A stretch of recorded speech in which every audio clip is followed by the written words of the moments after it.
Welcome to Difficult Research. That sounded wrong. Welcome to Difficult Research. This channel was created by Cresha K. Easton. Cresha K. is the daughter of Kay Woodcock. She is the aunt of JJ Valow. She is the cousin to Tylee Ryan. And we're here today to get justice for Charles Vallow. That's Cresha K's uncle, who was murdered July 11th, 2019. And so here we are in 2025 with the trial. So I'm going to bring forward, I'm not as prepared, y'all. It takes a long time. If you ever lose your phone and you don't have it set up to go find the iPhone, it takes you a long time to get them to, you would think they would have that figured out by now, but they do not. We'll just look at the front of the, I guess, the front of the courthouse until we get that other one. What was the other one's name? Oh, just got it. No, while I'm thinking about it. The jury doesn't know this, but she's already in a full-on affair with Chad Daybell. Charles doesn't really find this out until late June that she's having this affair. But he's confused. He says he's been threatened by her. He's worried that Lori and Alex are going to harm him. And he has a life insurance policy that he has changed as the beneficiary to his sister, Kay Woodcock. So even though this lady seems like a stranger, Nancy Jo, she actually knew a lot at the time. She did. And when you go on a first date with someone, that's a lot to kind of soak in. Yeah. But at the end of the day, they clearly had a lot to talk about. She was, nice enough to listen. She even said after dinner, they went out and talked next to her truck. 45 minutes, right? Yeah, in the parking lot. And so clearly he opened up to her quite a bit. And then again, he was describing how excited he was to be in town, to go pick up JJ the next morning. By all accounts, he seemed like he was in a pretty good mood that night. And Nancy Jo got a little bit emotional, or you could see that human nature come out when she talked about how happy Charles was to see his son, his adoptive son, 7-year-old JJ Valow, who has special needs. He had autism, and he was going to pick him up the next morning early and take him to school. That was the plan. He had a rental car and everything. And we know through this testimony, we know through this trial already that Lori Vallow Daybell had booked Charles a hotel that night. She's telling the jury in opening statements on Monday that things were so bad, the family dynamic between him and Tylee, that she couldn't have him in the same home, even though he's paying the rent. But things were bad, and he had to stay at a hotel. So just definitely at this point in time in July 2019, things are coming to a head. And Lori Vallow Daybell even says that via text message to Alex Cox, hence why he is there that morning. So there's a lot to unpack. And then the advice that Nancy gave Charles is to change the or not change the beneficiary, but let Lori know that you have changed the beneficiary. What do we think that would have done, though? I mean, well, as we will probably notify her. Yeah, I mean, it obviously angered and would have angered her. Yeah. Does it stop this violence or whatever happened on that morning? It's hard to tell. It's hard to tell because the circumstances leading up to the shooting on that morning, I think, are still a little cloudy because we don't exactly know, other than what we've heard in some of the interrogation tapes that was that the detectives did with Alex, with Lori, with Tylee in the days following the shooting. We don't exactly know what was said in that home. Yeah, right? That is the one thing I bet anyone would want to be a fly on the wall to see, how did this go down? You have Lori, Charles, and Alex, Tylee. JJ at some point is put in the car, the rental car of Charles. And then this fight happens, the baseball bat. Okay. I'm sorry. I came in here jacking with everything. And my TV was on, so I didn't have the remote to pause it or mute it, so I couldn't just turn it on. But anyways, good morning, everybody. Good morning. Top of the morning. Yes. Oh, Trace says Kobe is staring right at Lori. Bless his heart. It reminds Literally. me, look, when I heard him say that last night that he was going, I was like, oh my God, where's Chad? Because he mean mugs the hell out of Chad. Yeah, he does. He does. I love And it. he deserves it too. Yeah, Like, Chad deserves that. His mama too. We don't want her to feel left out. No. Oh, for We real. really don't. But I'm just gonna play this for a little bit and then Okay. whenever it comes on or whatever. But I went to set up for ever since last night, right? Well, Hugs from Louisiana, girl. Sweet Home Alabama, huh? I used to love that movie, by the way. I feel like I sound like I'm from Alabama some days. I need to get out more. Oh, you ever feel like you sound like a banjo? You know, it really does suck. It's a real thing. I used to think that I talk like a coon ass, right? No, no, the people like 30 miles east and further, they talk like some French coon asses. Over here, I just sound like country, just some country. He introduces himself. He is 56. Who's who? I mean, how long? Okay. I'm here. Hey, librarians. Hey, Miss Mojo. Oh, this is actual court? No, that's yesterday. Okay, I get confused because of the 30-minute delay, y'all. Oh my God. This is why I didn't go live this morning with the other thing. I think I took overlapped my blood pressure medicine or something because I was zoned out. I just sat here in my chair after I cleaned, I vacuumed and did all kinds of stuff in here. And then I sat in my chair and I just kind of, I don't know, just weird stuff. Adam is on the stand. Holy cow. I'll do like Melanie Gibb does and say, holy cow. Oh, that poor, I don't care. I mean, we can have differences and everything, but nobody deserves to get grilled by Lori, of all people. I mean, why don't you just go scoop Chad up too, and they can just have fun. Just finish us off. I'm just saying. Yeah, let's pray for him. Mom's doing good as far as I know. I mean, I kind of stay back. We're not really that kind of family, like we just kind of give each other space. And I don't know if that's a good thing or a bad thing. It's just the only thing I know. So I barely know how to even reach out when I need help or something, so I'm not one to talk at all. Thank you, Dr. Vonda. You have a wonderful last name, by the way, unless that's your middle name. And that's even better if it is, because that's my middle name, minus the E. And then my mom's name is, well, it's not Kay. Can you imagine that? It's Ethel Kathleen, which is kind of funny. Thank God she didn't name me after. I mean, she named me after her, but she did not name me after her. I don't want to be Ethel. Her grandma was Ethel. And anyway, so then they call her Kay. You think so, Ashley? But thank you again, Miss Vonda. We appreciate you. You support all of the family members I watch, and so I appreciate. I'm just going to say that for the collective, okay? We really do appreciate you. No, Larry is here. My mom, Aunt Susan, and my Uncle Jerry are there right now. Thank you. Thank y'all. Y'all are so sweet.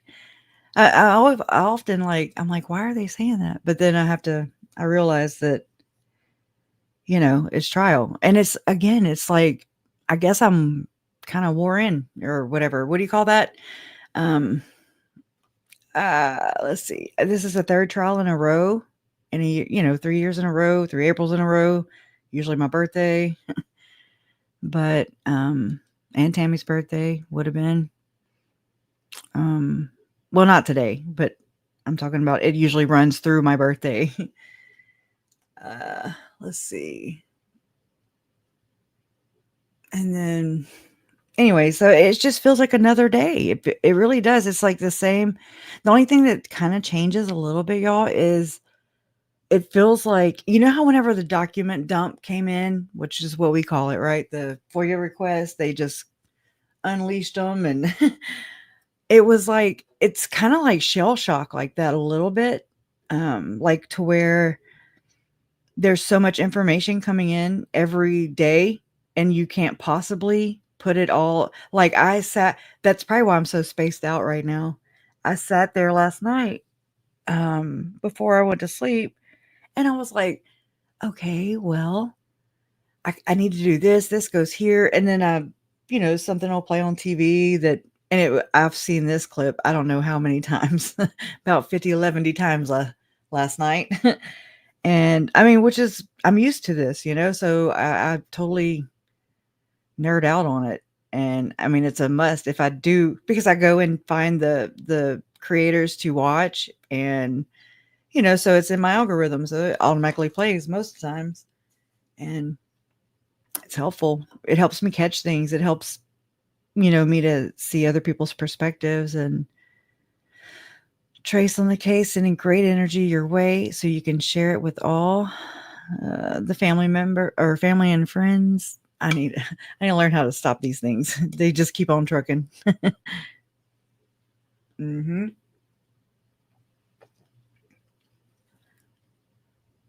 It is in the description box underneath the video, Lamisa. I don't know what happened to my Nightbot, y'all. He's gone. He's been gone for a little minute. I'm like, because, you can give it commands. And so you can do like, anyways, we'll talk about that kind of stuff another time. But it's really cool.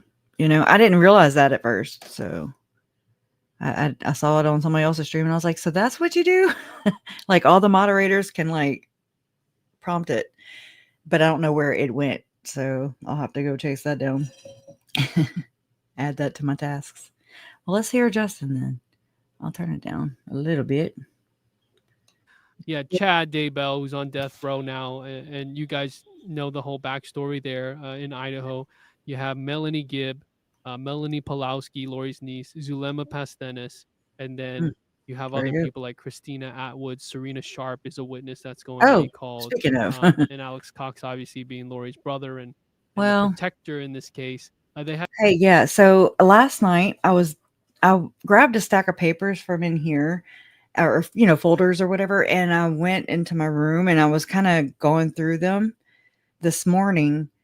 And so I have, it seems like whenever my mom and Larry and everybody went and moved the rest of the stuff out of my uncle's house, Uncle Charles, to their house, and then it got hit by a hurricane, right? They're just now getting back in there right now. Right now, that's, Larry stayed behind for that too. I'm like, I would too. If mom wasn't there, I'd be moving all kinds of stuff. Right.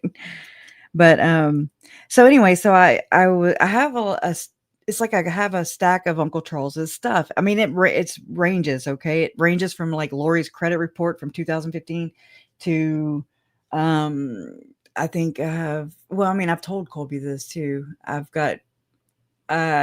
purposely sought out the patriarchal blessings. I have Tylee's, I have Colby's, but I need him to contact me so I can send it to him.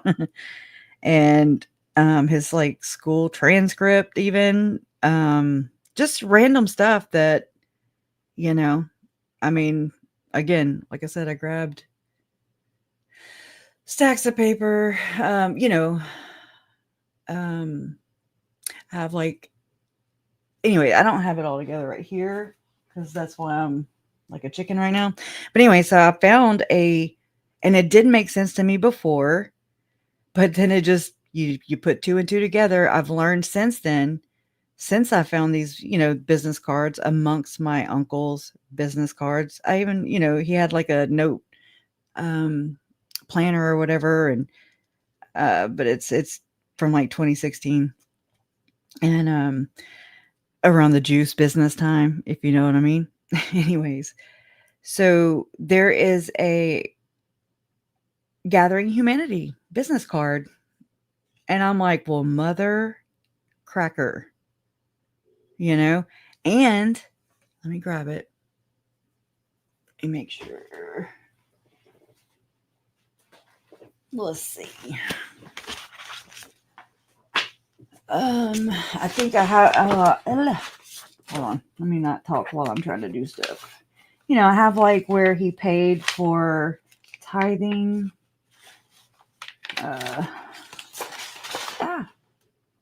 Request for exemption to immunization schools. You know, that kind of stuff. Weird stuff. Oh hell. Oh, I never saw this. And oh Lord, hold up, swell up. I wish I had my camera on, but I look like hell. So, okay, Colby Ryan. That's Colby's. Okay, I'd like to return these, you know, or get them to him. Or, well, Lori Noreen Ryan Valow. She has a receipt to show that she applied for a Social Security card on November 19th, 2013. I wonder if that's for JJ. And then another one. Oh my gosh, yeah. Admissions for Colby. Okay, you know. Anyways. Academic official transcript. See, yeah. Cole, no, my cousin Cole immunization. And then official transcript of GED test results. Let's see. This is for Colby. Oh man. American Kennel Club. For, like I said, they're random. Charles Valow. But what dog is this? Let's see. Crush. The name of the dog is Crush. Trina asked if Adam ever talked to Charles. Wait. Trina asked if Adam ever talked to Charles about why he and Lori were having marital problems. He says yes. Trina asked if Lori had beliefs outside of what is accepted by the LDS religion. He says yes. Thank you. Sorry, I was looking down, so.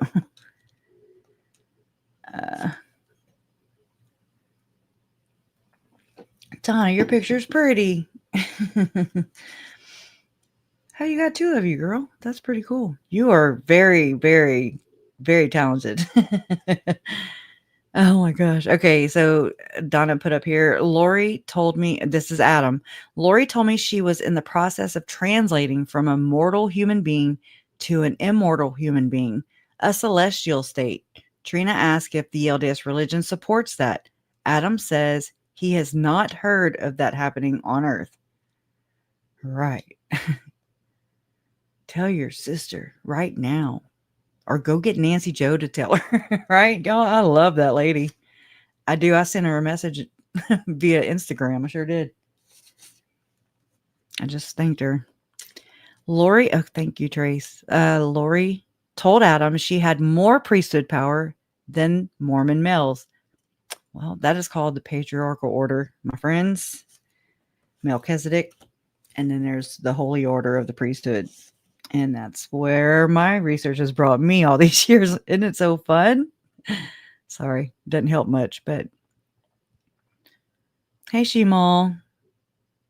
I'm glad you're here too. Yeah. Sending good, prayers, love, vibes, whatever you do, as long as they're positive. And we don't want the inverted kinds, okay? Not like the ones that Lori and them do. Not at all. No, it wasn't JJ's puppy. It was Crush. I think it was another. I think it might have been one of those that I didn't want to elaborate on it because I don't really know for sure. But No, JJ's dog's name was Bailey. He's rehomed, so I mean he's still out there. I would love to see him. He just, I don't know. Okay. Yeah, that's exactly what that is, Lamisa. Exactly what that is. When they talk like that, I mean, they're what exalted? No, not like from this earth. It's like they're exalted from living with the peasants, okay? Because what it looks like to me, and I know I'm going to lose some people when I say this, but it's not my beliefs. I'm telling you right now. I'm telling you right now, my aunt's murders uncovered some freaking global conspiracy stuff, and it's weird. And I just happened to look up and I was like, wait, this is why they're doing this. This is why they're accelerationalists. This is why they do that prepper thing.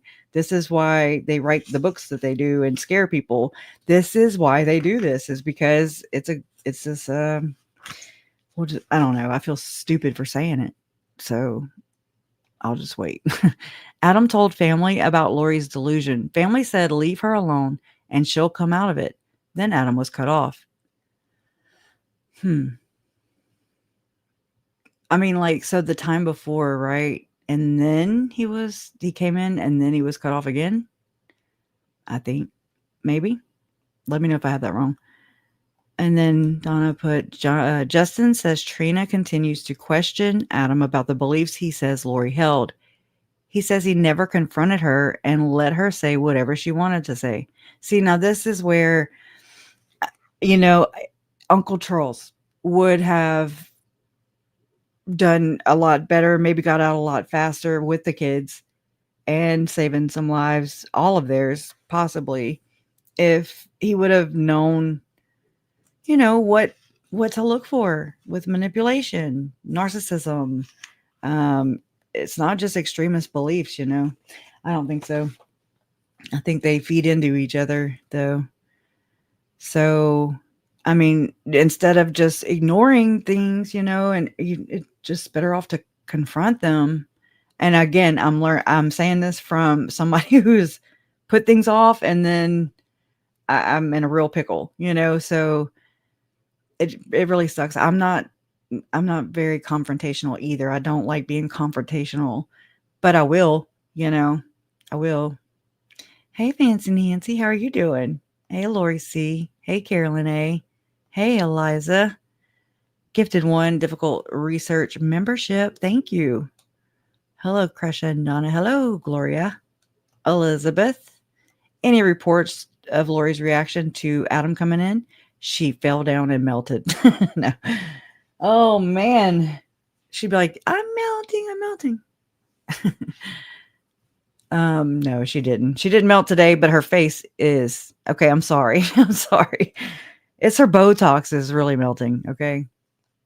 I have to make fun of the woman. She's just hideous now. Like, I used to kind of feel bad about doing that, like making fun, but I don't. I don't this time at all. She has done some really crazy stuff, evil stuff, deplorable stuff, unforgivable stuff. But whereas I used to kind of, and I mean, I still do because I'm human and I would do this for anybody, everybody, nobody's exalted. And I just want her shelf to break. I want her ego to break. Okay. It has to break. Her mask has to slip off in order for her to start, coming to terms with what she's done. And you can also say she can maybe repent and ask for Jesus. I don't know. I'm not her. I'm not anybody else, but you know what I'm saying? It's like she's just going to continue on this psychopathic rage is what it seems, right? And she's taking everybody down with her if she could. Except for the people that need to go down, in my opinion. It's crazy. Okay, I already did that one. Adam says Lori asked him if he thought she was crazy. she don't like being called crazy, y'all. He remembers saying, quote, "I don't know if you're crazy, but what you're saying is not real." Go Adam, unquote. I'm sorry. Adam says Lori stopped speaking to him. Why? Because she's a wench. And because her parents, they obviously reinforce her, you know? They obviously are like, okay. And I've watched this with my own two eyes. I've watched her parents follow her around. You know, we're on a freaking at a ranch house or whatever in Austin, Texas, and she goes to walk. They went to walk too. I was like, well, dang, okay. I'm not, griping. I'm not complaining. I'm not bitching. I have no room, but, interesting. And that, I think that's why we're here. It's like the yes men thing. Exactly. I am with you, Krisha. Yo, my mouth is so dry. I don't know why. I'm in the same path as you. Big rabbit hole. Hey, Cheyenne. I just realized your name. Hey, girl. I'm glad you're back. I'm glad to see you. Yeah. I'm kind of climbing out the rabbit holes now. I've already found the top, I'm just like, well, I mean, I feel I don't ever compare myself to my uncle, so don't get me wrong. Okay. But I can really relate to, seeing some, like, I'm like, oh my God, this is huge. Everybody would want to know what we have found, what I have found, but there's no real safe way to say it without being called crazy, which I don't care because I'm not crazy. Call me crazy. It's not about being right. It's just like, I just want to tell people and then they can do with what they will, that's kind of where I'm at, but I'm not trying to be no label. At the end of June, did Charles send you emails purportedly written by him asking Chad Daybell to come to Arizona to write a book for him? Oh, yes. Oh, yes. Entered the chat. Oh, yeah. Hey, Elizabeth. We are not here to criticize each other's beliefs. We are here for your channel to support all you do and justice for Charles. Thank you. I just think we need to be like, we have to talk about these things. We have to. Like, I don't know. I just kind of, I saw so many different channels going different routes, and some would just breeze right over the religious part. They'd just be like, mm-mm. And I mean, I understand. I totally get it. I don't fault anybody. But I'm like, oh man, this is horrible because Lori, here, and I mean, I say she put us down this path or whatever, but I went down this path, from, I don't know why. It's really strange. But I mean, if it weren't for her actions and Chad's actions and their friends doing all this, whatever they're doing, witchcraft, occultism, playing God, red rumming, being killers, blood atonement, SRA, just RA, just some really, but it's stuff that's been happening since the beginning of time. And, I'm just trying to understand the language that they use because they always say that it's hidden in plain sight. And so I'm like, well, if so, and there's no evidence of it, well, then it's not real, right? But then I'm like, Tylee and JJ, Chad and Lori, Julie Rowe, all these weird people doing all this weird stuff and really bad, heinous stuff to children, especially.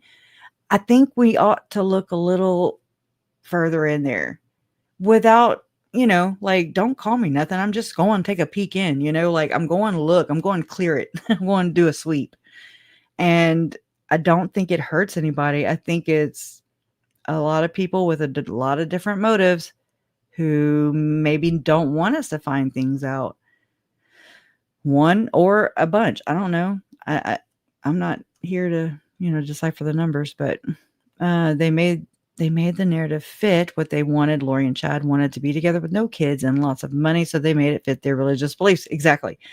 And it took me a while to figure that out, but it's like once I saw Diddy, Hey, Jess.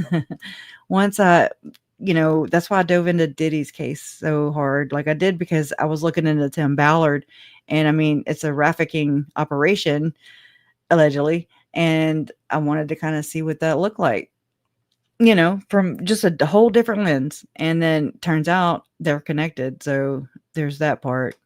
I was like, no crap. That's not good. But they are. And so in Mormonism, it's the people that are doing this and exploiting this. Okay, babe. I love you. Where you going? Why? No, I'm figuring. I love you. It's the people. So for Diddy, let's say his vehicle to manipulate people is allegedly manipulate people is hip hop and, having that high up status tequila company, just all the things.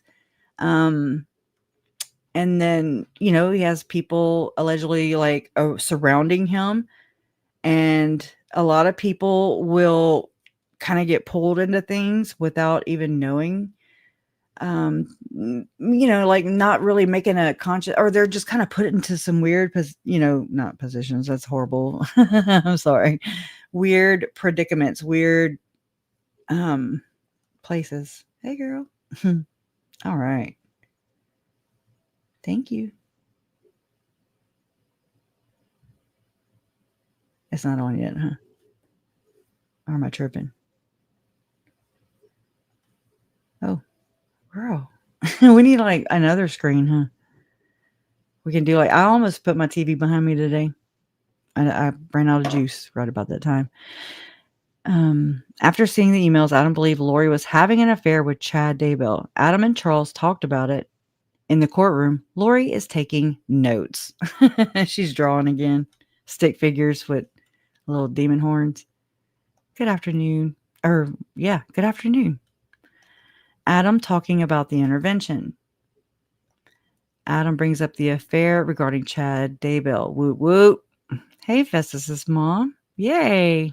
Glad to have you. So good to see you. Justin says Adam Cox says Lori was going to the Mormon temple 5 times a week, which is not normal. No, but I think there's more of that going on than it makes me wonder, y'all. Just about how I always told y'all that I feel like Jason Mow's in there or something. Like, this is how I picture it in my head. Like Jason Mow's in the temple, and like she was in the celestial room, which I used to think it was called the slush room because she said it so damn fast. So I was like, what's the slush room? Mm-mm. I don't show it from mine, but Hmm? make sure that Justin is updated as far as he needs to be. You know what I'm saying? That the cursor is live. Yeah, okay. See, people are saying, crash of the trial zone. It might be. You know how it kind of is a time, what do you call it? Delayed reaction sometimes. Lamicia. See, Lamicia saying it. Lamicia, don't be doing it. No, I'm picking. Oh, man. No, I'm picking y'all. I'm not paying attention. She must be doing from... Are you pulling from Fox? Yeah, she's in Canada. She might get that fast signal. Little Brand, you got it too? Oh yeah. Hey, I'm right on top of that, Rose. I want to make a bumper sticker that says "Exalted Beings" with a circle and line through. Yeah, I know, right? No, just say no. You are not the top 5%, my friends. Okay. And if you are, then you're sellouts. We know what you had to do.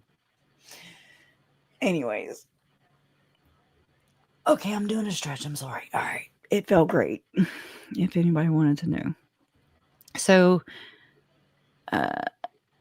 he thought having an intervention would be getting in front of her, recording her, giving it to the stake president. Oh, God dang it. Oh, my God. I just jumped out my skin. Did y'all jump too?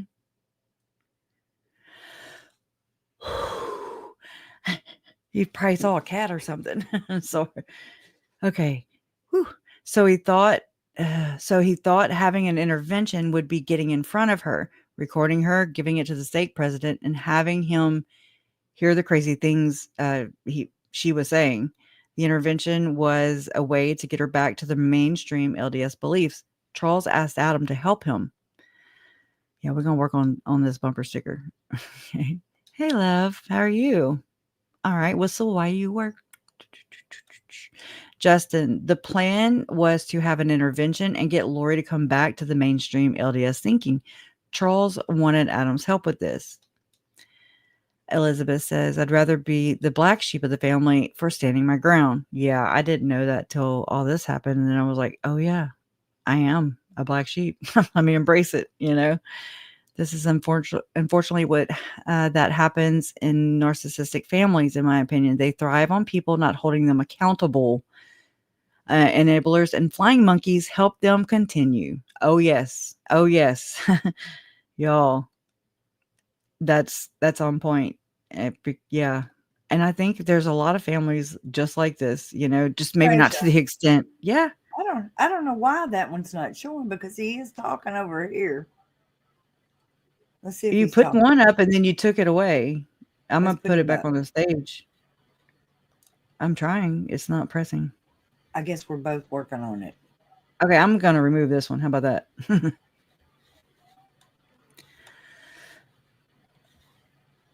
Turn your, yeah.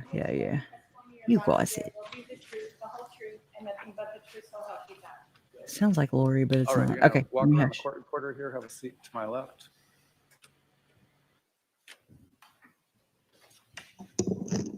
Donna, will you make it bigger?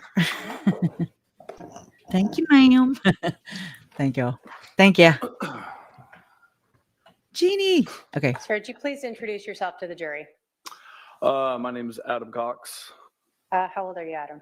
I just turned 56. And what do you currently do for a living or for life? I'm a pro pickleball player and instructor. Where are you living now? Just what state? I live in Arizona. Back in July of 2019, where were you living? Wichita, Kansas. Okay. Prior to your pickleball career, did you have a different career? I did. What was that? I was a radio morning show host. Okay. Is that why you were in Wichita? Yes. Did that make you travel a lot? Yes. So I want to talk to you about your family first, okay? Okay. Where did you grow up? I grew up in Southern California. Okay. Do you have any siblings? Yes. How many? 5 or And- 4 siblings. Can you tell us the names of the 5 siblings you had growing up? Stacy, Alex, Lori, and Summer. For Alex, did people refer to him as Al sometimes? Yes. And for Summer, did people call her Sum? Yes. Were your sisters Lori and Summer close? Yes. I want to ask you about another family member. Back in 2019, Melanie Boudreau. How is she related to your family? Melanie is my oldest sister, Stacy's daughter. So she's my niece. And was your sister Lori close with Melanie? Yes. Do you see your sister Lori in the courtroom today? Yes. Can you point her out and tell us what she's wearing? She's sitting there wearing black blazer. And may the record reflect the witnesses identified the defendant. It shall.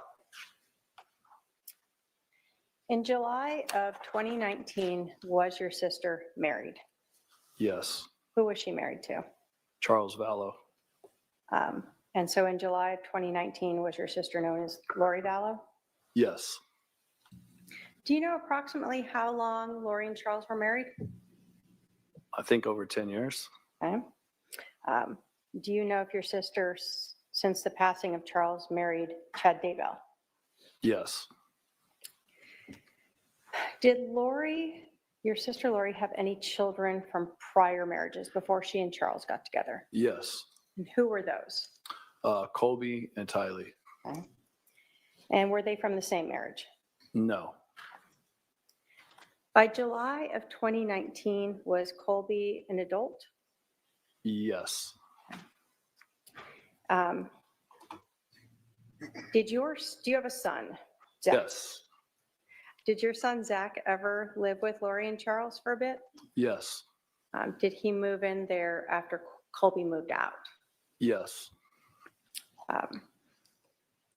In July of 2019, was Lori's other daughter, Tylee, still under the age of 18? Yes.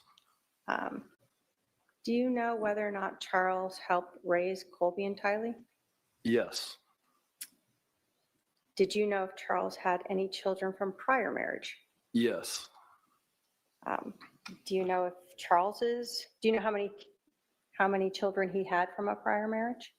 I think 2. Okay. And do you know if either of those 2 children lived with Lori or Charles? Visited. I don't know if they ever lived there. Okay. Did Lori and Charles have any kids together?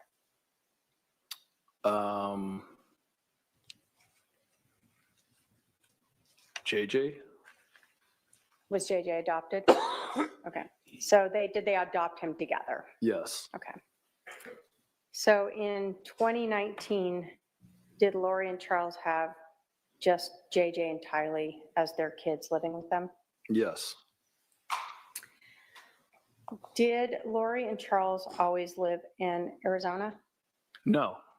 Where else did you know them to live? Texas and Hawaii. Okay. We had talked about your brother Alex, or Al. Were you close with your brother Alex? Somewhat. Do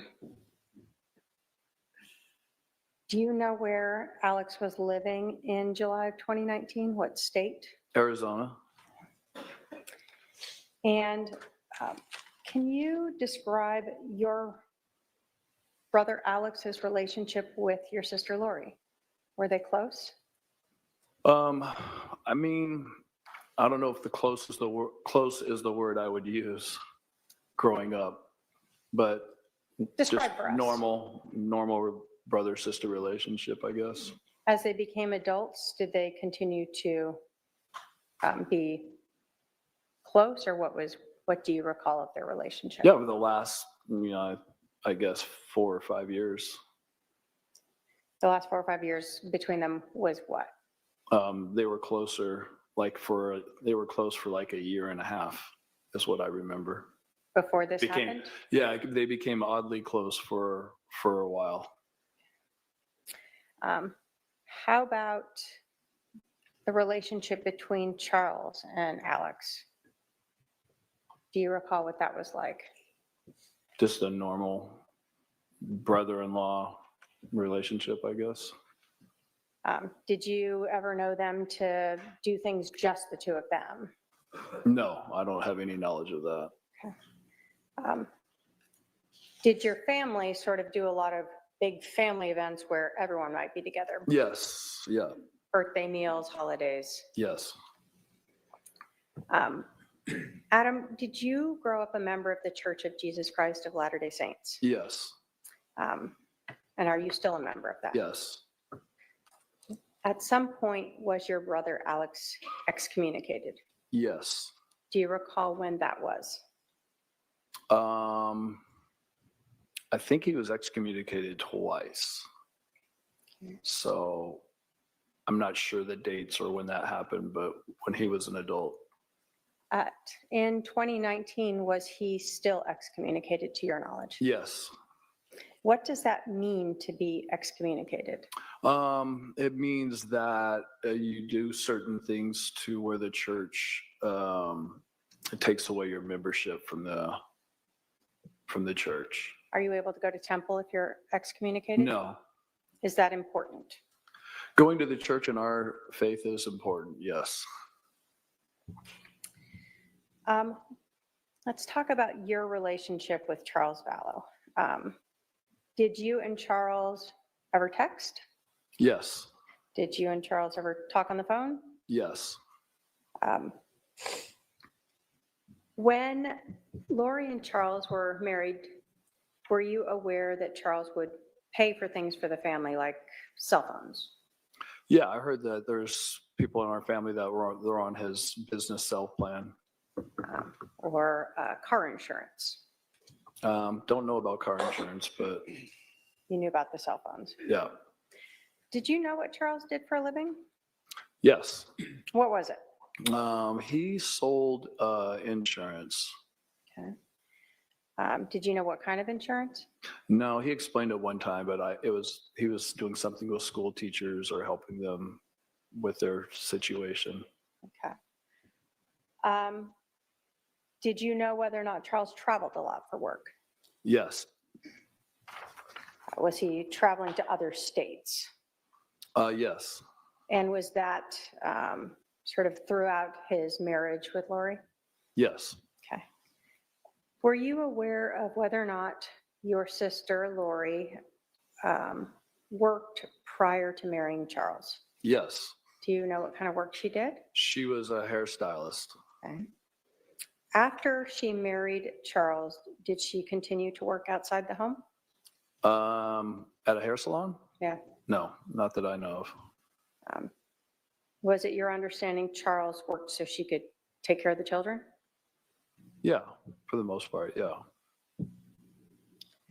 So you were unaware of her doing any sort of outside work like she had done prior to being married to him? Yeah, I don't know any of that.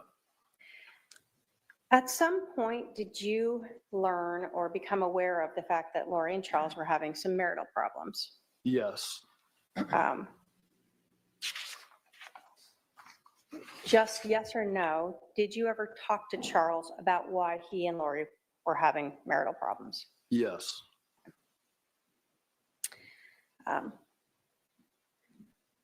You yourself personally, were you aware of Lori having any beliefs that were outside of what is accepted by the LDS religion? Yes. Can you tell us what you were aware of that you knew to be outside the LDS religion? Lori told me that she was in the process of translating from a mortal human being to an immortal human being, a celestial state. That's something that the LDS religion supports? I haven't heard of it and that it's happened here on Earth yet. Did you ever hear her talking about being married to someone that is relevant in your religion? Yes, I have heard that. Did she tell that to you? I don't know. I can't recall her telling me that, but I remember other people telling me that. Okay. Was there anything else that you recall her telling you that she believed that seemed outside the LDS religion? Yes. There was a time where she told me that she had more priesthood authority than the priesthood. And why, can you explain for us what that means, why that was significant to you? In our religion, the men hold the priesthood, and she said that she's in a state where she's above that. Okay. I didn't quite understand it, but very strange. Did you confront her about these beliefs? Confront her? No. Did you discuss with her about these beliefs? I just let her say what she wanted to say. Was there ever a conversation where, when she was telling you these things, where she asked if you thought she was crazy? Yes. How did you respond to that? I said, I don't know if you're crazy, but what you're telling me is not true. It's not real. After you said that, what happened to your relationship with Lori? She stopped talking to me. Okay. Were you ever aware of Lori believing that people could be dark or possessed by evil spirits? I later have learned that, yes. Did you ever try to tell your family about the beliefs that Lori had expressed to you? Yes. What was your family's reaction? One of the reaction was, she's in a delusion. Let her do whatever she's doing. She'll come out of it at some point. How did this impact your relationship with your family when you're bringing up these concerns about Lori? They basically cut me off. So you bringing up your concerns about Lori's beliefs being at odds with the LDS religion sort of terminated your good relationship with your family. Yes.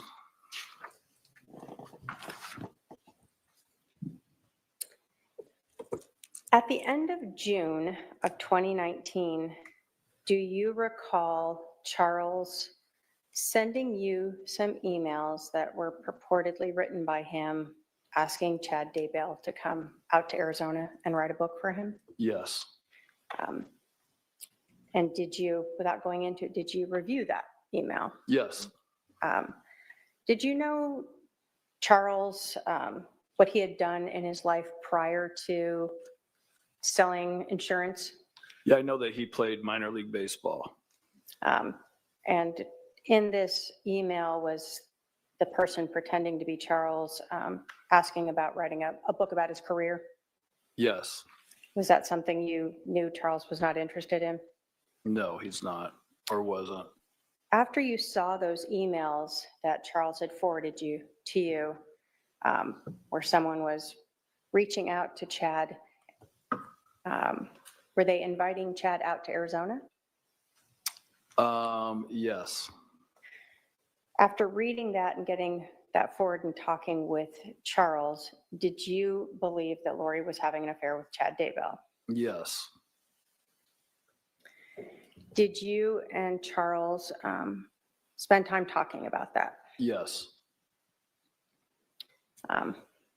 Was he kind of, I guess, in a tailspin? I'm not sure the best words to say from learning that. Yeah, he seemed a little desperate. Did Charles have some idea on how he thought he might be able to get Lori back into the LDS faith? Yes. What did you understand that to be? Charles just thought that Lori was going overboard and that she was going to the temple like 5 times a week, and that's not normal in our religion, and that she was going a little off the wall. So he figured that if she got her temple recommend taken away from her, that she would come back to normal, who she was before she started in all this things that she was believing. Now, you told us that you had heard yourself some ideas by Lori that were outside the LDS religion. Did Charles also tell you about other things that she had told him? Yes. Okay. And so did you talk with Charles about something that we'll term an intervention? Yes. What did you mean by an intervention? Intervention means Charles he's kind of desperate because nobody in our family would talk to him. I'm sure that, Lori had told people in our family not to talk to him. So he thought that, having an intervention would be getting in front of her, recording her, giving it to the stake president, or having the stake president hear what she was talking about and hear the crazy things that she was saying. So the intervention was part of the way to try to get her to come back to the mainstream LDS beliefs. Yes. Did Charles ask you to help him with this intervention? Yes, he did. Did you guys have a specific plan, like on X date at X time, we're going to do this? No. Had you talked to Charles about potentially going to Lori's and recording her on your phone? Yes. Did you talk to Charles and text him about another idea of having a family dinner and again recording her so that you could play that for the stake president? Yes. We're using a term there, stake president. Who is that? What is that in your religion? Well, in our religion, we have our churches organized to where we have wards, and then a bigger, like 4 or 5 wards are in a stake, and then there's a president of the stake, and so it's somebody who's in charge of everybody in the stake. Okay. So someone that's pretty high up in the church. Yes, yeah. And so the idea was to bring any of these recordings to show she's saying these things to his attention. Yes. Okay.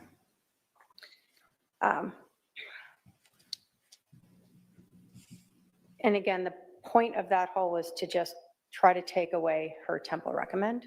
Yes. So on July 9th of 2019, did Charles talk to you about him flying you out so that you can help him with this intervention? Yes, he did. And did he offer to purchase your flight Yes. to bring you to Arizona? Yes. At that time, did your parents live here in Arizona? Yes, they did. At that time, was Lori here in Arizona? Yes, she was. And you told us your brother Alex was living here as well at that time? Yes. Was your sister Summer also living here at that time? Yes. And after Charles purchased your tickets, did you reach out to anyone in your family to ask if you could stay with them? Yes. Who did you reach out to? Alex, my brother. And did he offer to let you stay with him? Yes, he did. Were you supposed to fly in on the next day, July 10th? Yes. So your understanding was when you flew in on the 10th, you'd reach out to Alex and you'd spend the night there. Yes. Did you end up staying with him? No, I did not. So when you landed in Phoenix on July 10th of 2019, do you recall what time of the day it was approximately? Sometime around lunch. Okay. And did you reach out to Alex? Yes, I texted him as soon as I landed. Did you get a text response back? No, I did not. Was that unusual? Yes. So he's expecting you, right? Yes. Did you try calling him? Yes, I did. Did he answer your phone? No, he did not. Again, was that unusual to you? Yes. Did you think anything was odd at that time? Yeah, at first I was like, he can't be that busy. He knows I'm coming. Did Alex ever respond to you on the 10th? No. So he ghosted you. Yes. What did you think when you didn't hear back from Alex? I just thought it was very strange and bizarre. Okay. So you were supposed to be staying at Alex's. When you talked to him on the 9th, did Alex ever text you between when you guys talked and when you landed saying, oh, I'm going to go stay at Lori's? No. Did Alex ever call or text you and tell you, you know, I can't have you stay with me. I know I initially said okay, but not anymore. No. So he just ignored you. Yes. Where'd you end up staying? My mom and dad's house. Okay. On July 10th, did you understand Charles was also flying into Phoenix? Yes. Did you see Charles on the 10th? No, I did not. Did you see your sister Lori on the 10th? No, I did not. So you told us you stayed with your parents. What did you do on the 10th? They picked me up and we went to lunch. And then we just, I think, hung out at the house. You said your son Zach lived here at the time? Yes. Who was he living with at that time? I think he was living with my mom and dad. Okay. So although you didn't talk with Charles on the 10th, did you have an understanding of what he was going to do the morning of the 11th? Yes. What was that? He was going to go pick up JJ, his son. It was his turn to, I guess, have him for a few days or whatever. Were Charles and JJ really close? Yes. So the morning of July 11th, you were not expecting to get together with Charles at 7 in the morning, right? No. Did you get a text message from Charles? Yes, I did. And did you learn where Alex was? Yes, I did. Where did you learn Alex was? Alex was at Lori's house. When you learned this, was Charles texting you sort of in real time as he is coming to the house, Yes. explaining to you what he's seeing and what's going on? Yes. And are you responding back to him? Yes.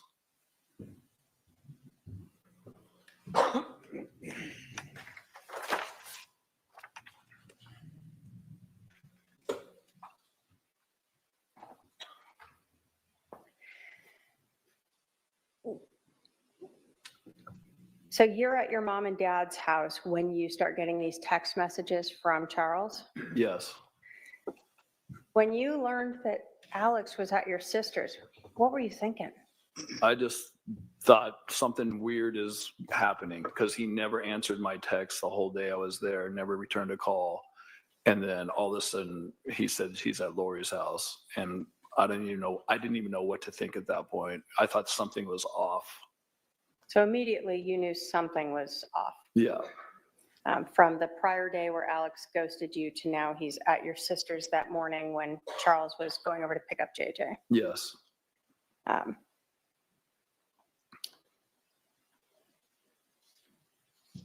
Were you concerned that Alex was at your sister's house? A little concerning. Yes.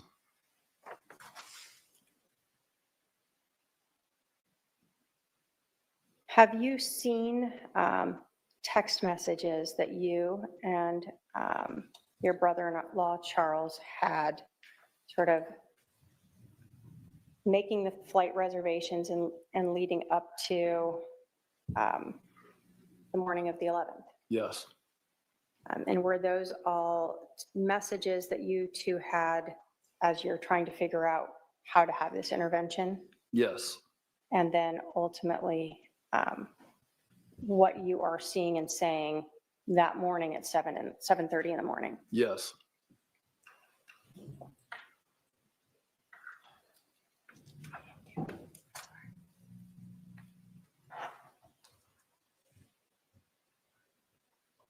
And I've shown defendant exhibit 210, if I can have a paralegal approach with that. Good.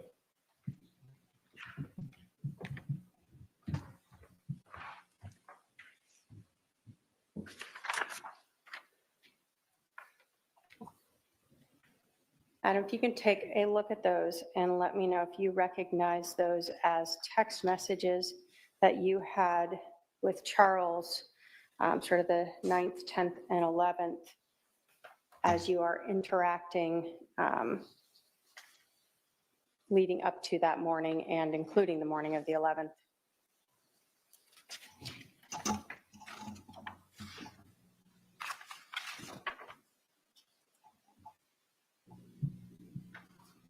Yes.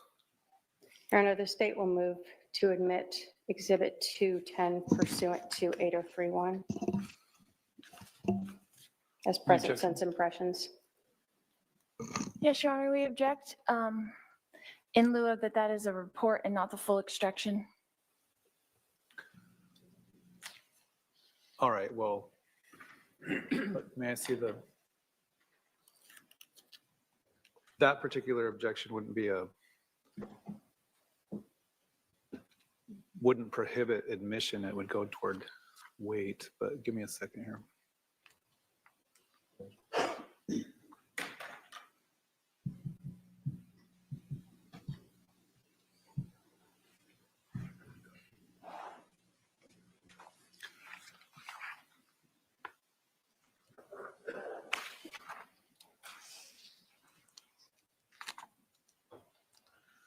All right.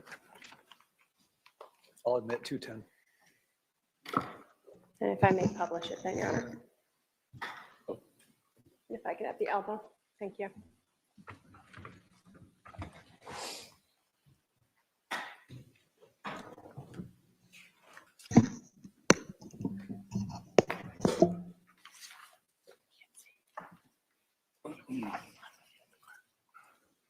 Adam, I'm going to start sort of going back to, in Exhibit 210, the conversations that you and Charles were having as you're trying to come up with a way to have this intervention, all right? So you learned that Charles was reaching out. Well, let me ask you this. You had learned from Charles about this fictitious email, correct? Yes. Did you learn that Charles had reached out to Lori about it? One more time? Did you learn that Charles had reached out to Lori about this email? Yes.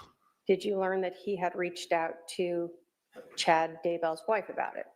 I think I remember that. These are text messages. Were you also receiving emails from Charles? Yes.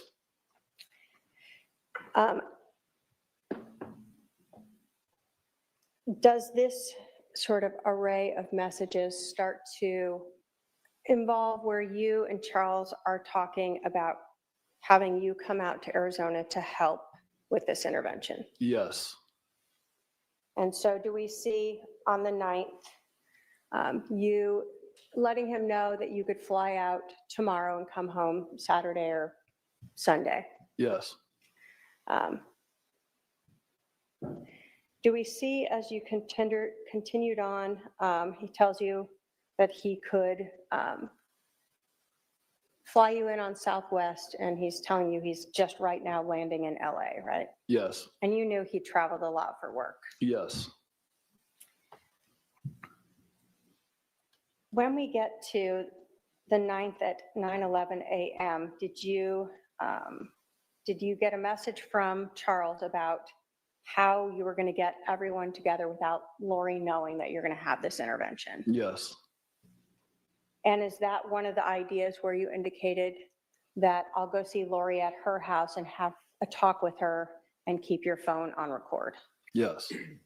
So that was sort of one idea of a potential way to show the stake president that she was having these ideas outside the LDS faith? Yes. Does Charles kind of tell you he's not sure that that's really going to work? Yeah. He says, I think she'll leave, but it's worth a try. Yeah. Did you then suggest also have a family dinner with everyone? And then say, always leave my phone on to record what I say and what everyone else says? Yes. And then you go on to say that's to have proof for Holmes. Who's Holmes? President Holmes. He was our stake president, or their stake president. You were in Wichita, but he was the stake president here. I lived here before, and he was in my ward, so I know him. So when you're talking about the stake president, Holmes is who it actually is? Yes. Okay.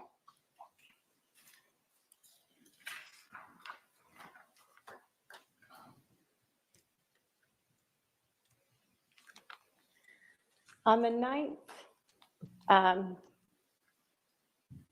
does Charles tell you that got it, but honestly, if you, Zach, Brandon, and me go to him, that should be enough? She will feel like we ambushed her, but something has to be done. She'll be real careful what she says. Had you brought Brandon into this yet? Like, did you have a plan to have him come with you? No, but Brandon played basketball with us on that night. So me and Zach and Brandon played basketball where President Holmes played basketball at a church. So that was that reference. Okay. So you thought if we go to the church, Brandon will be there and he can help you Yeah, talk say about this. that. Yeah. Okay. But Brandon's not part of this conversation right here, right? No. Then does it kind of go back to Charles asking for your information so he can make your flight reservations? Yes. Okay.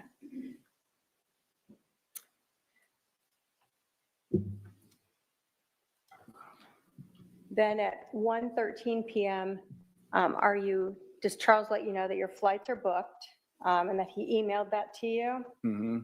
And then does he go on to say, I'm really uneasy about how she will respond, not only to you, but to me and Zach and Brandon, right? Yes.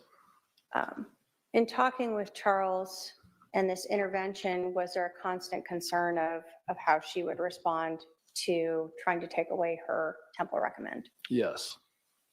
Was some of that based upon your understanding of the things she had said to Charles in the past? That and others. Apparently, Lori was flighty. When Charles tried to serve her divorce papers, she disappeared and nobody knew where she was. So in Charles's mind, that she could be flighty and just take off again, where nobody would know where she is. So there was some definite reference to that as well. Okay. Then it goes on to say, I'll pick up JJ and take him to school. So you knew what he was doing that next morning, right? Yes. And you said she'll be there, right? Yes. Friday the same. So you knew his idea was he was going to be with his son in the mornings, Thursday and Friday? Yes. And then you said she'll be highly suspicious about recording. If you can bring a second device and put your phone on the counter or turn it off, it might help. Is that sort of the same idea that he was unsure that she would trust you showing up there and trying to ask her about those things? Yes, this was all just it seemed like Charles was just desperate, and he wanted to do anything he could this last ditch effort to try to shake Lori loose of whatever she was under, some spell that he said. So, that's basically what happened. And then does he go on again to talk about that he really thinks the only thing that's going to break her out of this is going to Holmes? Yeah. Yes. And that she's hurting too many families and that he's upset his is gone. Yes. Does he say that he still loves her? Yes. And does he think that she's basically potentially gone forever? Yes. And then we see that he corrected slots to Lori, right? Yes.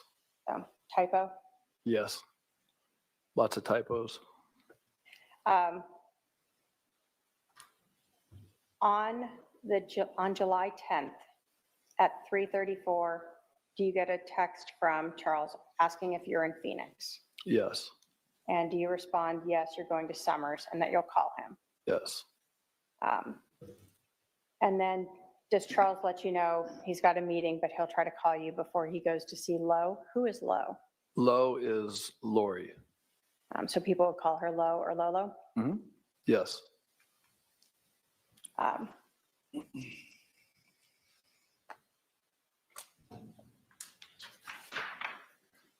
Do you remember if you talked to Charles on the 10th? On the 10th? What day was that? The day before. So when you flew in, did you ever talk to Charles? No, I don't remember talking to him then. So even though you guys had attempted to call, you don't recall if you ever spoke with him that evening or afternoon? Right. So at this point, you'd said you went to Summers in the text messages, and then later you stayed at your parents' for the night. Yes. And then you knew that Charles would be going to pick up his son the next morning. Did you assume that you and Charles would meet up or talk sometimes later that day? I figured so. Okay, but you had no scheduled timeline for Nothing that? planned. Okay. So next in Exhibit 210, we see text messages from July 11th of 2019 at 7:35 a.m. where Charles texted you, Al is here. And then just a couple seconds later, he said at Lori's. Was this shocking to you? Yes. And what did you respond back? Did you say, really, I wonder why he never called me back? Yes. And then we see that you wrote at 7:36 and 28 seconds, they are planning something. Why did you write that? Because Alex not answering his phone the whole day and me calling him and texting him, not knowing where he's at. Nobody in my family said they heard from him or knew where he was. All that is very suspicious to me. And then Alex being at Lori's house that morning felt like something was really off. So when you told Charles they're planning something, Charles responded back, absolutely. Did you then let him know that you were supposed to spend the night at Alex's house? She probably blocked that. Yes. Did Charles respond to you, what you do is up to you? Yes. So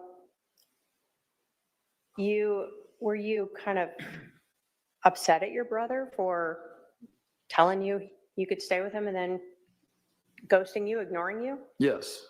Were you upset at him for being at Lori's house when Charles was going there just to pick up JJ? Yes.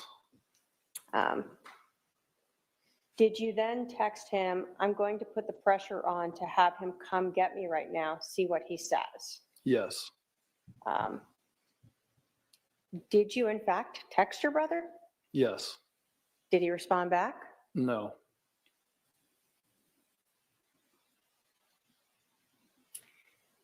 As we're going along here, we see that each of these are being read sort of in this short period of time, these couple minutes that Charles is here as he's driving in. After you texted him about putting the pressure, texted Charles about putting the pressure on to have him come get me right now, did you then say okay to Charles? Yes. And then we see again that at 7:49:34 a.m., you texted Charles, me and Zach are going to the Stake Center tonight at 8 to play basketball. Holmes is always there, either playing ball or interviewing people. I will try to catch him and have a conversation with my old friend. Yes. What was that about? That was just part of the plan that Charles initially came up with to somehow get in front of the stake president. That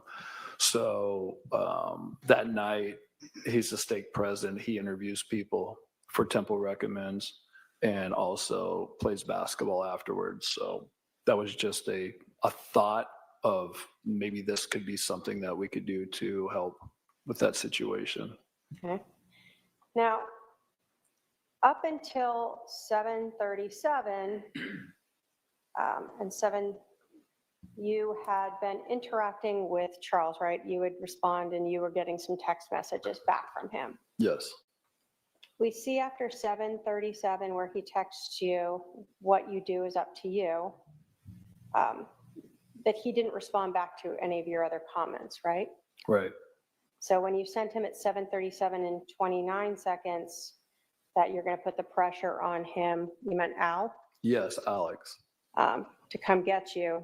Charles didn't respond to that? No.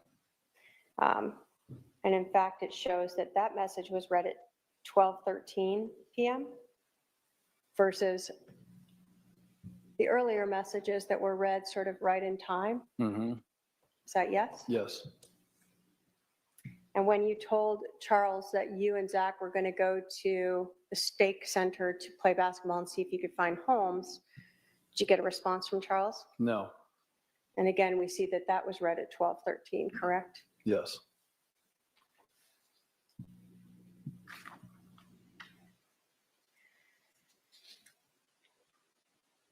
Did you go talk with Holmes that night?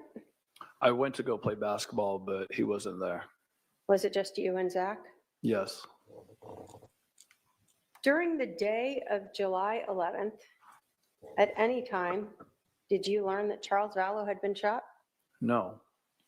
So Lori did not call you and tell you that Charles had been shot? No. Alex didn't call you to tell you that he'd shot your brother-in-law? No. Anyone in your family talked to you about it? Nope.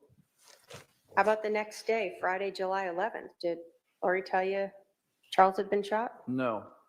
Alex contact you to tell you that he'd shot Charles? No. Anyone in your family talk to you about that? No.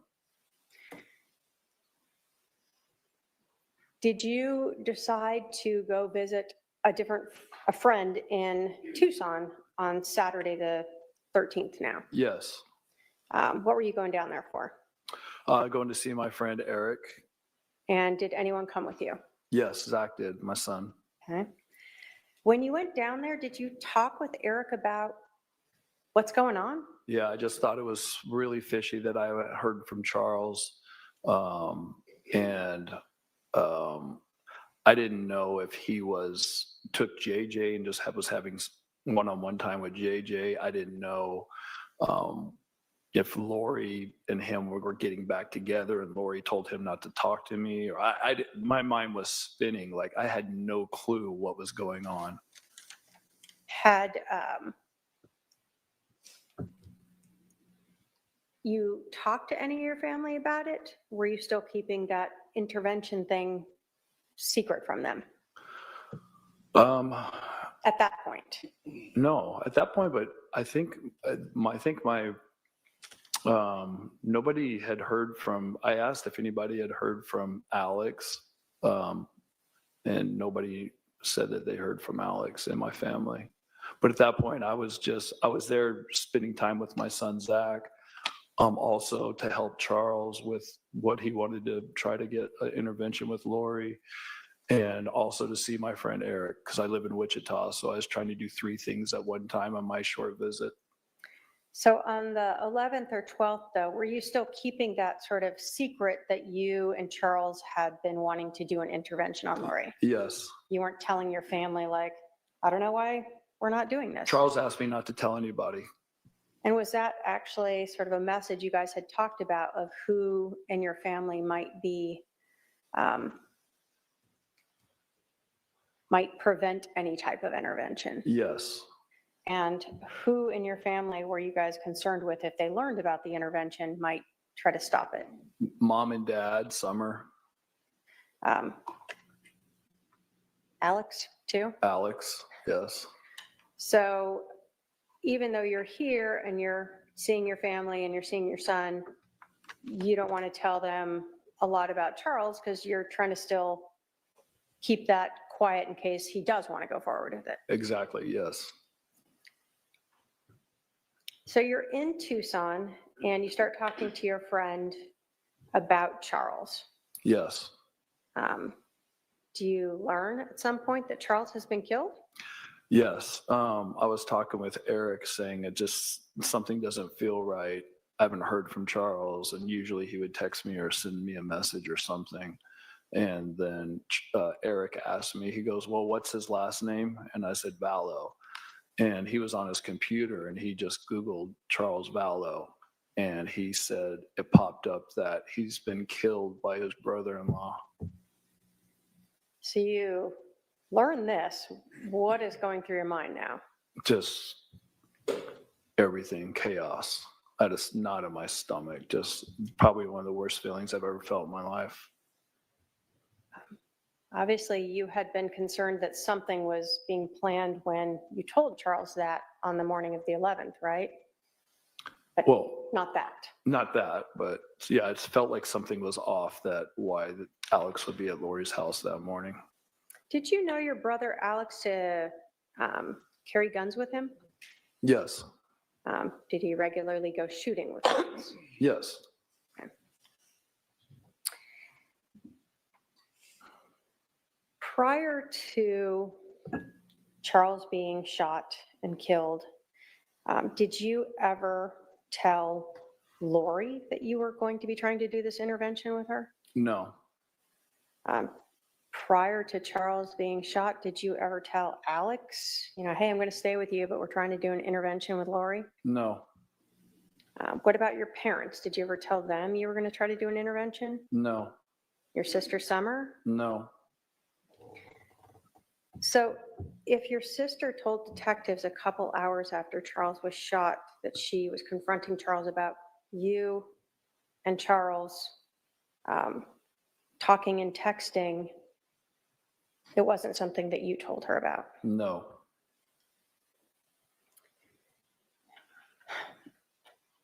You told us that you are LDS.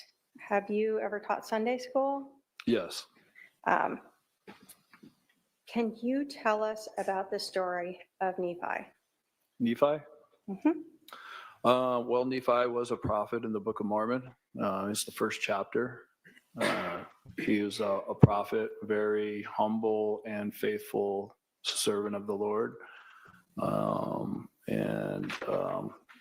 Ironically enough, his brothers tried to kill him at one point. But he actually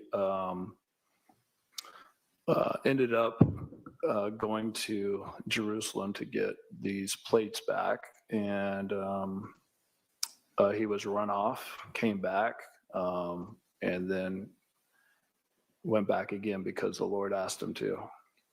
And when he did, the King Laban, who was actually a wicked king, was laying on the ground drunk in front of him, and Nephi was told to kill Laban. Who was he told by? The spirit, or Okay. God. So God was using a Holy Spirit to tell him to kill Laban, and did Yes. he? Yes, he did. Was that something he anguished over? Yes. But ultimately, it was a justified killing. Yes. So was the concept that it was better for Nephi to kill this one evil man and sort of benefit the nation and his descendants? Yes.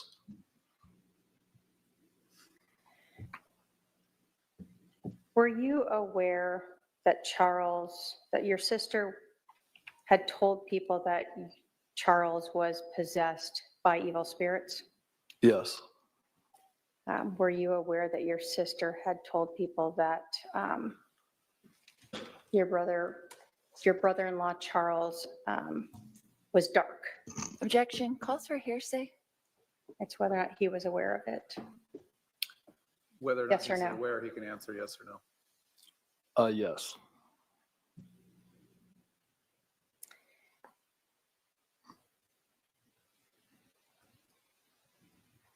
When you and Charles were talking about this intervention,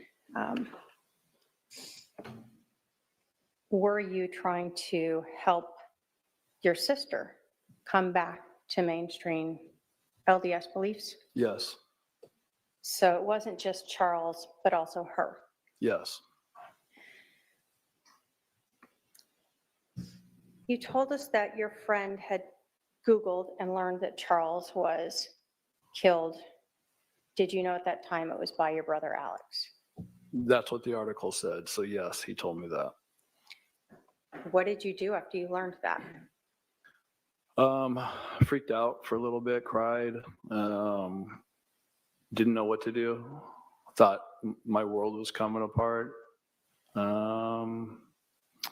Then I got angry a little bit, and then called first thing I did, I called Kay, who's Charles's sister, and asked her, because she's the only one that I felt safe calling after knowing my family was involved in this or thinking of this, that I asked her if she knew that Charles was dead, and she said she just learned of it too. Did you learn from your friend when, because it's now the 13th when you learned this, right? Yes. Did you learn when that happened? Yes, I did. So you knew on that Saturday, the 13th, that Charles had been killed that morning Yes. of July 11th. Yes.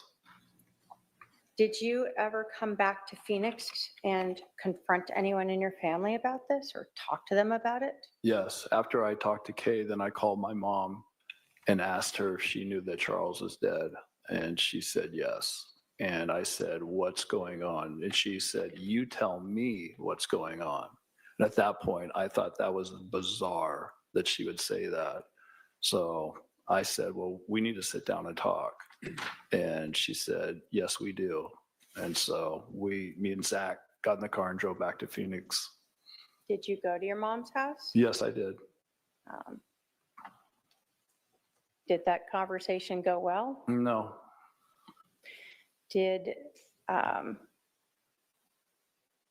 this create a break in your relationship with your mom? Yes. Did you stick up for Charles? Yes. Did sticking up for Charles create issues between you and most of your family? Yes. Did you continue to stick up for Charles even with that happening? Yes. After you had that argument with your mom, what did you do? Me and Zach left her house and we were staying at Summer's house, my sister, who was away on vacation. And we were staying at her house and we went back to her house. We were watching her dog. You were supposed to leave the next morning, Sunday, to go back to Wichita. Did you return back home? Yes, we did. Did your son go with you this time? Yes, he did. After this whole incident happened, did you not talk with your family for a long time? Yes. Did it cause a lot of friction in your family? Yes. Have you started to try to talk with your family some? Yes. I have no other questions, Your Honor. Cross?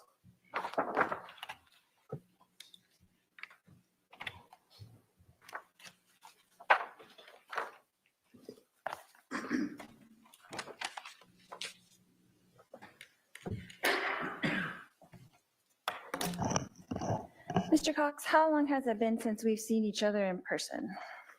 Don't know. When was the last time you saw me? I don't recall. So, has it been a year, 2 years, 3 years, 5 years, 6 Something like years, that. 7 years, 8 years? Something. Okay, so you have no idea. Nope. You have no idea when the last time you saw me in person. I don't know the year or how many years it's been. Okay, so did you see me at Colby's wedding in January 2018? No, I was not there. You didn't come to Colby's wedding. No, I did not. So did you see me sometime that year at my house Possibly. where Colby got married? That house, I did see you at that house. Yes. at least one time. Yes. So possibly in 2018. Yes. And when was the last time we had any communications? The last time I remember our communications was you and I were speaking in the kitchen when the family was over. Okay, so you think that was that time in 2018? I think so. Okay. And were we eating my green chili chicken enchiladas? Do not remember that. You do not remember that? Nope. Is that what I made every time we had a family get together, which was like 10 times a year? I don't remember that. Okay. And when was the last time that we had a phone call or text message? I have no idea. Could it possibly be around that exact same time? Possibly. Okay. So that was possibly in early 2018? Yes. Okay.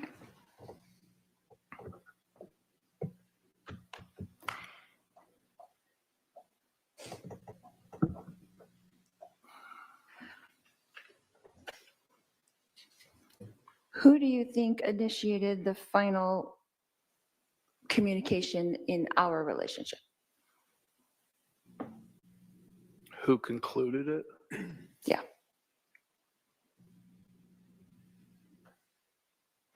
I don't know.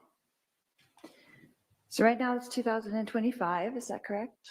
Yes. And so we haven't spoken in about 8 years? Would that be correct?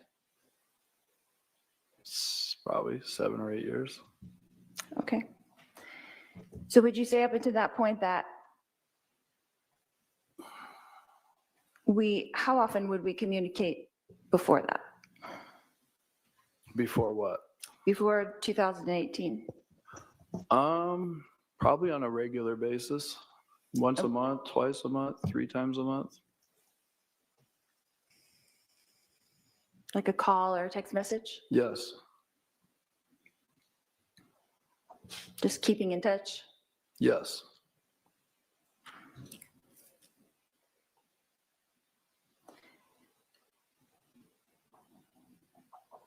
You know of us living in Hawaii and you were living in Kansas at the time?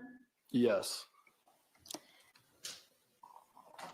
And in your career, you lived in lots of different places, is that correct? Yes. Austin, Yes. Dallas, Yes. New York, Yes. Wichita, Yes. Sacramento. Yes. Did I miss anything? Others. And I was in Texas, Yes. Arizona, Yes. Hawaii. Yes. So would you say that we were not physically close during the past 20 years? Yes, I would say that. So our communication would be solely family get-togethers, occasional text messages. Is that correct? And phone calls, yes. Okay.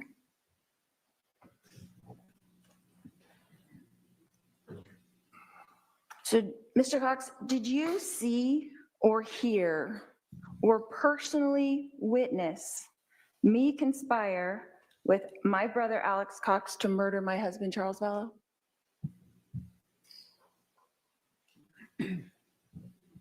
Repeat that again? Okay. Did you see with your eyes or hear with your ears or personally witness me conspire with my brother Alex Cox to murder my husband Charles Valow? No. Thank you. No more questions. Redirect?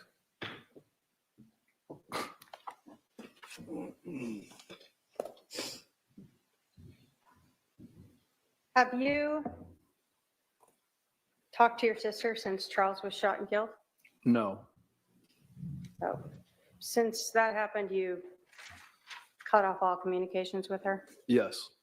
Prior to that, you were being asked about 2018 being at Lori and Charles's house.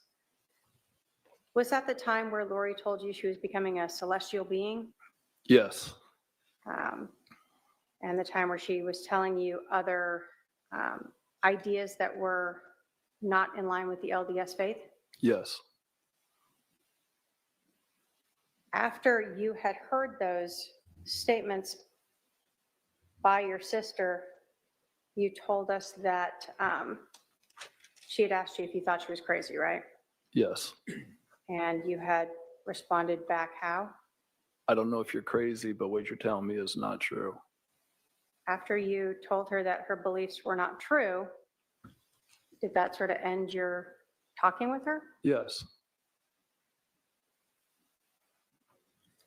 You were asked if you personally saw, heard your sister Lori conspire to kill Charles. Were you there that morning? No.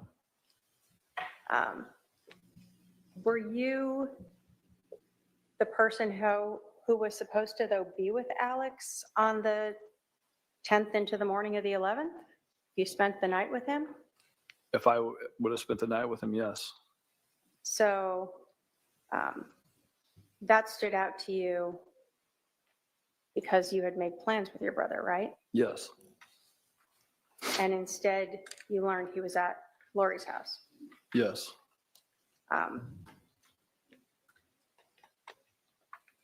You told us that you thought it was odd that your brother would be over at your sister's house at 7:30 in the morning. Yes. And you were aware that your brother had guns. Yes.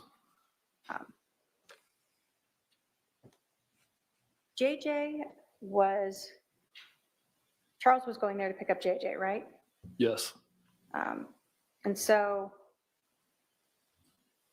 did it seem odd to you that your brother would bring a gun that was loaded with extra magazines that was not safe to your sister's house where JJ was? Objection, out of scope. This is not just Goes to the a conspiracy. redirect. This is not just a redirect. Hey, I didn't ask for argument. Okay. The objection's overruled. What's the question? Sure.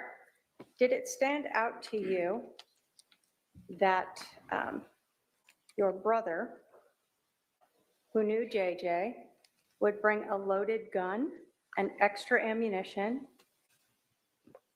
to the house where JJ was running around. Well, It I wasn't- didn't know at the time. Yeah. You're saying afterwards? Yeah, you learned afterwards your brother killed him, right? Yes. And when we're talking about this conspiracy and things that are going on, did that seem odd to you that your brother would bring a loaded gun and extra ammunition in a unsafe way to a house where your, sister's son, JJ, lived? Yeah, it seems extreme. When you were talking to your family after this happened, did you actually tell them that you believed that Lori and Alex had conspired to kill Charles? Yes. Why was that? Because Lori had told people that Charles was no longer living, that some guy named Ned was inside of his body, that there was a zombie living inside of him. And Alex didn't respond to any of my text messages when I was supposed to be with him. And he was at that house that morning. Lori talking crazy about how she's a translated being. All these things all added up into that moment and that morning. Once I found out on Saturday that Charles was shot and killed, no doubt in my mind that they killed him. That's a feeling that I got. And you told your family that? Yes. No other questions? The last line of questioning from the possession of the gun on, I think the defendant's right, was technically beyond the scope of her cross. So based on that, I'll allow the defendant, if she wants to recross on those issues, if she elects to, may do so now.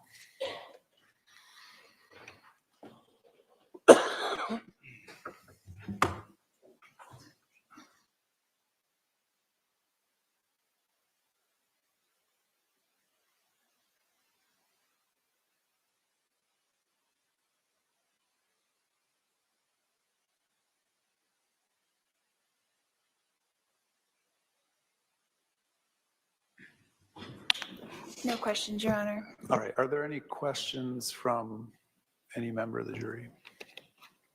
Not seeing any, sir, you can step down. You can step down. Thanks. State can call its next witness. Thank you. If I may go get her. Go ahead.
Serena Sharp.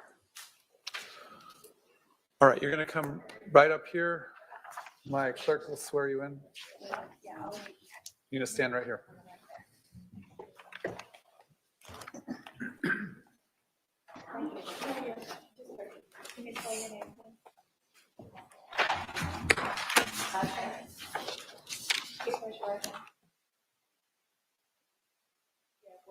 truth, the whole truth, and nothing but the truth, so help you God. You're gonna walk around the court reporter here and have a seat just to my left.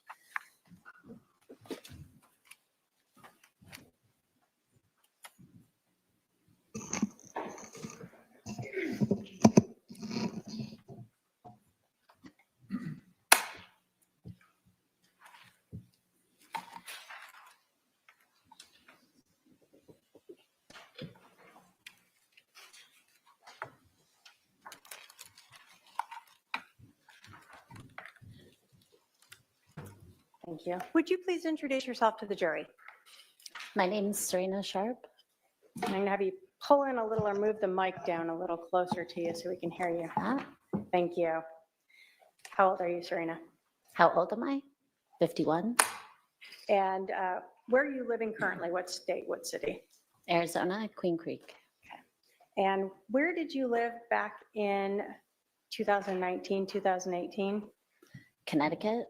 Okay. When did you move to Arizona? It was right before COVID, so 2019. Do you recall? I know we don't have a lot of weather here, but summer, winter, fall. Definitely summer. It was hot. I think it was end of July, August, but we closed on our house September. Are you a member of the Church of Jesus Christ of Latter-day Saints? Yes. Were you raised in this church? Yes. Do you consider yourself a spiritual person? Yes. I want to talk to you about a group, Preparing the People. Have you ever attended any of their events? Yes. Two. Can you tell us what those are? They were conferences that helped people prepare physically and spiritually for emergency preparedness and the second coming of the Lord. And you said you attended a couple of those conferences? Yes. Are they located sort of around the country? Yes. Did you ever attend one of those conferences here in Arizona? I did. Do you recall when that was? It was November of 2018. When you decided to come to this conference in November of 2018, did you know anyone here? Two people, one just from over the phone conversations, Melanie Gibb and Jason Mao. So did you have any place to stay when you came here? What was your thoughts as you're coming in for this conference? Both of them invited me to stay at their homes. And what was your plan? Who did you think you were going to stay with? I thought I was going to stay with Melanie Gibb because she offered to pick me up at the airport as well, so that I didn't need to rent a car. Did you know Arizona well? Not at all. No. So were you picked up by Melanie Gibb? Yes. And did you stay at her house? No. Where did you stay? After she picked me up, she said that instead of her house, because her whole family was home and it was busy and chaotic, we were going to stay at her friend's house, whose family was gone for the weekend and had a bunch of people for the conference staying there. Okay. Who was that? That was Lori. Did you know her last name, or did you learn it? I learned it when I got there. I had never heard or had met her before. What was her last name? Valow. Okay. So you told us you didn't know Lori Vallow prior to just coming to stay at her house. No. Do you see her in the courtroom today? Yes. Can you point her out and tell us what she's wearing? She's right there with glasses on and blonde hair and a black jacket. Your Honor, may the record reflect the witnesses identified the defendant. It shall. Do you recall who else was staying at Lori's house that weekend? There was a lot of people, and I was meeting everybody for the first time, so I don't recall everybody, but I do know Lori was there and Melanie was there. Did you ever meet Chad Daybell? Yes, he was there as well. Was that the first time you met him? Yes. So during this event, are you going between Lori's home and to a location where the conference is at? Correct. Okay. And did you ever talk with Chad Daybell outside of, well, did you ever talk with him that weekend? Yes. Okay. Did you ever talk with him after that November 2018 conference here in Arizona? Yes. When else did you see or talk with him? I saw him at another Preparing a People conference in February. So that's 2019 now, Yes. after the November one. Correct. Where was that one? That was in Idaho. And did you ever contemplate moving to Idaho? Yes. Did you ever meet with him in Idaho well, did you learn he lived there? Yeah. When did I learn? Did you learn that he lived in Idaho? Yes. And did you ever, in fact, meet with him in Idaho to kind of talk about possibly moving there? Yes, I was actually house hunting with a realtor and in the city that he lived, so we connected for a few minutes. What city was that? Rexburg? Did you know if Chad was married at that time? Yes. When you were staying at Lori's house in Phoenix in November of 2018, did you understand her to be married? Yes. At that time, did you have any idea that Lori and Chad were having an affair? No idea. After you met Lori at this and stayed at her house, did you have any more conversations with her, texts or phone calls? Yes. Were you ever invited back out to Arizona? Yes. When was that? That was in March of 2019 for Girls Weekend. What was the girls' weekend going to be? It was a few girls coming together for a Girls Weekend. So Whose house, where was it going to be?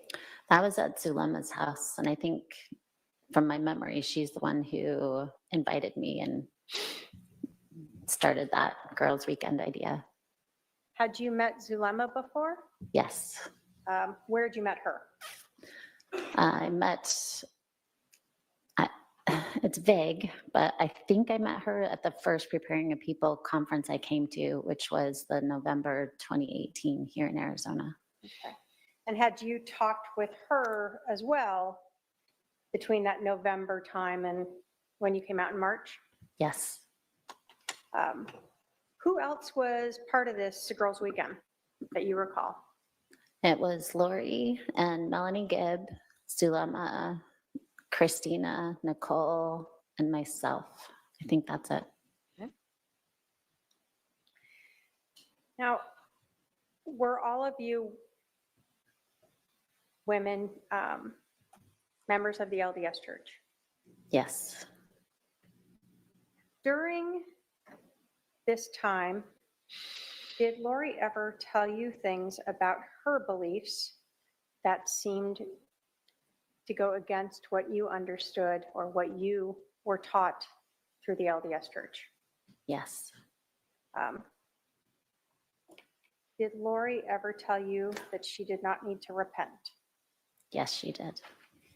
What does repenting mean? Repenting means turning to God and confessing our sins and repairing our relationship with Him so that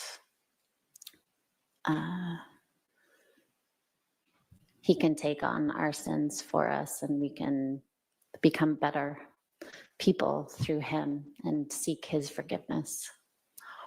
Do you recall what Lori told you about not needing to repent anymore?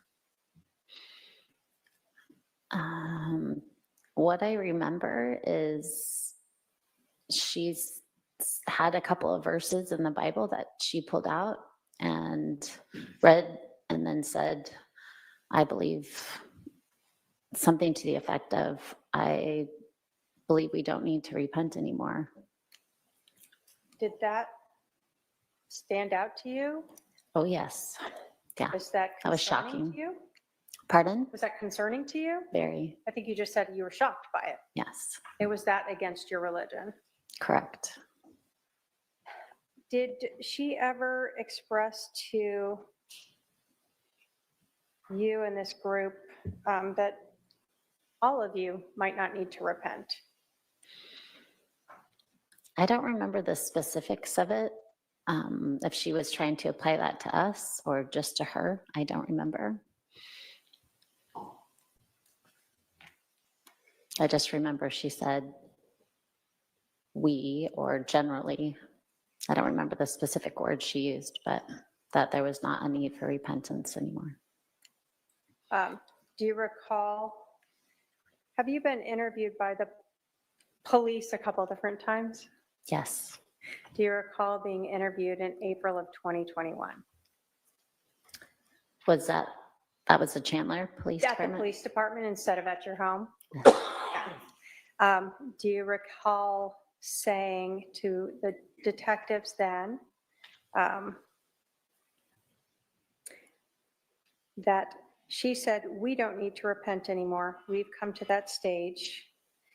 And then you were asked when she said we, was she talking about like her and Chad or all you guys? And you said she was trying to get all of us to believe that. Mm. You recall saying that? I don't recall saying that, but if that's in the transcripts, that was much closer to the time when it was said. It's been a few years. I don't remember exactly what was said anymore. So your memory back then would have been better than now? For sure. So if you had told the police back then that she was trying to, in fact, tell everyone that you could follow along with this belief of not repenting, you would have been truthful to the police back then. Of course, yes. Do you recall Lori ever talking to you about people having dark and light levels assigned to them? Yes, I do. And do you recall Lori ever talking about not needing to repent because she was translated? I don't remember her using that specific word, but not trying to.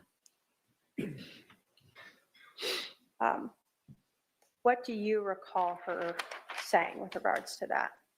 I remember her talking about changing physically and spiritually. Those are the two I remember. And by changing physically, what do you recall of that? Just being filled with more light and knowledge so that we could become closer to God. So is that sort of the same as when we're talking about being translated? Yes. I just don't remember her saying that specific word. Okay. So the concept was the same, Mhm. whether or not she said that word, you don't recall now. Correct.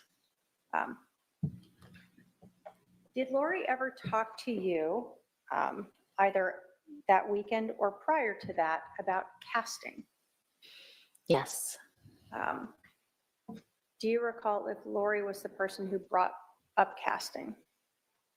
I believe she was, from my memory. Do you recall if she talked to you about casting on more than one occasion? Yes.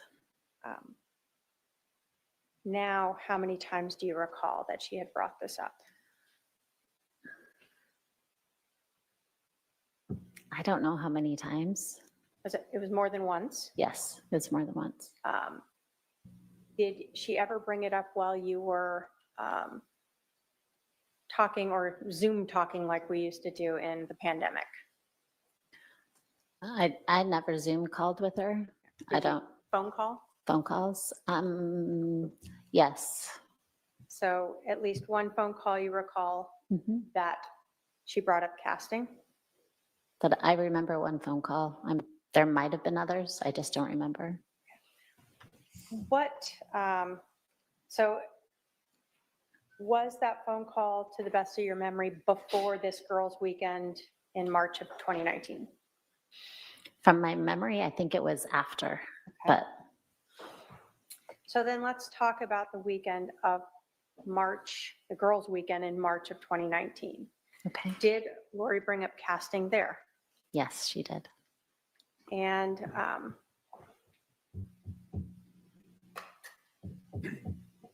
the other time when Lori had talked about casting, whether it was before or after, was this to sort of cleanse society, sort of a generic, I don't want to say generic, but to try to cleanse evil from an area or a population, not a specific person?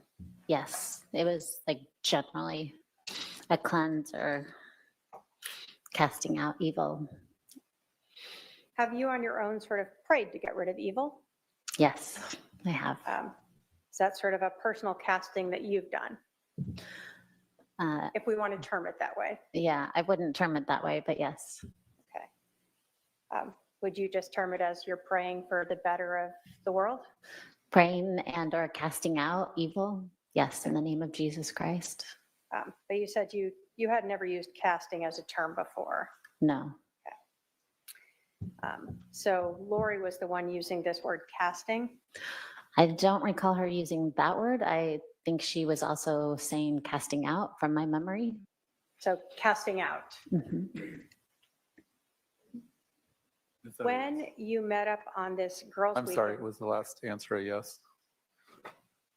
this was the first, I guess, Lori was the one using the term casting out. Yes. On this March girls' weekend trip, do you recall having Lori ask everyone to help cast out as to a specific person? Yes. Can you tell us who that was? It was her husband, Charles. Had you ever met Charles before? Vague memory, but it was a quick, I think, meet as I was leaving Arizona for the Preparing a People conference in November.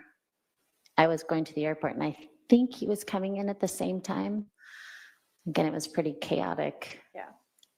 But I think that's when we met very briefly. So he was kind of coming home and you were leaving. Yes. Did this seem unusual to you to do this, to be asked to cast out as to a specific person? Yes. But not. Did you say unusual? Yeah, did it stand out to you, her asking you to cast out as to her husband? Yes, it stood out to me. During this weekend, did Lori talk to you about her husband, Charles Valow, being possessed? Yes, she did. What do you recall about her talking about her husband being possessed? I recall that she spoke about her husband being possessed by an evil spirit, and she named the evil spirit. Do you recall what the name was? Yes, What was it? it was Ned. N-E-D? Ned? N-E-D. When you heard this, did that stand out to you as well? Very much, yes. Very unusual. Are you someone who questions things, or Yeah. do you just go with the flow? I question things. So you're hearing these things from Lori that are standing out to you, some of them very against your religious beliefs. Are you starting to ask about some of these things? Yes. I remember I was asking a lot of questions about the repentance thing she brought up. And I remember asking and talking to some of the other ladies about the casting out in a group setting before, or stuff like that. Do you recall Lori Vallow telling you that her husband Charles was no longer Charles, that he was now this possessed person? Yes.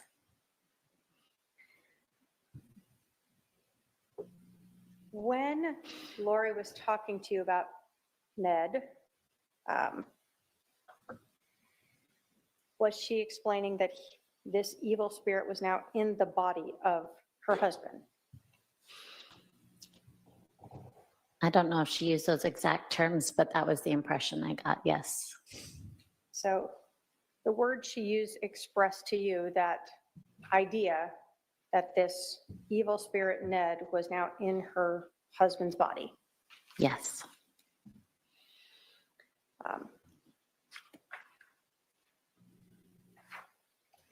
So did you ever hear Lori use the term zombie? I did. Is that another thing that kind of stuck out to you? Very much. In listening to Lori, did zombie sort of did you understand that to mean someone whose body was possessed by an evil spirit? Prior to this, I thought zombie was like a Hollywood thing, but she tried to relate the zombie and correlate that to the evil spirit that was inside of somebody. Like her husband? Like her husband, yes.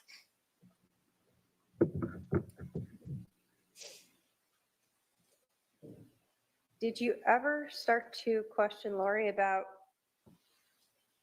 zombies and these evil spirits inhabiting her husband's body? Did you try to question her about that? I don't recall specifically. Okay.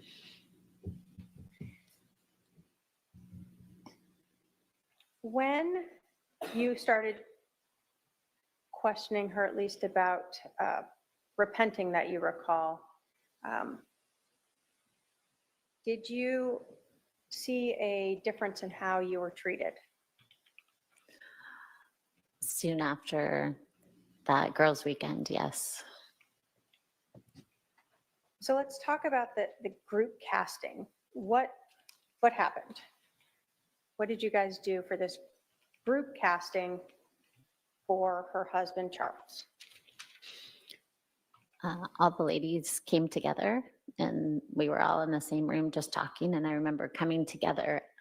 I don't remember if we were standing or sitting, but I remember Lori started and asked for this help for her husband because she needed to cast out this evil spirit.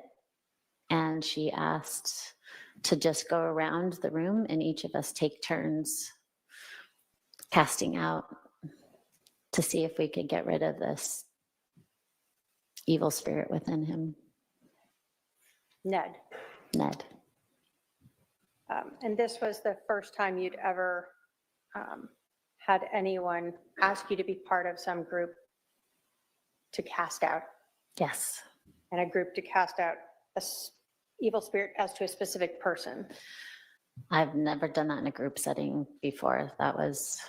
Never even heard of that before. After this weekend, let me ask you, how many days do you recall that you were here? For which? That March? That March? Yeah. Just a couple days. I don't recall how many. Just a couple days, though. Okay. So like a weekend, maybe? Just the weekend type of thing. Approximately. During that time, do you recall just the one evening where Lori had asked you and the other women to cast out this evil spirit and her husband? Was there just one incident that weekend that you recall? One incident. I'm sorry, I don't understand the question. Over the March Girls Weekend, was there just the one time where Lori asked the group to cast out Ned from her husband? From my memory, yes, I think so.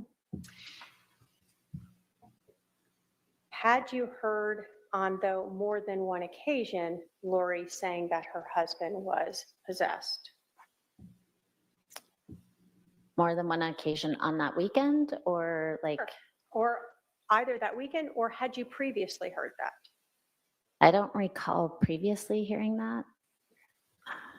And I don't remember hearing it after how many times she said that. Was it discussed throughout the weekend? I believe so. Let's go ahead and recess for lunch. We'll resume at 1:30 p.m. I'll tell the jurors to remember the admonition. All rise for the jury.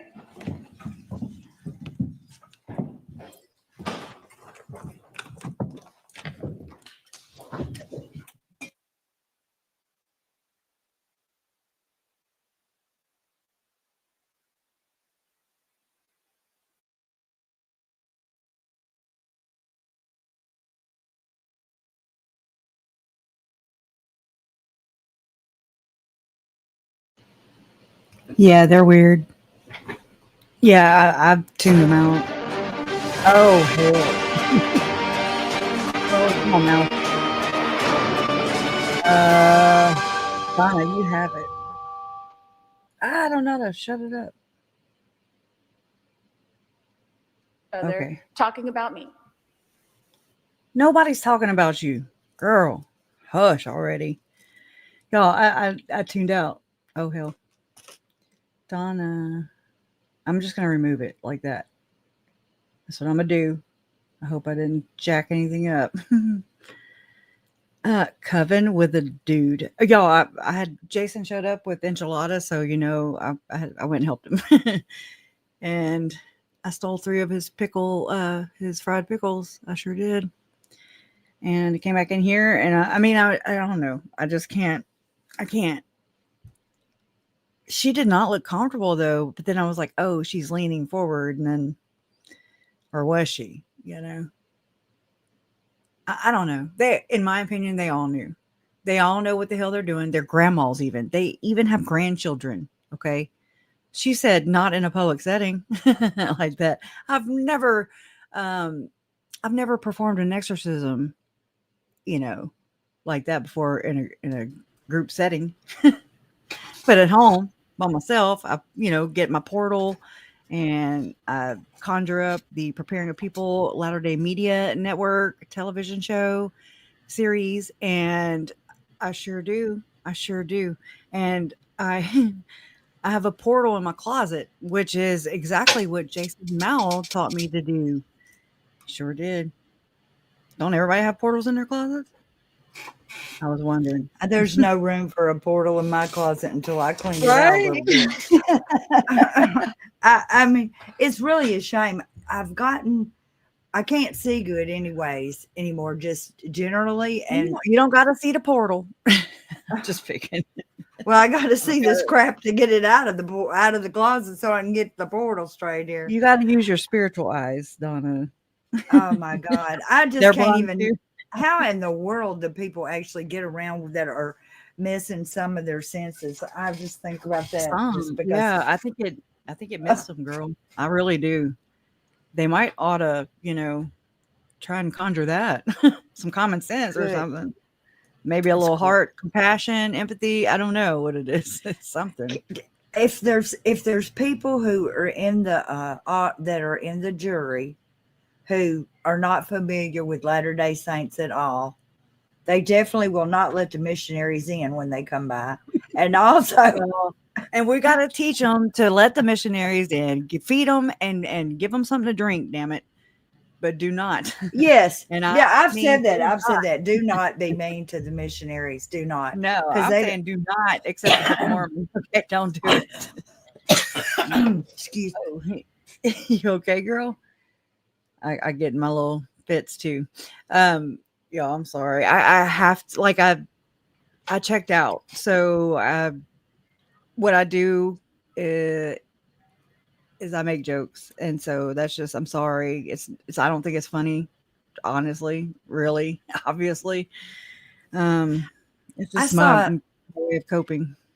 I saw a TED talk one time, and it was a girl who was raised in a cult, but I can't remember which one. But I want to say it was maybe Well, it may have been it might have been the Westboro Baptist, but I'm not exactly sure. But anyway, in this talk, she said that they were like protesting someplace, or they were, standing, handing out tracts or Bibles or something. And a lady came up to her. She was just a little kid, and said to her, "You will grow up someday. And when you do, I want you to examine this, and you can leave if you want to." And she grew up, and she always had that in the back of her head. She didn't try to pull her out right then. She didn't try to kidnap her out of it. She just told her. And when she grew up, she examined things. And I think that's, sometimes you can tell somebody something without scaring them. You know what I'm saying? I don't know what that technique is. I'll let you know when I figure it out. It's called the fear doctrine is what it is. It is. I mean, if you're talking about, I mean, that's how I grew up. I grew up in like that. And it's like me going through this process with Lori and Chad and all this crap. I've like researched into so many things, and I'm like reflecting on my own life, and I'm like, oh my God, that happened to me too. Hashtag me too. And not, you know what I mean? Nothing.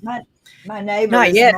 I haven't uncovered a memory or nothing. Okay. I'm not saying that there won't be one, because Lord knows I missed my memory. It misses me right now. Trauma. Damn trauma. Sorry, I'm just bitching some more. I'm sure you can hear my neighbor mowing. I'm trying to mute I do. as he comes around this way. I keep hoping he'll be in my yard, but no, not that. You better get in that portal to do some damn work.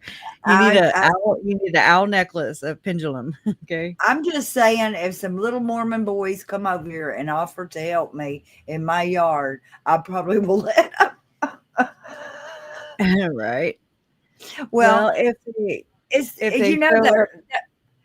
they're supposed to. This is part of this. What I was told, that in some places, that is part of their. They do community service to the people, make them think nice little people, and so they have their boys like go over and work in people's yards for or several people. So I've never had anybody. That's called love bombing, kind of. Well, it is, but they don't try to like what do you call it? It's like it's love bombing, but it's kind of like they're love bombing and they're walking away because they're not trying to. They don't try to recruit you while they're there. Later on, you think, oh, they were so nice, and somebody else will recruit you. It's young like boys, the ballroom. yeah, they're just like, they don't try to recruit you. It's a different group of older boys that come by that try to recruit you. See? Never knew. At any rate, be nice to them, and maybe you can let them know that Gentiles are nice too, and that they might learn something if they research a lot of stuff. Thank you, Treva. Thank you. Yes, appreciate you. Yo, I need to upload some emojis, but I forgot because it's been a year. It's been a year since I uploaded any, and I need to figure that out, but I can't ever. That is a weird little way you have to do that. I don't remember how to do it, but I remember I like found it, and then I couldn't find it, and then I found it again. Though, because it's in a weird place where you put the emojis and the YouTube is not a user-friendly platform, in my opinion, at all. Like the manual stuff you have to do, or maybe I just am way back in the times. Maybe if I'd opened emails from them, I might learn something, but I ain't got time for all that. I don't know why they don't just take over some kind of software, like why StreamYard and these other groups are tag-ons that they could very easily just put a few more tools implement. Right. And I've never gone live from YouTube except for when I was on the airplane or about to be, when we were about to take off, whenever I Right. first went to Rexburg, whenever Lori Daybell was incompetent and became competent. That was the first time, but no, that was my second time. First time seeing her since she flipped her wig oh my all the way. gosh. Y'all, so I wanna rewatch the Adam part. Again, I'm ADHD too, and it's like I can only process so much anyways because I'm processing it. And I have to sit there and think about the timeline, and it's a lot of mental work, and I mean, because And it's so also, massive, it's taken this long. and also we have to do math all in the middle of the damn thing by trying to, okay, 30 minutes plus take away, it's like you got to subtract 30 minutes from when that Oh, you talking is. about And the court? yes, because the way they do, and Mm. then not just that, we have the time zone. I mean, we got math involved in doing this. I don't Nobody do told math. me that. Well, I do math Me too. measurements like inches. Like, okay, I Yeah. can tell you, I can Consumer easily tell math, you I'm how. good. Yeah, And if all you that. ask, you can show me something and I'll give you a good estimate of how large that thing is. Yeah. I can tell that. But the time thing, adding on, taking away, dividing by, I was like, Yeah, they messed me up when they put numbers and letters together. I was like, to this day, I'm 46 years old. I'll be 47 next month. I sound like Julie Roja.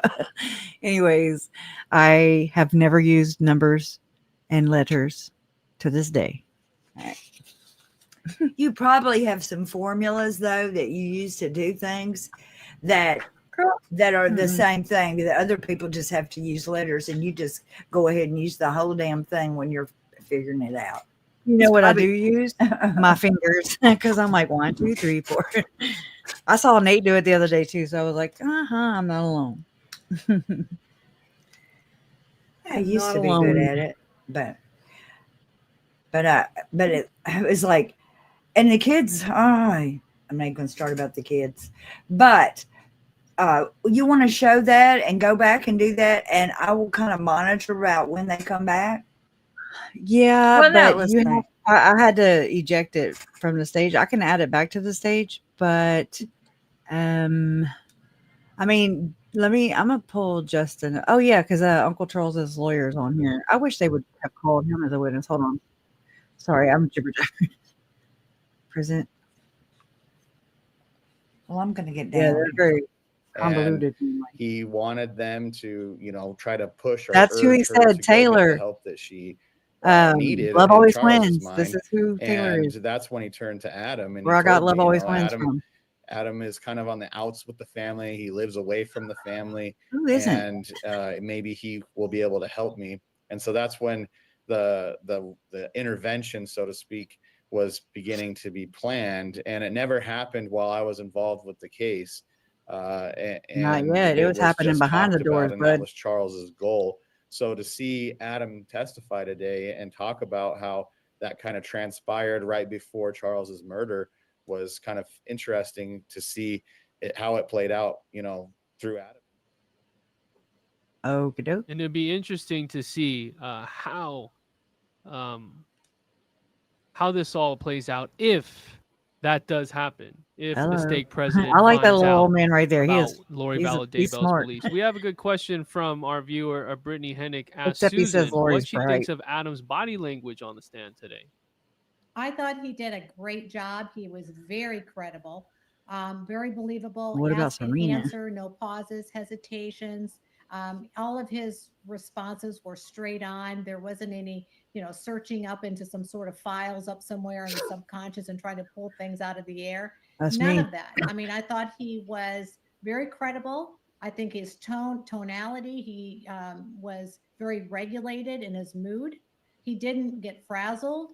He was a great witness. Oh my God. And at the same time, you could I'm sense all that those he things. was a bit discombobulated by it all, that this form of disbelief. but yet he was very strong in what he saw, and he didn't have any problem standing his own ground. But I think he did it so well and so respectfully that I thought that he came across incredibly credible and believable. He stayed cool and calm throughout it all. We've been collecting some clips. Let's listen to Adam Cox, how he knew something was off the morning of the shooting, bite number 3. When you learned that Alex was at your sister's, what were you thinking? I just thought something weird is happening because he never answered my text the whole day I was there, never returned a call. And then all of a sudden he said he's at Lori's house. And I didn't even know what to think at that point. I thought something was off. So immediately you knew something was off. Yeah. From the prior day where Alex ghosted you to now he's at your sister's that morning when Charles was going over to pick up JJ. Yes. Were you concerned that Alex was at your sister's house? A little concerning. Yes. Have you seen text messages that you and your brother-in-law Charles had sort of making the flight reservations and leading up to the morning of the 11th? Yes. And were those all messages that you two had as you're trying to figure out how to have this intervention? Yes. And then ultimately, what you are seeing and saying that morning at 7:30 in the morning? Yes. And I've shown defendant exhibit 210, if I can have a paralegal approach with that. Good.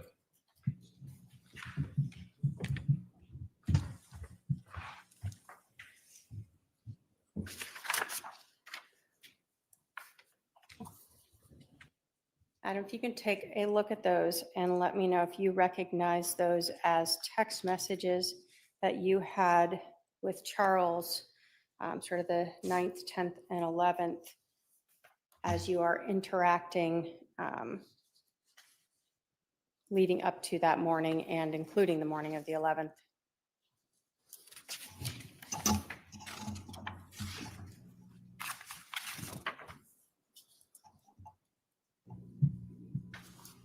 Yes. All right, so Adam Cox, the last person to text with Charles Valow, he was very much a part of this plan. He wasn't there at the time, he was being flown out. Charles had booked him that flight. And we know later on through the Idaho trial that Lori Vallow Daybell totally believed that Adam was out to get her too for her own life insurance policy. She said that on body cam to Idaho authorities. Kirk, how would you have cross-examined Adam Cox? I don't know that I would have, but Laura, I certainly wouldn't have been talking about chicken enchiladas, right? And the other thing is, and we saw the most poignant moment of the cross-examination Lori placed upon him was this idea. She thought she had this great gotcha question: did you see me or hear me conspire with my brother to kill Charles Valow? And of course he says no, but she makes it clear that they didn't have that close a relationship. So I don't know what she was trying to drive at. But then what happened on redirect was really gold for the state, because then Trina Kay stands up and says, I forget the exact question, but basically asks him, did you think that they had done something to Charles Valow when you heard about his death? And he says, yes, I immediately knew that they were involved. They had done it. That's not testimony that should ever come in. But so far, to me, I think it's some of the stronger testimony and evidence that this jury has heard. Her own brother saying, I think she was involved. Mel, what do you think? How would you have cross-examined him if you would choose to do so? I just want to go back on one other point that really struck home. It was the strategy of Charles to have her temple recommend taken away.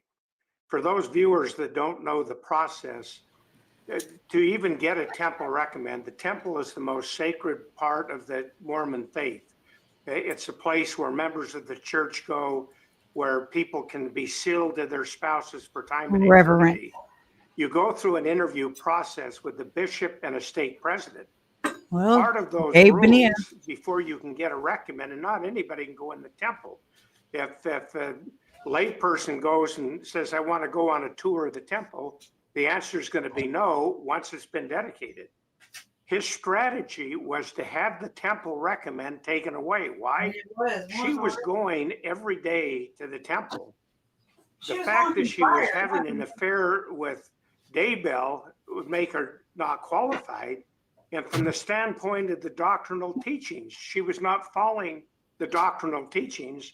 Her belief in these dark spirits and evil spirits, and the fact that nothing applied to her, that she had gone beyond this, I think it was a good strategy. The best way that he could have hopefully awakened her was to, one, try to get her away from Chad Daybell, but two, take her away from where she was going almost daily to the temple, where she would presumably go in there in the sanctuary of the temple, in the quiet rooms, She was and going. let these chat with her friend. ridiculous ideas foment in her mind. She was running. I thought the cross-examination was very Hey, dude. good, but Lori has a unique way of demonstrating that she's a nutcase yeah. in the first place. All of these points are merely reaffirmed that she's very bright, very attractive, very articulate. But as we I now don't think she's learn bright. what's going on in her She's mind, manipulative. it is actually scary to people. Wow. So like Yeah. if an attorney was Really. asking those questions and not her, it Y'all, might I want to be eat, perceived so I'm differently, gonna but because mute she is the defendant, every now is and there then. already an image or something the jury's seen, and obviously the way in her tone of voice? I don't know if a defense attorney would be speaking the same way. And you look back at Nancy Joe's testimony and that exchange as an example.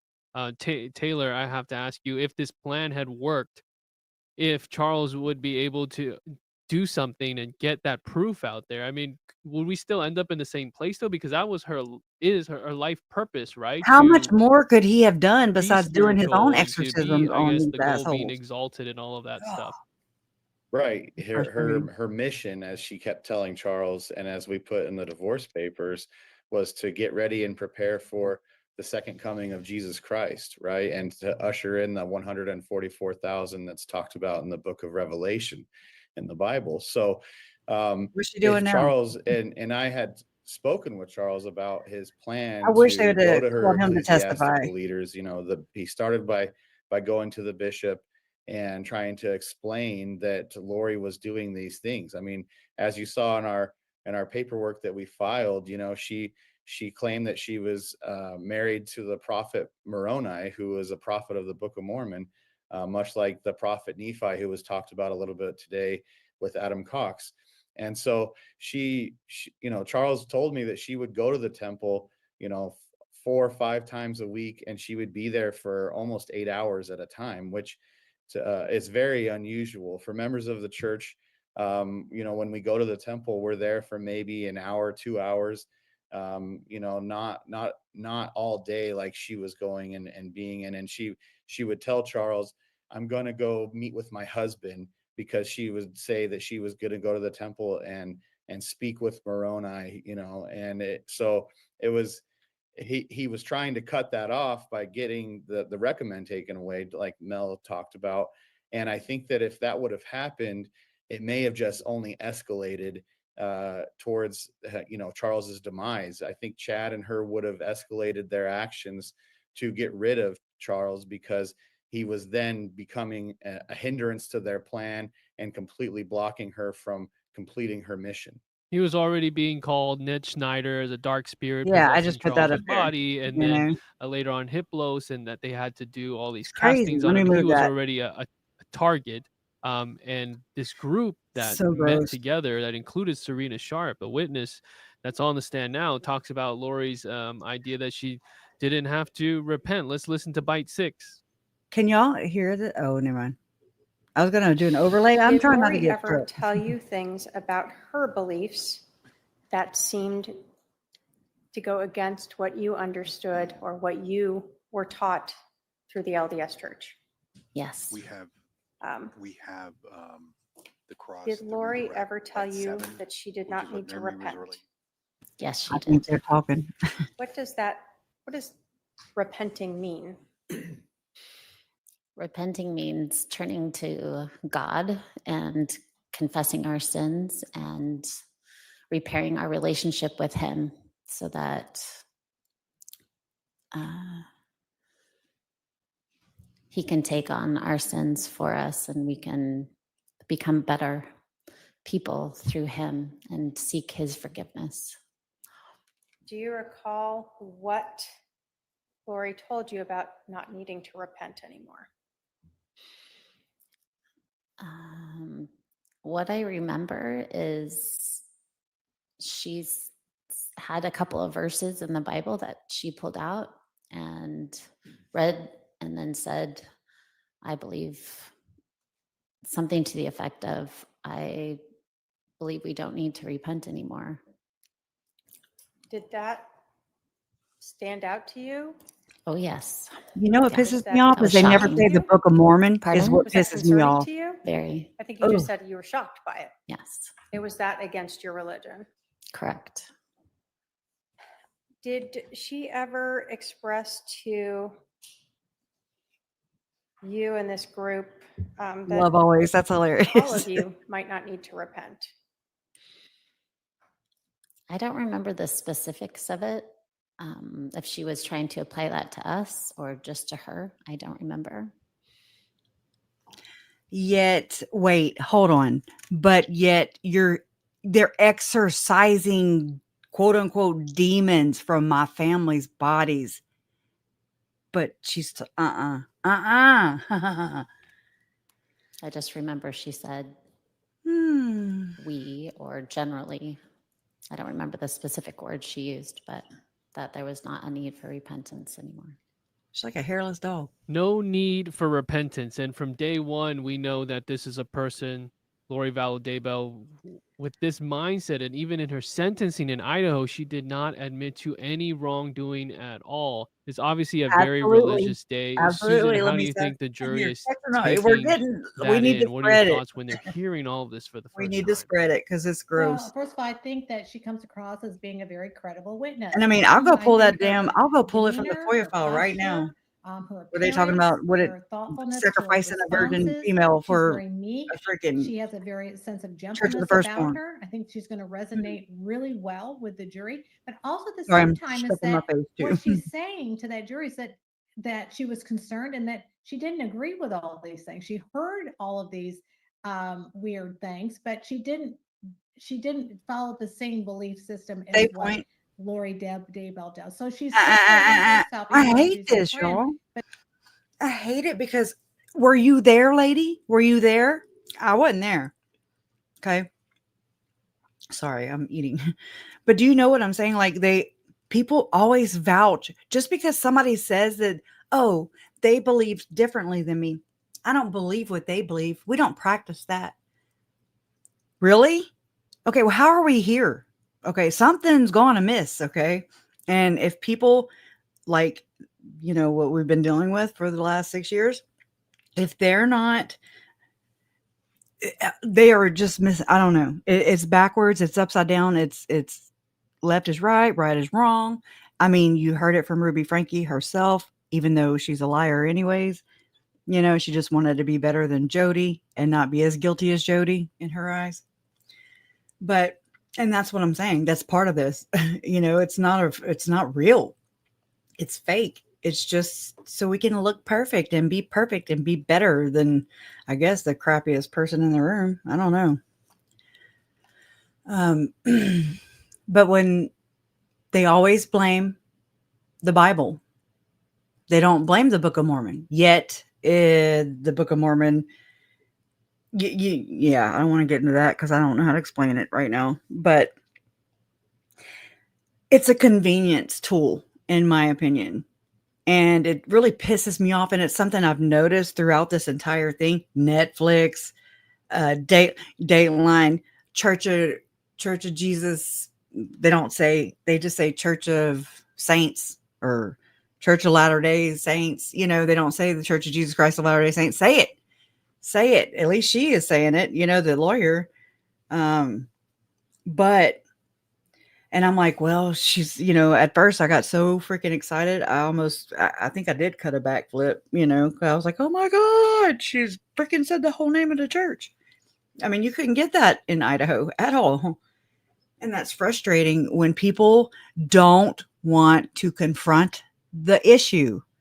They want to just brush it under the rug until it becomes a Lori or a Ruby or a Chad or a Jody or a Tim or how many members do they claim to have? 16 million. And that's just this sect. That's just this particular religion. Okay. That's scary. Okay. There are evangelist Christians doing some really whacked out shit too. People are backwards. Okay. I'm just saying, and I'm not better than you, and you're not better than me, turns out, but a lot of people do think they are. And a lot of people use religion to, I don't want to sound like that. I sound like one of them people, but I mean, enough's enough. Enough's enough. I still believe in God though. Okay. I mean, and you have that right. We have that right. But my God don't ever talk to you. He talks to me, and it's just a one-on-one. Talk about a real face-to-face. Okay. Except not for real. And it's not a code word, and it's not a dog whistle for sure. I'm not translated. Don't want to be. I don't want to be a translated bee, right? Bewitched. Anyways, it's enough. And it's not about being right, wrong, indifferent. It's just about coming together because we need to. If we don't, I mean, what future do our children have? How do we show them? Because that's how I believe you show grace. You show grace. You don't say it. You don't, spit out a Bible dictionary word. I want to feel it. I want to see it. I want to know it. I want to learn it. I want to, pass that on. I want my kids to learn that, and so if we're always like cutting one another down, if we're always trying to one up the next guy and just be perfect, I mean, Lori was a literal, she didn't blow up yet though, time bomb, a ticking time bomb. And it's so freaky because there are so many more ticking around. Y'all, look, I know, I mean, I'm from a much smaller, town, I don't even know how many people we have, but when I went to Idaho and Utah, I was scared for my life riding in the vehicles. Okay. I was like, oh my God, passive aggressive drivers. Everybody's just like, F you, and people will get out and shoot you because you, ended up right next to them at a red light or something. And they were trying to get around you just to catch up to the red light, just catch it, be right next to you. It's so weird. And so we're just so wound up and angry, and that's pretty sad. I don't know. I'm just saying, I'm not trying to sit here and say, hey, I have the answers, because I don't. I really don't. But I think together we do, I really do. This has taught me that in so many ways, that humanity, yes, it's ugly. Oh my God, I almost cussed, I'm sorry. It's freaking dark. It is, and I don't mean that in a punny way or nothing, but I mean, it is. It's dark.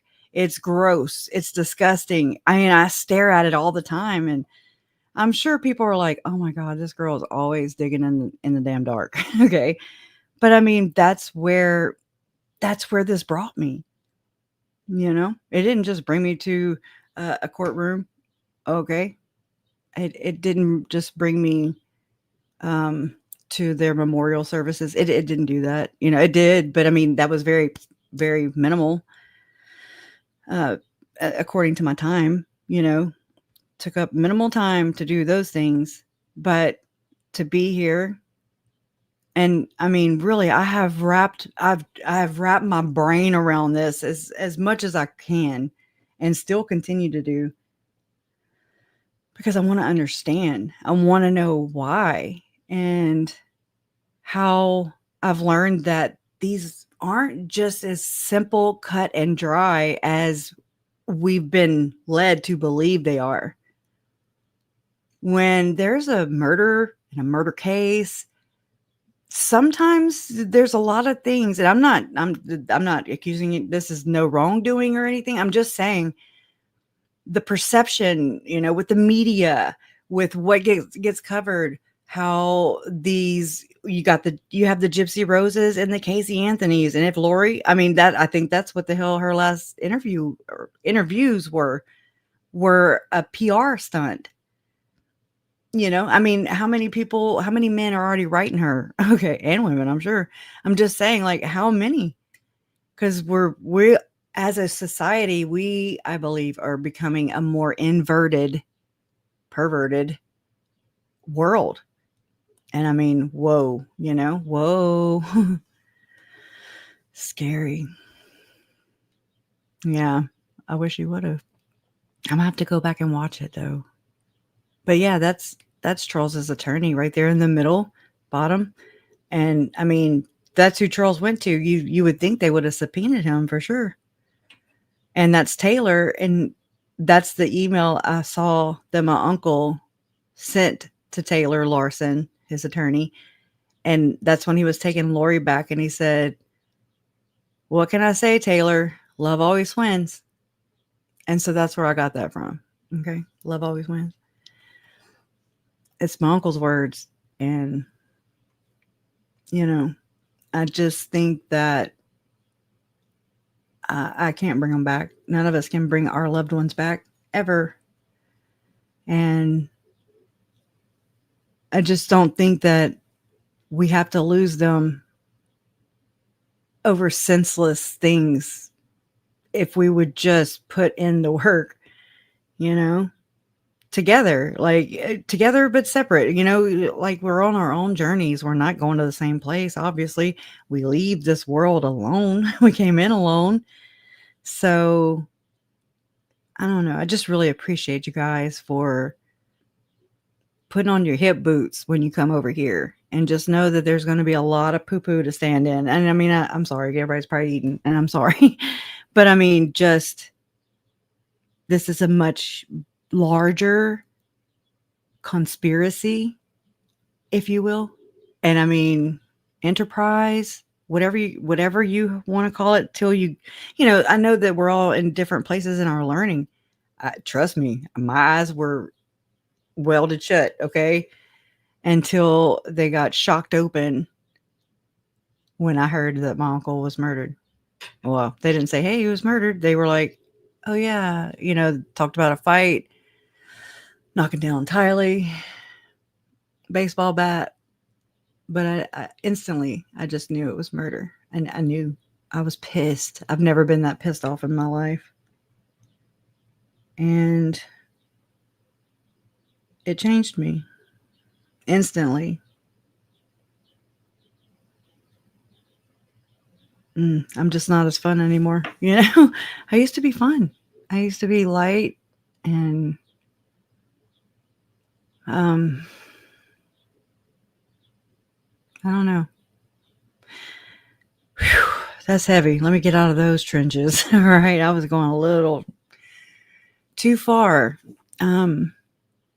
It's real, y'all. It's real.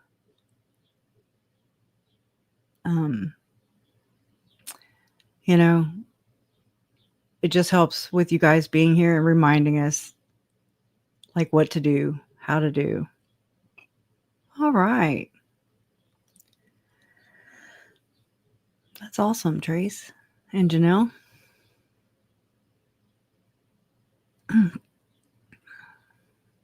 Yeah.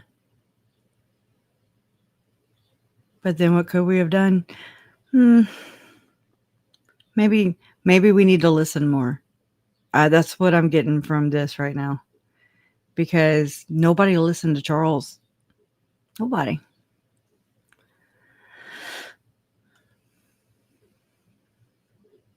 Okay, I'm like, what's going on? I'm just kidding. Yeah, me too. It's horrible circumstances, but that's like the horrible dark side of humanity that we've been up against, and still right now to this very day, this very minute, still up against it. But we are just another family, another American family for sure, that this has happened to one too many times, especially with the children, y'all. And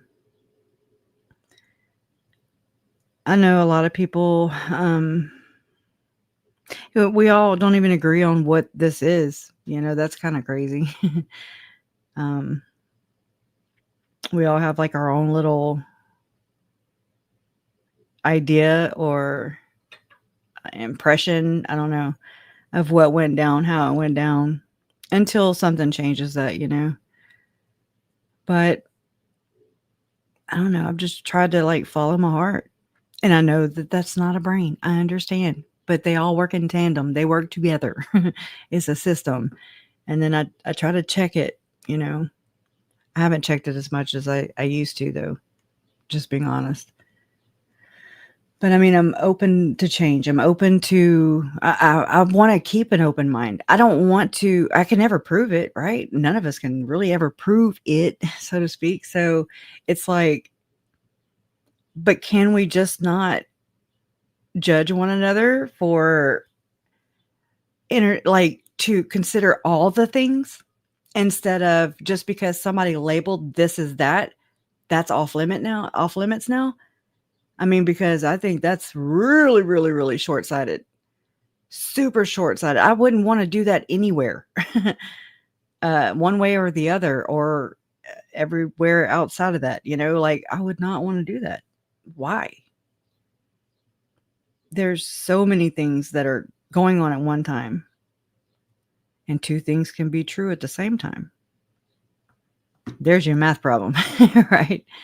The humor, the heartache shows real humanity and living. Yes. And so it shows the beauty too. That's me. I mean, me and Jason have seen it so many times. We've cried and cried and cried. Just some things you don't even know why you're crying. You're just like, oh my God, that's so beautiful.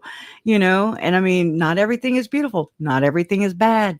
It's like, we have bad days, we have good days, but usually, like I've said before, you have your Polaroids, where you say cheese, and you pose for the next picture with your family, your friends, your loved one, your, the love of your life, whatever, or your animals, just you smile, you actually smile for that camera photo, and then until the next photo, well, hold on, let me do a stipulation there.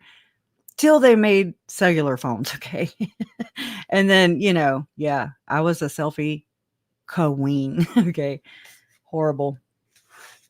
I want to show y'all how little I was at one time, but I'm like, oh no, you look like a hoochie mama,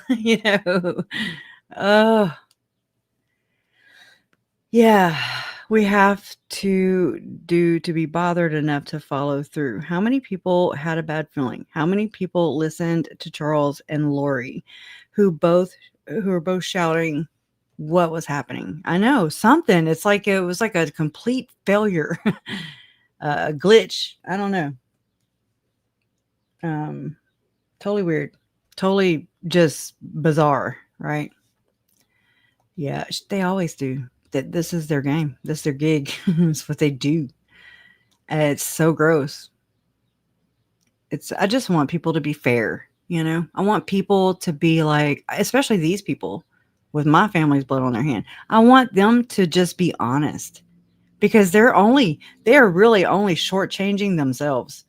I mean, at the end of the day, they are robbing themselves of their own, goodness, their own being, what do you call it?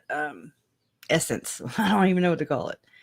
They are jeopardizing their own spiritual, journey, whatever. Not here to judge, just here to watch the judge. Yeah. Wait, who they call? I think it was Joe Schmo. Wait, I don't remember where I heard this, y'all. I think I wrote it down. I think it was Joe Schmo and the other guy. He does it. He does a show with Judge Job, y'all. I laughed. Judge Job. Don't tell Lori because she's like Job. Allegedly. Right? She's not. She lies. That's it. She's lying to herself straight up. So again, it's like by not telling the truth, by not being honest, by trying to protect our own image and or the organizations we belong to or other people who wouldn't do the same for you. Okay? Or maybe they're kids and they can't be there. Or maybe they're looking up to you for that, to just do the right thing. I'm not saying I was always doing, I promise you I don't always do the right thing. But I really try now. I really do. It's like, okay, you can't keep going to that, you can't keep putting that off, and you can't be casting out demons. Well, I mean, maybe you can, but just don't hurt any children or any people in the making of the exorcism, please. Okay. When are they going to bring up visions of glory, right? Somebody put Megan on that damn stand. Okay, put Megan on that damn stand. She can talk it. It's a twofer. It's like a two. It's like you can proselytize and no, I'm joking. But she could kill two birds with one stone.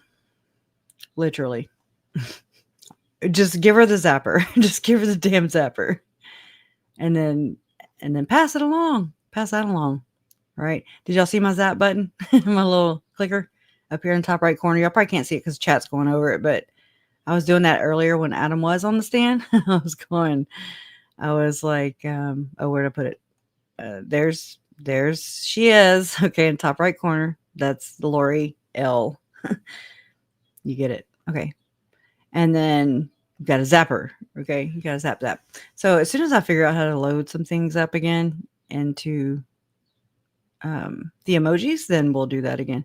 This is with Colby in mind. I've been wanting to give that to Colby, but it's supposed to be transparent, but as you can see, it is not. This one, because I can't tell because I don't mark them. And then I was working on this. So this is what we're gonna start doing Monday through Thursday. Anybody that wants to join me from 9? Well, let me go grab the thing so I cannot even start stuttering. No way I can just read it and get it right.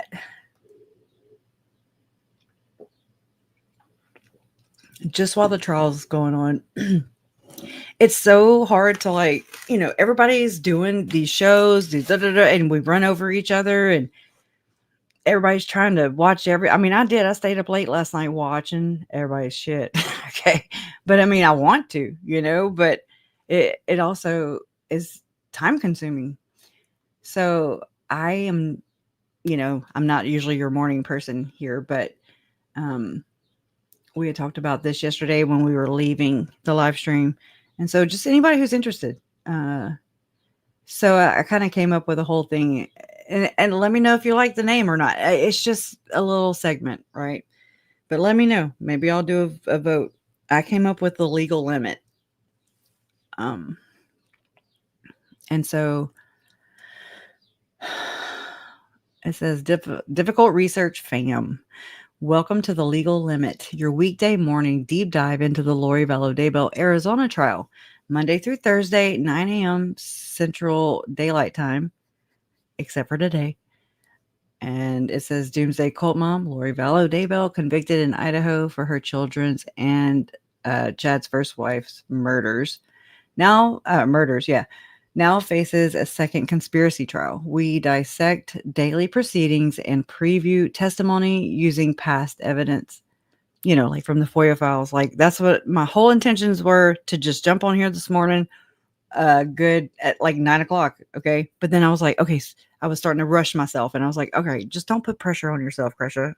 I'm sitting there just always trying to talk myself off the ledge. And then I end up procrastinating, and then here we are. sucks. But and so I was like, well, but I need to have something so I can put up for a thumbnail. And then I end up naming the damn segment. I mean, this is my brain, and this is my brain on trauma, and this is my brain on trial right now again. So thank you all for just understanding. And if you don't understand, just for being patient, compassionate, like, I really appreciate that. So, and then, we'll just kind of go over the things. Like today, we could have prepared and read Adam's testimony from the FOIA files. We could have listened to Adam's, from the FOIA files as well. His, I guess, phone interview with Detective Moffat. Does anybody know where I can find what do you call it? The witness list again? I always upload so much stuff and take so many damn screenshots that I don't it's hard to keep up with all that stuff. Oh, thank you, MM. Thank you. We have a lawyer's daughter in here again. Hey, girl. Right. I'm legalese. I have an impediment. Okay. Total impediment. Yeah, the legal limit. Let's see. Like right now, I mean, we could say how hold on. Let's talk about Debbie. Oh, you asked me who Debbie is? Oh, let me tell you. I'm trying to get to the top. So this is from the FOIA docs, and it's from September 15th, 2020 at 14:41. And I just want y'all to know, let's not gripe at people who do come forward, who do say something because they saw something. Okay, because I believe that's what Debbie did. But I've actually heard other family members that even testified today. Okay, that's all I'm going to say. Saying that she was just out for the fame. And I'm like, what fame? What are you talking about? There's no fame. What are you talking about? That's that stuff that weirds me out. Okay. Ain't nobody famous here. There's infamous and there's just nasty. Okay. Nobody's coming out and trying to do an expose on anybody's family. We're not Diddy. Okay. We're not trying. And even in that, there's nobody, I don't think there are some people that do that, but we can't be having that mentality and putting labels on people like that who maybe are a threat to your truth. Okay. Anyways, truth hurts, but you get over it. You can face that and be done. You could pop that can of biscuits before it explodes like it's doing right now still. It's like a damn tidal wave. I know my analogies aren't that great today, but anyway, so Debbie was married to Alex Cox. I know, right?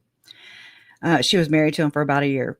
And so she called the police station. She actually called a bunch. It reminds me of Nancy Jo when she was like, I thought maybe the cops were going to call me because of our phone her and Charles's phone conversations.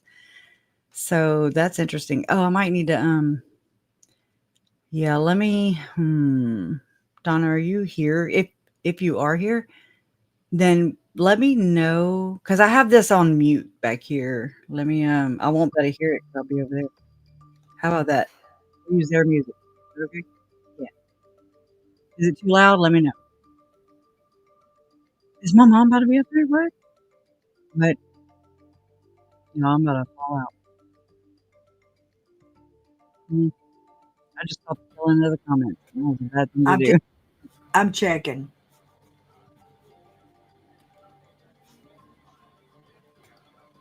I like that name, Legal Limit. Thank you. It's got a little wordplay to it. I mean, it came out of nowhere. I had all kinds of names. I even made some things. And I'm like, now I got to go delete all those things. Thank you, lawyer's daughter. Trace, are y'all back in? Can she hear us? Can Trace hear us? Tracy. No.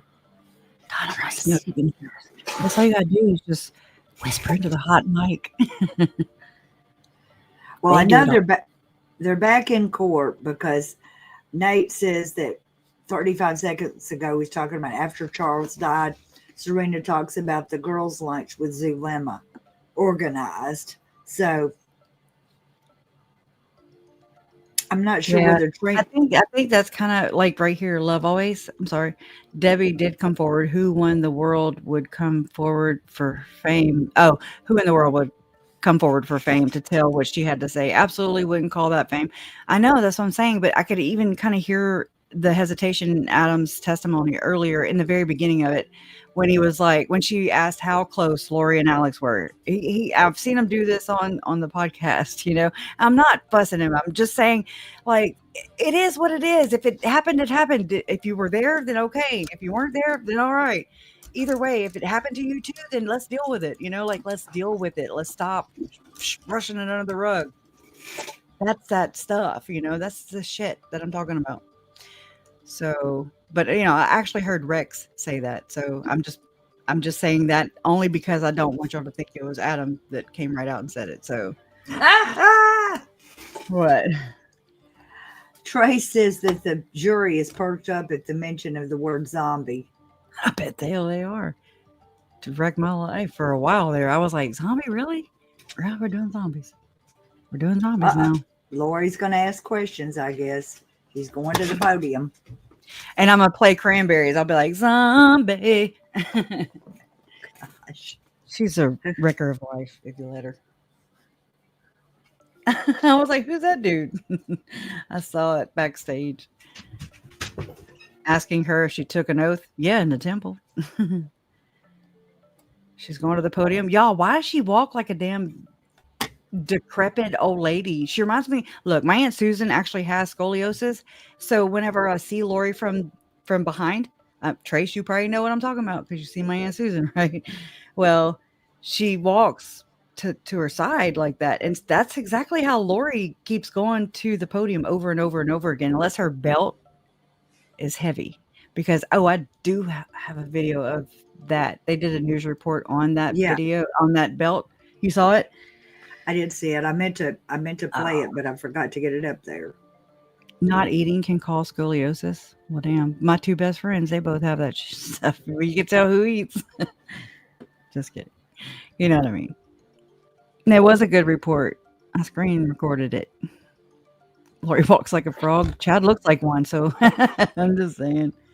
Who's going to kiss who? And I'm like, chunky, thick thighs, right? Yeah, you got some ice cream? Look, my enchiladas are sitting right here. I didn't even know he was bringing anything. And he was like, I got you. And I'm like, oh, you can't remember. I can't believe you don't remember my green chili enchiladas that I brought to every event. They were the most special thing. You should remember them. I can't believe it. Somebody see if he is lying. I think he's perjuring himself to say he don't remember my enchiladas. Don't eat the fruit salad either. Don't eat the fruit salad. She couldn't cook. She's not a cooker. Remember, Melanie Gibbs said it. She's not a cooker. Green enchiladas. I'm gonna have to go back and listen to it. I guess I missed it. I heard her say it, but I zone out. I'm telling you. He couldn't remember. He said, I don't remember when I saw you last. And she kept on saying, well, you mean to tell me you don't remember those green chili enchiladas? Oh my God. And he's like, nope, don't remember them.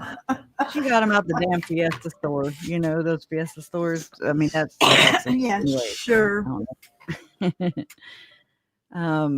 Yeah, she's just a real winner, y'all.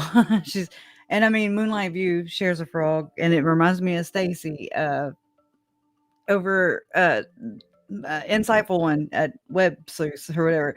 And she always goes outside, and we can always hear her frogs, which is very calming, right? But it takes a little bit to get used to. You're like, wait, what the hell is that? And then you hear the frogs. So, we can go south. And then we can go north, okay? So do both of them have frogs? I got to ask a question about that. I thought that other lady had the frogs.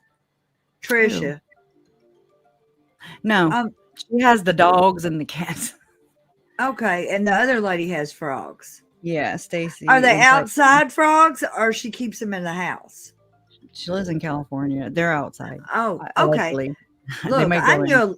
I knew a lady in Memphis that had frogs that she kept in an aquarium and stuff in the house, and they Mhm. have to be fed special stuff, and they have to be like, you can't, like, she had to feed them before she went to work and had to be back home, and she acted like it was very crucial about how these frogs were fed. And Well, Donna, to some my- people like animals. I'm joking.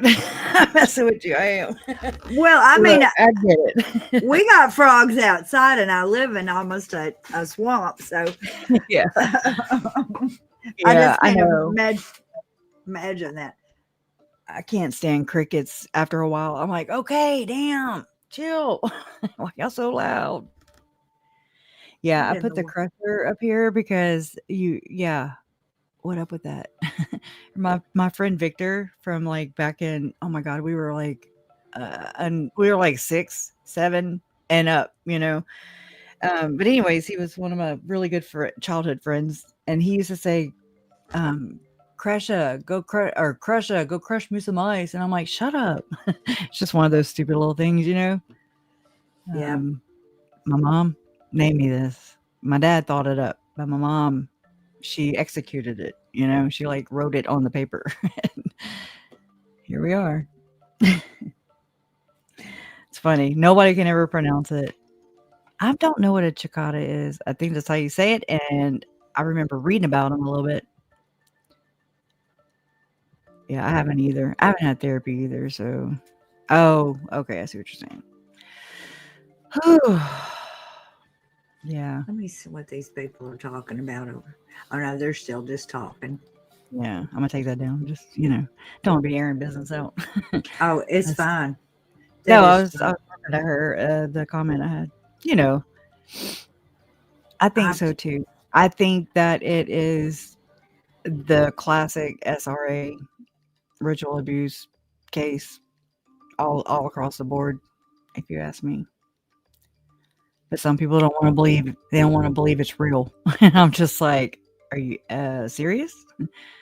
You can say what happened to the Frankie kids is SRA, or you can take the label off of it and just call it regular abuse. Okay.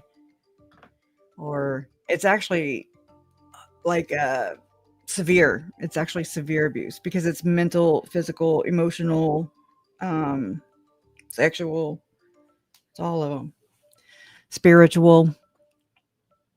So I figure they go over better in RICO terms. Okay, they do. I found that out. So I'm trying to work different angles all the time. Just anybody who will listen. So yeah, me and Joe we're supposed to, and I haven't checked my phone and he didn't say nothing, so I don't know. But we were supposed to, since he's not gonna be at court tomorrow, since there's no court tomorrow, then we're gonna try and do another Bishop Glenn L. Pace memo video or live stream again. So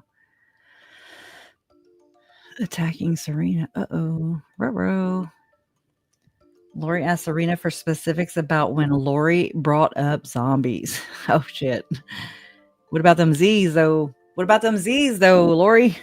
You're saying under oath that I said the word zombies at that girls' meeting?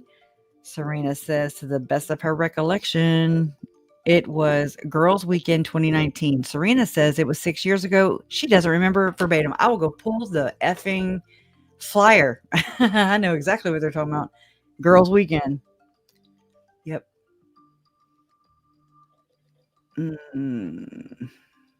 Let's see. Am I caught up right? Oh, I see it. Wonder why she is like trying to deny the come I word can never zombie. I add- mean, you can kill Can you people add- and all. I was trying to add it. Sorry. While this I'm is just, playing. I'm just I saw thinking it that. pop up. Oh, he's I thought that trying- was damn judge. I'm sorry, Donna. It popped up, and so I hurried up and. What the No, hell? it ain't ready. I didn't mean for it to pop up. Oh, Yeah, I Am I clicked off. Hello? No. There. It just wasn't the right, whatever, the right aspect. Or okay. Okay. Anyways, yeah, I pulled mine off because I saw it, yours flash down at the bottom. Y'all can't see what we're talking about, by the way. So it's not imaginary. But Well, Tracy says that she's wanting to slap Lori, so things is getting heated up in there. you want to slap her or you want to zap her? Okay. What you want to do, Trace? Zap a zap? And we got Jesus here. We got Jesus saying he saw that. We got the church lady here. Hell, we got Tim Ballard here. Okay. Oh man, they're having a Nephi Bible fight. Oh, it's not in the Bible, Donna. Look, she Get it says, right, girl. Nate says 1 minute ago, Lori asked Serena who the 3 Nephites are in the Book of Mormon. And Serena says she doesn't know off the top of her head. Lori's response, okay. Lori asks Serena if she knows who John the Revelator and John the Revelator being translated. You got That's a Chad train here. I hear it. Trina objects. It's out of the scope. Lori tells the judge, I've been accused of being out of the scope of the LDS religion when this is exactly the scope of the LDS religion. Amen, sister. For once, I agree with what the hell she is saying right now. Well, what kind of inverted world are we living in when we got to agree with Lori? Their inverted world. Damn, John the Revelator. I can't wait for this to come on. Hurry up, 30-minute delayed, dumb crap. This really is not. Oh my God. See, I wish she would say that in one of her interviews and go on and explain that stuff to us. Oh my gosh, Trace. No wonder Trace is up in there wanting to know what the hell. She's going to end up getting got. She's going to end up getting got if they tell us. We're all going to get smited. Dumb more. Oh, Justin Lum says there's a religious competition going on now. As Lori asks number 2. Oh no. Core call off. This is when core horror entered my world, and zombies too. I was like, what the hell's a core horror? Huh? What did they say? Lore horror was born. But here's James. Oh my gosh, what's Trace saying? Trace is in trouble again for little comments at the end. Okay, so they've got on her. I used to get punished for that crap. Oh my gosh, yeah, I do that too, and that'll get you slapped if you're in a domestic abuse situation. Well, yeah. Oh my I remember saying duh. Me and my stepsister, we'd be like, duh. And they were like, you say it one more time. We're like, duh. Anyways, told you we were zombies.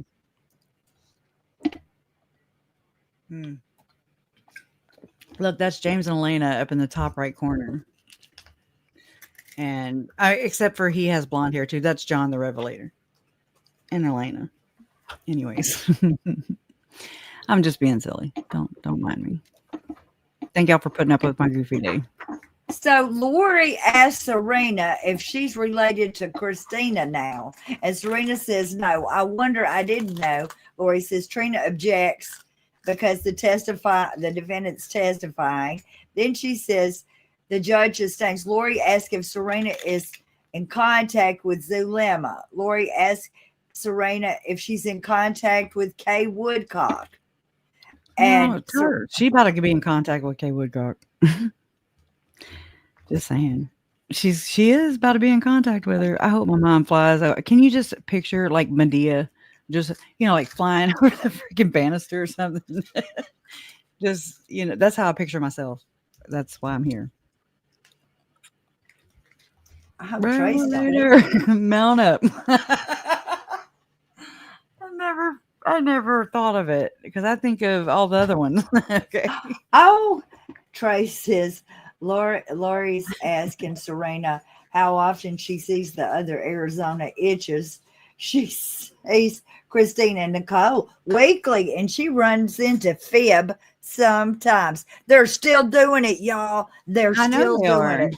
They're meeting at the temple, and that's where they're doing it. They're regulating, they're mounting up, if you know what I'm saying. Oh my gosh. I'm I hope I pronounced that Okay. right. I think she will too. Justin Lum says Lori Vallow Daybell continues to make comments after Serena's answers her, and she continues to be warned again. But call the popo ho. It used to make my mama laugh too. We'd watch Mattia because it would crack her up. She was in her 90s, man. Uh-oh. I think we're back on. Are we back on? Allegedly. Anyways, yep. Call the popo ho. Call the popo ho. My mama was cool. So are you going to bring up the other one, or are we going to watch this one? I don't know what we're doing. I don't know. Which one? What are you talking about? Didn't you have a different, this is law and crime. You were doing law and crime too? I don't know. I don't remember. Growing my brain, I'm like, what did I just say? Well, that's because we're split from this shit. that too. Yes, that's exactly what's happening. I mean, it really is. And I've tried to explain it to people that dissociation was called. Yeah. Yes, just regular trauma would cause this. But this is people, they try to inflict this to get this effect. Assholes. Complex. Sorry. Well, we are. Yeah. We got to fight for our right. Well, I guess it could be. Well, I don't know. They may just be fooling us with this thing here. But let's see what else. Let's see if she's jumped over the rail yet. I can picture it. I really can. Yeah, because I want to eat my enchiladas, and I'm sitting here like looking. I hope you don't have no green enchiladas. No, that would just be too much of a coincidence. I took a bite, so now I have to be quiet. Okay, Nate says a minute ago, you remember that coming out of my mouth to you specifically, Lori? Asked Serena. Says yes. It was very clear to all of them. Lori asked if she was teaching a class. Serena says no. Lori asked why she would be speaking. Sometimes we take turns when we speak, Serena says. I doubt that. Right, opposite of that.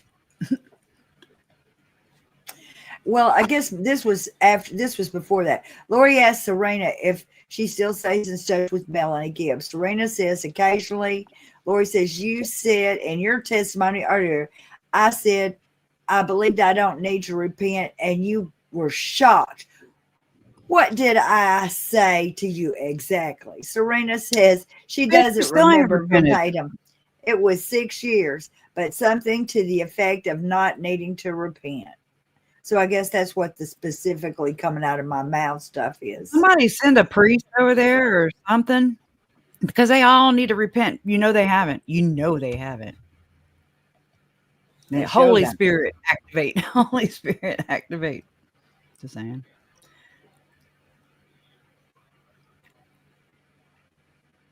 Oh yeah, I'm gonna show y'all this while we're right here. Since I got it right here, it's nothing fun. I'm just letting you know. Don't get excited. Okay, so and I'll switch right back. It's literally like 14 seconds long. Okay, it's fine. Check. That's what he said. Watch it. What am I watching this one? Oh, here. Speaking of, anyways. All right. Cody, Wyoming. Rexburg, North, Idaho. Heber Valley, Utah. And reconstruction of the Provo, Utah temple after the Orem, Utah temple is dedicated. All I'm saying is, this is October 3rd, 2021, and it just goes into my theory. Lord, it's a theory. Why does Rexburg need two temples? Not trying to be ugly, just asking him just normal questions. And so, sometimes there's things that have to happen for them to be rededicated or dedicated. I'm just saying. Perhaps Tylee and JJ, are they were they used in this purpose? Anyway, so if you have a brain like mine, you know what I'm talking about. If not, nothing to see here. Anyways, all right, back to you. It was nothing. It was just Rexburg, Idaho, October 2021 General Conference. Yeah, I watched it. Right. Who in here is not Mormon, but watch it. Where Raise is your it? hand. Raise your hand. Here, I'm trying to switch it back to you, but there we go. I can't. Why? I guess I'm the boss on this. I think we both hit it at the same time, really. Natalie says, Krisha, I think your mom is the main one. She's going to drill. Laugh out loud. Bring it on is what I say. Yeah, my mom. My mom will give her those eyes, man. I've had those eyes before. Those, I can kill you with my powers. I can kill you with my power eyes. My mom has them. Swear to God. She's a redhead. And Lori is just but I mean, she feeds off of this too. I thought I talked to Jason about this yesterday. I was like, when she was going, getting all perturbed, right? We all saw how perturbed Lori was when she's like, I don't love him. I don't want him or them, my kids. I don't want them, but I don't want you to have them either. That is that person. That is Lori. She doesn't want them, but she doesn't want nobody else to have them either. Straight up. So I was like, I think that, how I always think that narcissists, this is their energy supply. They feed off of chaos. They feed off of drama, right? That's why some people are like so effing full of drama. And Geico pothole commercial that aired 20 years ago. Well, now we both are. Just picking. Oh my God. Well, yeah, they've been doing the depopulation. Been doing that. Been doing that. Y'all remember that fog? Remember that weird fog we had? Remember that fog? Y'all, it was freaking. It pissed me off too, because I mean, here Jason is. He's always struggling to freaking breathe.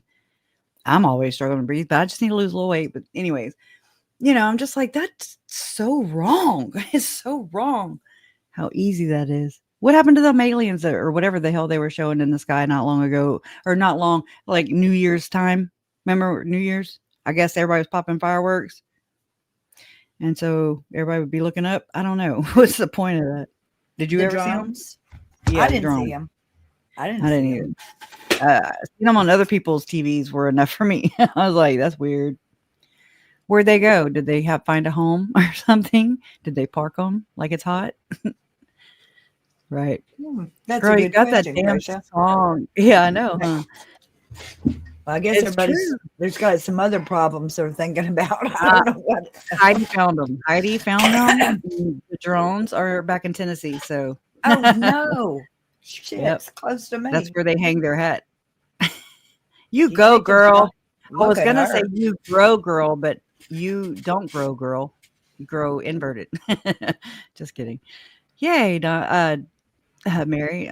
Oh shit, I'm just messing up all over the place, Anna. You go, detective's daughter. We have lawyer's daughter and detective's daughter. Uh-oh. Trey says that Oh, my bad. well, where is it? Oh, we both knocked it off. Oh, we did again. I'm not touching it. Okay. This is we would never be able to get in a car if we were together because We couldn't would fly a get- drone for sure. No drones for us. The boutons. Oh God, let me mute her. I can't. Oh my God. I muted you though. You unmute yourself when you're done. I hate that, y'all. But it's hilarious, We couldn't be in the drone mobile. And I love pushing buttons, y'all. I really do. Okay, do I unmute you? You got me good now? No, I'm picking. I don't know if I'm good or not, but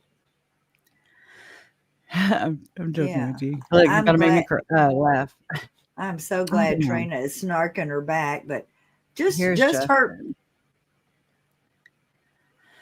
No, go ahead. I just heard him in my little window. I'm sorry. Go ahead. I'm just seeing if Nate has anything to say. Trina now returns to the lectern for a redirect. She asks if everything Serena has said, just to the best of her knowledge. Ah, girl, you got to go. You kill me with the phone. There's How many so people many. just jumped? There's I don't know how many phones are laying around here that don't work right. Oh my God. I am so sorry, y'all. Yeah, oh yeah, sorry. What's going on? All right, we're back on the record. I don't know. Uh-oh. I didn't do it. Jury's not present. Parties are present. Oh, go get them. Bring the jury in. Yeah, please. Here it is. You can stand up though. Sure, Your Honor. Is Yes, your sir. Paralegal coming? My You need some investigation help? is I don't know if I'm running behind. Okay. All right, I'm All gonna right, shut let's up bring the now. jury in. I'm gonna quit flirting with Job. Judge Job. You jumped, Donna. You made everybody jump. I jump too. I jump at everything though. I jump. Oh, let me take James and Elena down there. They're up there going to court together. Is the drone calling? A ring-a-dingy. Right. That woke you up? Well, that's what you get. I'm joking. Y'all, please don't ever take me serious. And I won't have to say a joke every time I make it funny. I always feel like I have to say I'm joking, which is annoying to say that all the time. I don't know why I do that. Hey, do y'all ever like hit your head, but you don't hurt it, but you just, like I used to work construction and we wear hard hats. So let's say you kind of bang your head a little bit on a rack or whatever, and you still go, ow. I do. I'm like, why do I say ow? It's like protected and the hard hat didn't even hurt. I actually threw my neck out one time. Like I, got a bad kink in my neck or whatever the hell you call it. Because at my mom's house, she had like a little, where her wind chimes were, there was like a fish line, like fishing line with I'd call it a pendulum if it had a necklace, if it was on the necklace. The That's all I'm state can saying. proceed with this one. Thank you. Hose back. So we were Go talking down. before lunch, and you have told us that you sort of spent 2 weekends getting to know Lori Vallow, correct? Yes, That was the November of 2018 visit, with a lot of other people there, correct? Yeah, and then the March of 2019 visit. yes, the girls' weekend, And that was a much smaller group of people. correct. And I think you had said that as Lori started expressing some of these beliefs that went against the LDS religion, that you started sort of questioning her about this. Correct. After that, did you feel like she started pulling away or limiting her contact with you? Yes, You told us that you had moved to Arizona in end of July or Augustish of 2019, correct? yes. Did you ever see Lori again after you moved to Arizona? Twice more. Can you talk to us the first time that you saw her? The first time I saw her, Zulema organized a girls' lunch to welcome me, she said. And so Lori was there. She came with Alex, her brother, and basically I said hi. And not much more than that. She sat on the other side of the restaurant, opposite of me. So, and not much contact there, but. Okay. And then what was the other contact you had with her? I can't remember how it was organized. Perhaps at that lunch, Lori invited the women over to her house to just talk. And she had just lost her husband. And I don't know if I was included by accident or how that happened. I don't remember exactly, but I did go over to her house that night because here's somebody that I knew, and she had just lost her husband, which that's a big deal. And I wanted to find out how she was doing and what was going on. Did you know anything at that time about the loss of her husband? Like what had happened? I had heard vague things, but I had been across the country, so I didn't know any particulars. Do you recall who was at the house that night? Multiple women, but I actually don't remember who was there. I think Melanie Gibb was there, and then a few other ladies, but I actually don't remember who. And do you recall, was that still that same time frame of like either the end of July or the beginning of August? Yes. Can you describe for us Lori's demeanor at this meeting, this gathering at her house? I would assume, like in my estimation, it was more like stoic. I didn't see any like mourning or crying.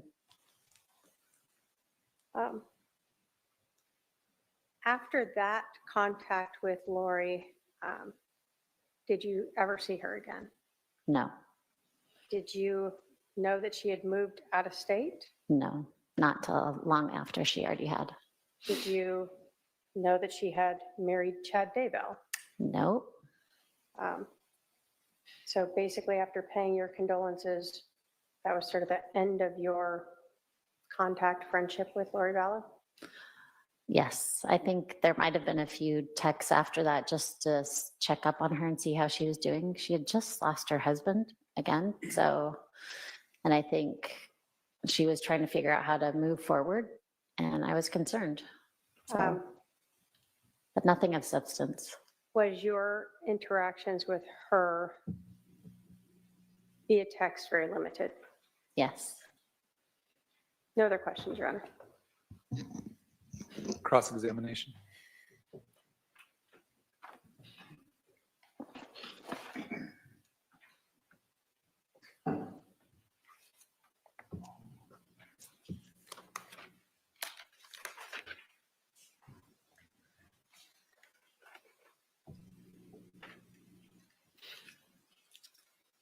Ms. Sharp, did you take an oath when you came into this courtroom today?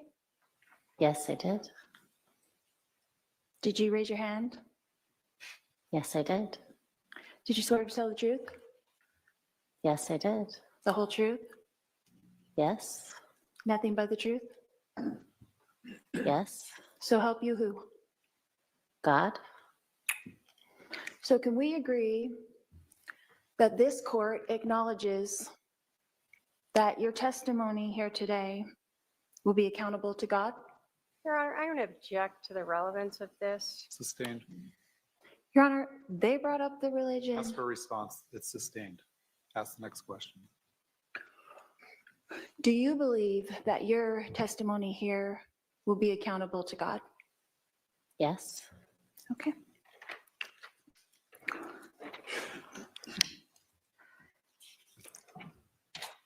Ms. Sharp, how many times did we meet in person? 4. How many one-on-one conversations during those meetings do you think that we actually had? Just you and me, nobody else around, just you and me. Maybe 2. 2 conversations in our whole lives, Maybe just me 3. and you. You said during those meetings. During the 4 times that we saw each other in person, Mm-hmm. how many times did you and I have a one-on-one conversation where other people were not in the conversation? Just me and you. I can remember 3. Okay. And how many times did we communicate on the phone?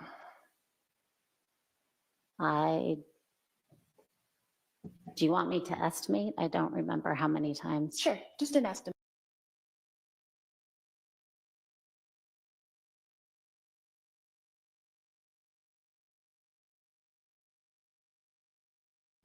Donna.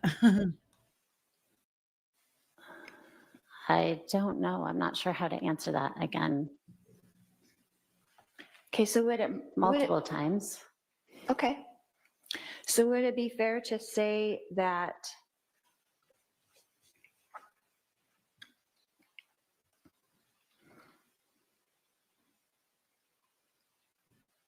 some of the things that you remember are from other people and not actually from me to you directly? Perhaps. Okay. So in the instance when you said that I mentioned to you something about zombies, I would like to know what I said to you exactly verbatim about zombies.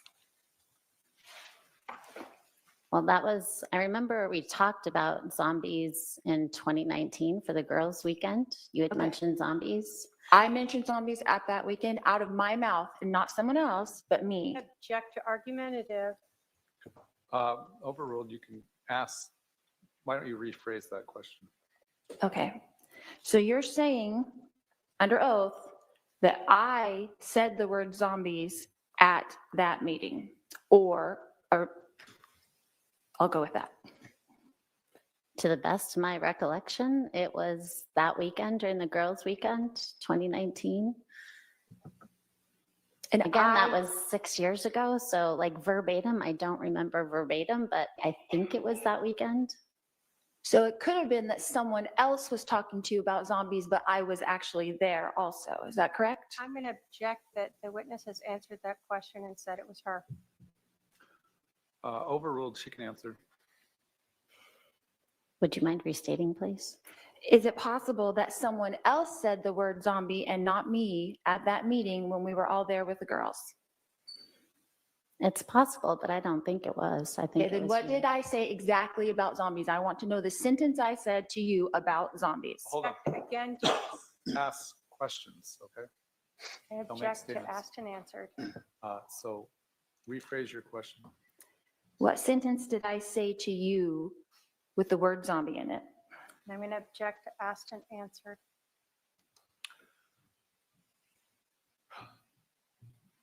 Technically, it has been asked and answered, but go ahead and answer. Again, I don't remember verbatim. That was, 6 years ago? So it could be possible that it really never came out of my mouth. Is that true? Okay, I'm going to object again to asked and answered now a third time. Sustained.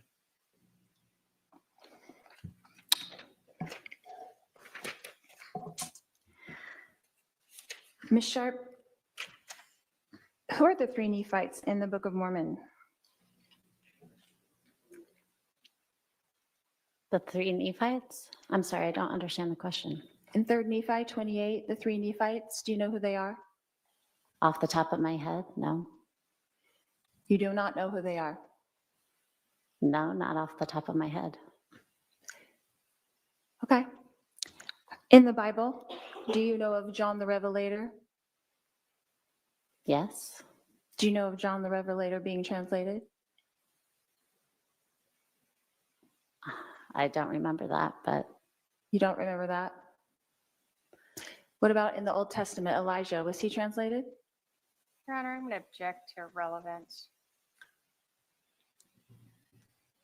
What's the relevance? I've been accused of being out of the scope of the LDS religion when this is exactly in the scope of the LDS religion. All right, I guess to the extent you're comparing yourself to these biblical figures, I'll allow it. was Elijah translated? Yes, I believe so. Okay. But you don't know that John the Revelator was translated as well? I can't remember. And then the three Nephites in the Book of Mormon, they're translated as well? No, there were three. You asked me their names. I don't remember their names. I wasn't asking their names. I said, do you know who they are? As in, are you aware of them? I'm sorry. I'll be more specific. Are you aware of the three Nephites in the Book of Mormon? Yes. That they were translated? Yes. So is it fair to say that that isn't uncommon in the Christian belief system to believe in people being translated?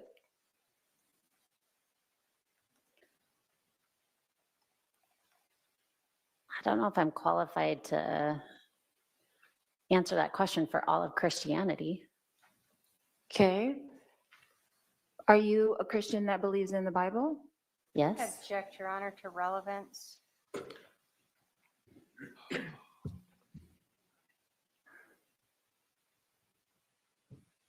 I'll allow it briefly, but hurry up and make your point.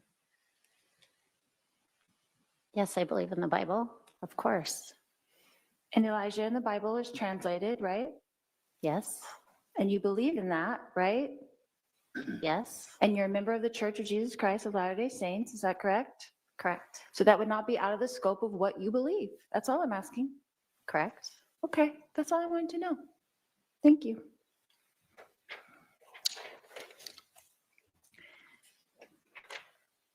So when we were having this girls' weekend, what else did we do besides one prayer? I remember going out to lunch, and we went to the temple and we did service projects. So we had a typical fun girls' weekend Yes. with 5 minutes of a prayer. I don't remember how long that prayer was.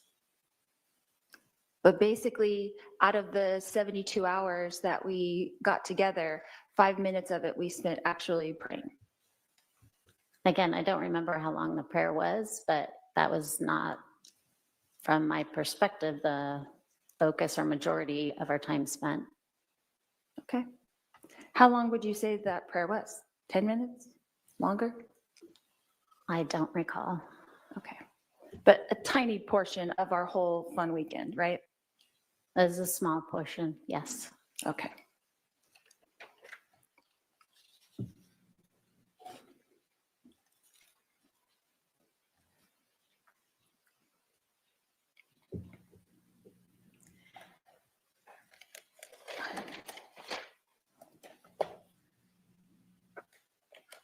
How many communications have you had over the past 5 years with Christina Atwood?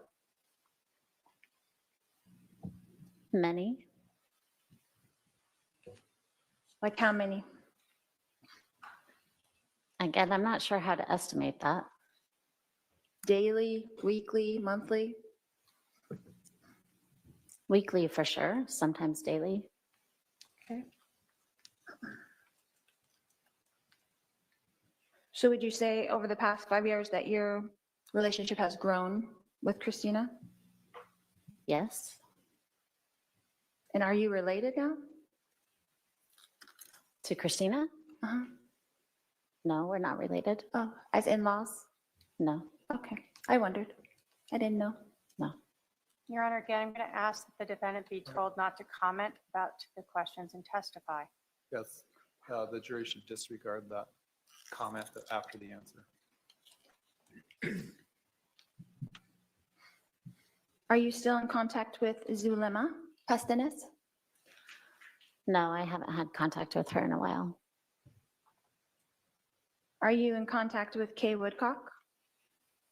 Who? I'm sorry? Kay Woodcock?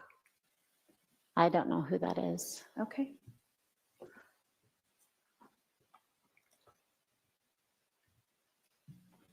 Are you still in contact with Nicole Earl?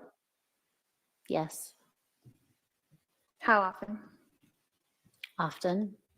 Again. Weekly or daily? Weekly, sometimes daily. Okay.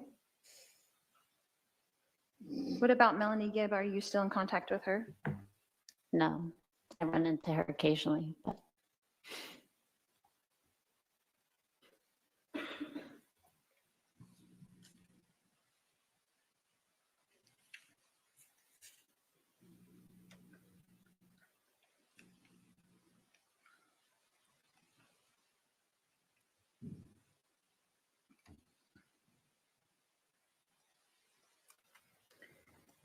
You said also in your testimony earlier that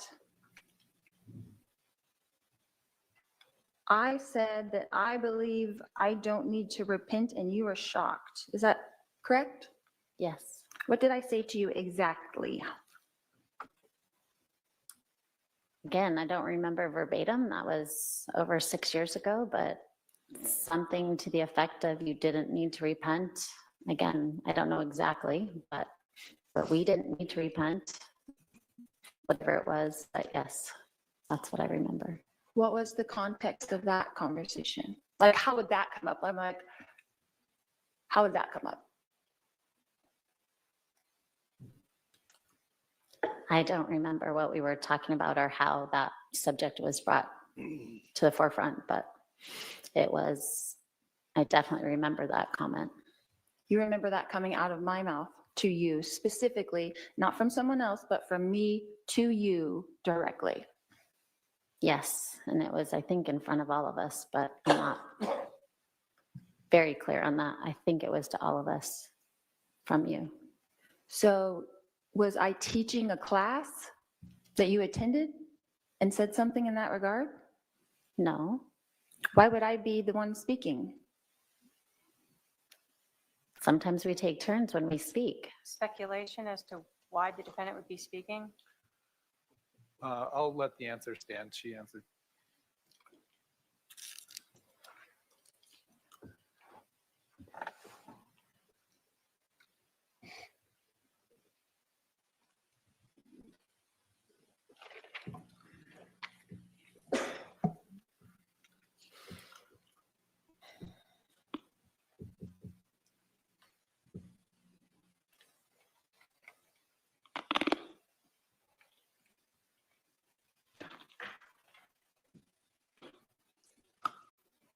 You said something about being uncomfortable on that weekend. Is that correct? With some of the topics? Yes, Why didn't you just leave if you were so uncomfortable?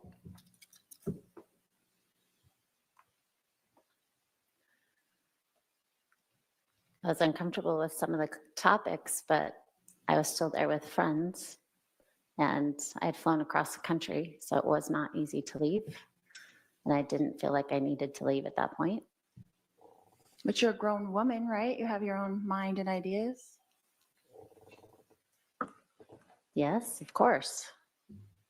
So would it be fair to say that you didn't disagree so much at the time, but now looking back on it, you disagree? I don't think that's a fair comment. No. And would it also be fair to say that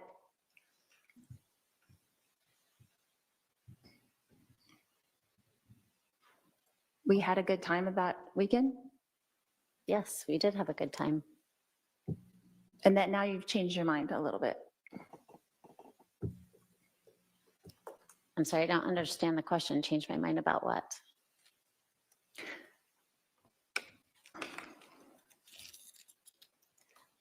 About what made you uncomfortable?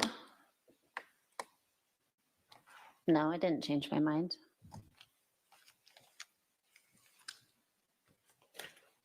You had mentioned something about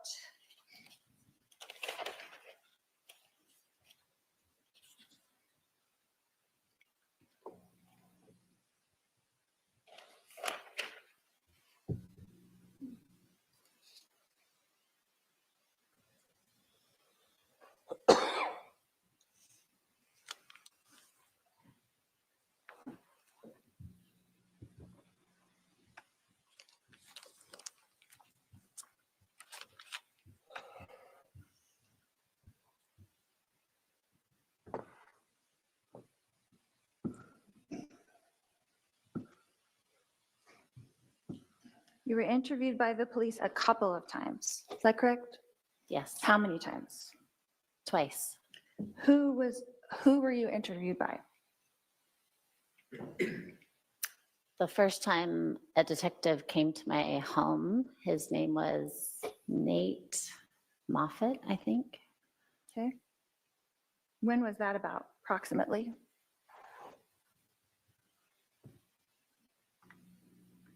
I want to say spring 2020. Okay. How long was that interview? I don't remember. Like an hour or less, or? And Your Honor, the witness has already answered the question. She doesn't remember.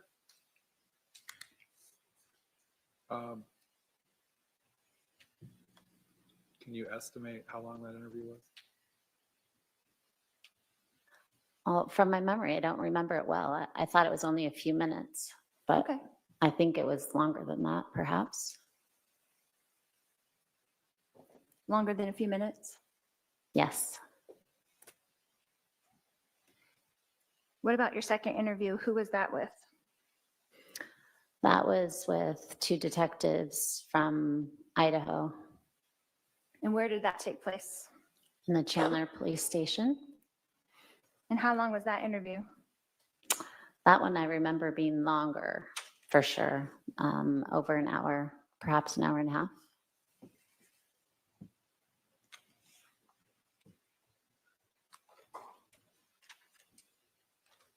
And what did you exactly have to contribute to the police for an hour and a half with someone that you have only met 3 times in person in your life? Objection, speculation, relevance. Sustain.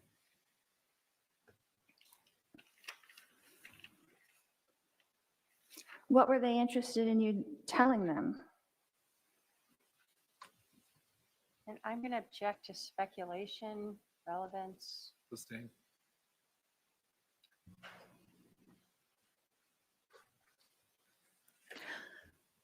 What did you tell them about me in those interviews? Objection, overbroad. Oh, Foundation. also calls for hearsay. Yeah. Sustain.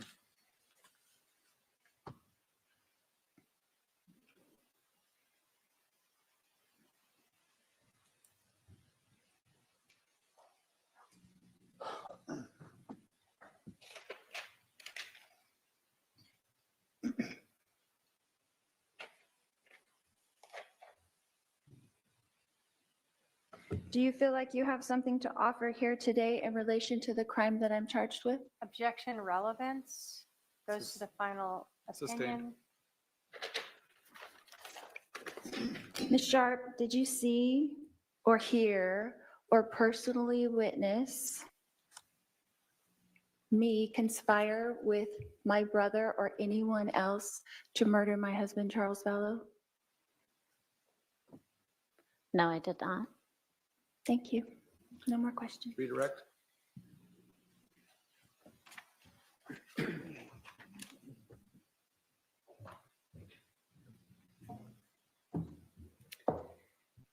You were asked a lot about taking an oath. Do you take that seriously?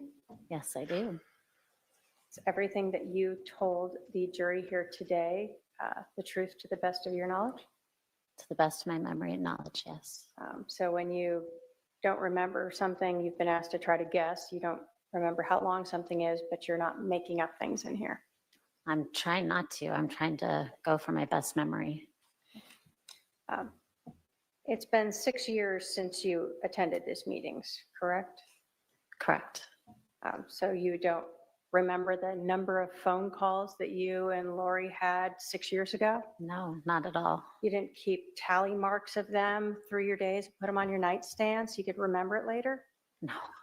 How about the text messages? You tally those up for you so later on you'd be able to remember that you had 50 of them or 100 or whatever it was? No, definitely not. Are there things that stand out in your memory that you recall very well? Yes, there are. Is one of those the fact that Lori Vallow told you that you didn't need to repent or that she didn't need to repent? Yes. Was another one of them her telling you that her husband was possessed by an evil spirit that she named Ned? Yes, definitely remember that clearly. You were asked about whether being translated was something unusual to you. When you are reading the Book of Mormon or the Bible, are there biblical figures within those books who are translated beings? Yes. Was it not something that you had heard people tell you that they were? Correct. And I'd never that's- heard that before. So you read about it Yes. by prophets and people like that? Yes. You were also asked about that girls' weekend, and I believe that the defendant said that you did a prayer. Did you have more than one prayer over the weekend? Did you guys pray together? I can't remember specifically, but I assume we prayed over the food and we prayed over, there was probably multiple prayers, my guess. Is that different than when you guys met to cast out the evil spirit of Ned inside of Charles Vallow? Yes, it felt different. So you wouldn't equate a prayer as identical to doing a cast out? Correct. There are different kinds of prayers.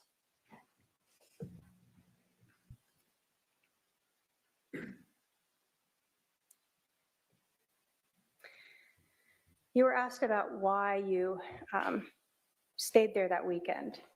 As someone who was a grown woman and strong in your faith, did you in fact question Lori when she talked about not needing to repent? I don't remember how I responded. I definitely pondered that for a while. I remember talking to others. I can't remember if I spoke specifically with Lori about that at that time. You were, even though that was something you knew not to be within your faith, you didn't just pack up and run away. No. Were there other women there that you were also friends with? Yes. People who you're still friends with? Yes. These women that you are still friends with, is anything about your relationship with them changed the fact that you remember Lori saying she didn't want to repent? I don't think so. Like you didn't say, hey, Christina, I feel like just making up something to say against Lori. What do you think we should talk about? No. You didn't sidle up to Nicole and say, Nicole, let's make up a story about Charles being possessed by Ned. What do you think? No. Those are just your memories. Those are my memories. I have no other questions, Your Honor. Are there any questions from any member of the jury? If so, please pass those questions forward. I'm not seeing any. All right, you can step down, ma'am. Stay connected. Thank you.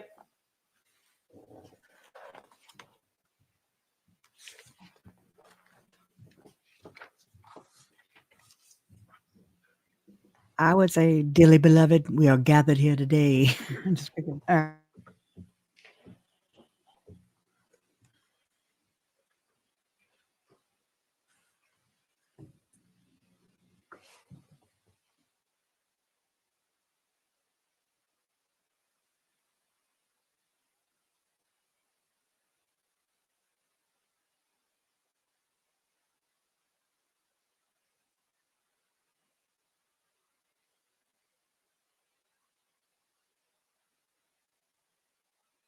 Oh, can we go back to the judge? Just please. She's a hoe. She can make her knees touch her elbows. Just kidding. Hey, dude. Just like a prayer. Oh, bless you. Or did he cough? Coughed the corn. Oh, somebody go slap him. Somebody do Heimlich. Oh, my God. Don't let Lori around there. They will not call 911. Will not. I'm right up here and be sworn in. Just stand here. Yeah, he's just trying to choke, lady. Man. I do. My name is William McDonald, WILLIAM, McDonald, McDonald.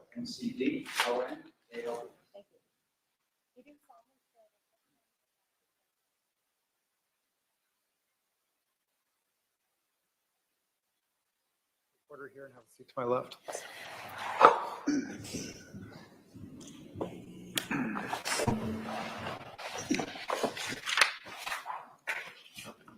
Would you please introduce yourself to the jury? Hi, good afternoon. My name is William McDonald. I am a retired police officer with the city of Chandler. What are you currently doing? I am currently teaching criminal justice at Williams Field High School in Gilbert, Arizona. So you told us you previously worked for the Chandler Police Department. How long were you with them? I was with the Chandler Police Department for approximately 22 years. I'm sorry, 26 years. Oh, that's a big difference. When did you retire? I retired in November of 2022. Okay. What, can you tell us what your different jobs were at the Chandler Police Department? As with all officers with the Chandler Police Department, I started off in patrol. I worked a patrol position for about 18 months, after which I switched over to more of a community services team. I spent 2 years with that team, after which I transferred to detectives and spent the remainder of my career in detectives, working primarily internet crimes against children and digital forensics. Can you talk to us about specifically your training and education relating to extractions of cell phones? When it comes to cell phones, I have extensive training in the use of the software that we use to extract that data.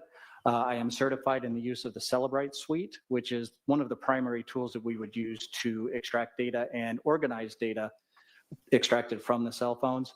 I was also trained, although they did not have a certification process, in several other platforms used with cell phones. Did you ever go to any type of digital evidence examiner courses? Absolutely. Beginning in 2001, when I began working digital forensics, I attended numerous courses on digital forensics, hundreds of hours worth of training, and I hold several certifications in digital forensics related to computers and, as previously discussed, cell phones. So by 2019, what were your duties at that time at the Chandler Police Department? By 2019, my primary duties were to conduct digital forensics examinations on computers and cell phones. I was also responsible for training new members to the computer crimes unit, in addition to assisting with internet crimes against children investigations. In your role, were you regularly asked then to examine cell phones and try to extract data from them? Yes, I was. Can you talk us through, if you are handed a cell phone, what do you do? Once we received the cell phone, and we would usually be given additional information at the time, usually from the case agent or the investigating detective, such as if there was a search warrant involved or anything like that, we would review the search warrant, make sure we had legal authority to do whatever it was they were asking us to do. We would then obtain the cell phone or whatever item we wanted to examine. My process was to start by taking pictures of the phone or the device prior to removing it from any evidence packaging. Once those pictures were taken, I would remove the cell phone from the packaging, take additional pictures to document condition of the device. Once the pictures were taken, I would attempt to power on the device to make sure that it had been placed in airplane mode, which would prevent any additional changes being made or outside people being able to access the device to make changes while it was in our possession. If it was in airplane mode, I would then attach it to whatever piece of software or hardware we were going to use to copy or extract the information from the phone. Once that process completed, which you would usually create just a single file, which for most of us would be meaningless. It was just a container file. And by a container file, I mean a file similar to, if you think like a box. The container file is the box. Initially, that box is empty, and we can put additional files inside of it. These container files would then be entered into, usually we would use the Celebrite software, as we did in this case. And that software would kind of go through the box and put everything in an organized manner, a manner in which people could read it and make sense of what that information was. We would then create a report, which we would provide to the case agents, and that would pretty much conclude our involvement. We would finalize everything by taking everything that we created, all of our files, all of our reports, notes, pictures, everything, and we would store them on an archive server at the Chandler Police Department. All right. Going to go through a couple different words you said and have you explain them for us, all right? Certainly. So starting with first, extraction. What does that mean? Simply put, extraction means we're copying the information on the phone to another device, say a thumb drive or another hard drive or something that we have prepared forensically, which means it contains no data. So when we're talking about extraction from, say, a phone, you're talking about you're copying contact lists and text messages and photos and emails or search histories, anything that we have on our cell phone. Correct. Okay. Can extraction of a cell phone include GPS or locating data? It can. When you have extracted this, you talked about it not being in a format that people can understand. Can you talk to us just a little bit more about that? So essentially these single files, when we have copied or extracted the information from the cell phone, it creates this single container file where all of the information is in there. That information is in the form of database files, other proprietary type files that without appropriate software or specific software to actually be able to read that information, it would be extremely difficult to piece it back together manually. And so that's what you said, the Cellbrite software helps to put that in a way that we can read it? That is correct. So when you use the Cellbrite system, does that put the data together, like all of the text messages are now together and all of the emails are now together? Yes, ma'am. Rather than just being jumbled everywhere, basically. Correct. It will put text lines together. It will extract date and time information. As you mentioned previously, it can extract GPS and location information. It will extract pictures, and it puts all of those together so that like items are together. Are you responsible for reviewing or analyzing whatever it is that you extract? No. Are you solely responsible for trying to extract the data from a phone, ensuring that that process goes correctly and that it is then parsed into data that lay people can read? Yes, ma'am. When we extract the data from phones or computers or whatever digital medium we're working with, we follow forensically sound procedures to ensure that that data is not changed at any point along the process. And so you said you also keep the original data file that you extract in a server so that if anyone wants to look at that, they can do that again? Correct. And then the phone itself, does it alter the phone in any way when you do this process? Is it blank after that? Our process should not change any of the information on the phone. However, with cell phones, because they do need to be on during this process, some system files can change. Okay, so it could add more data to it potentially? Potentially, yes. All right, so on July 16th of 2019, did you receive a request from a detective in Clan to examine an Apple iPhone that was impounded as item CH131035? And if I can have my paralegal approach with Exhibit 245.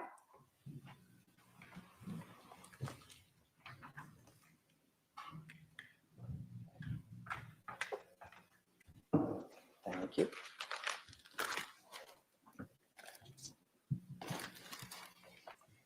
Yes, this is consistent with the item I received. Were you provided with a PIN to access that phone? We were. Okay, and what was the PIN you were provided to access that phone? The PIN was 0000. All right, pretty easy to remember. And if you can bring that back.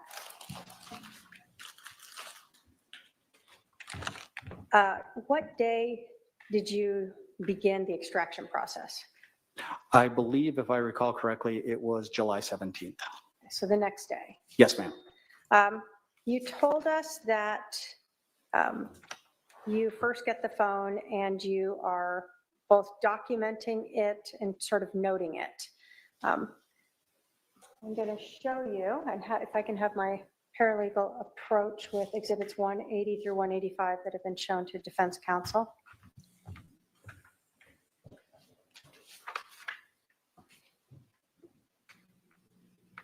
Are you familiar with those photographs?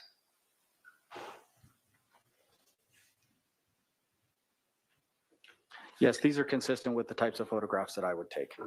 And those related to this review of this cell phone 245.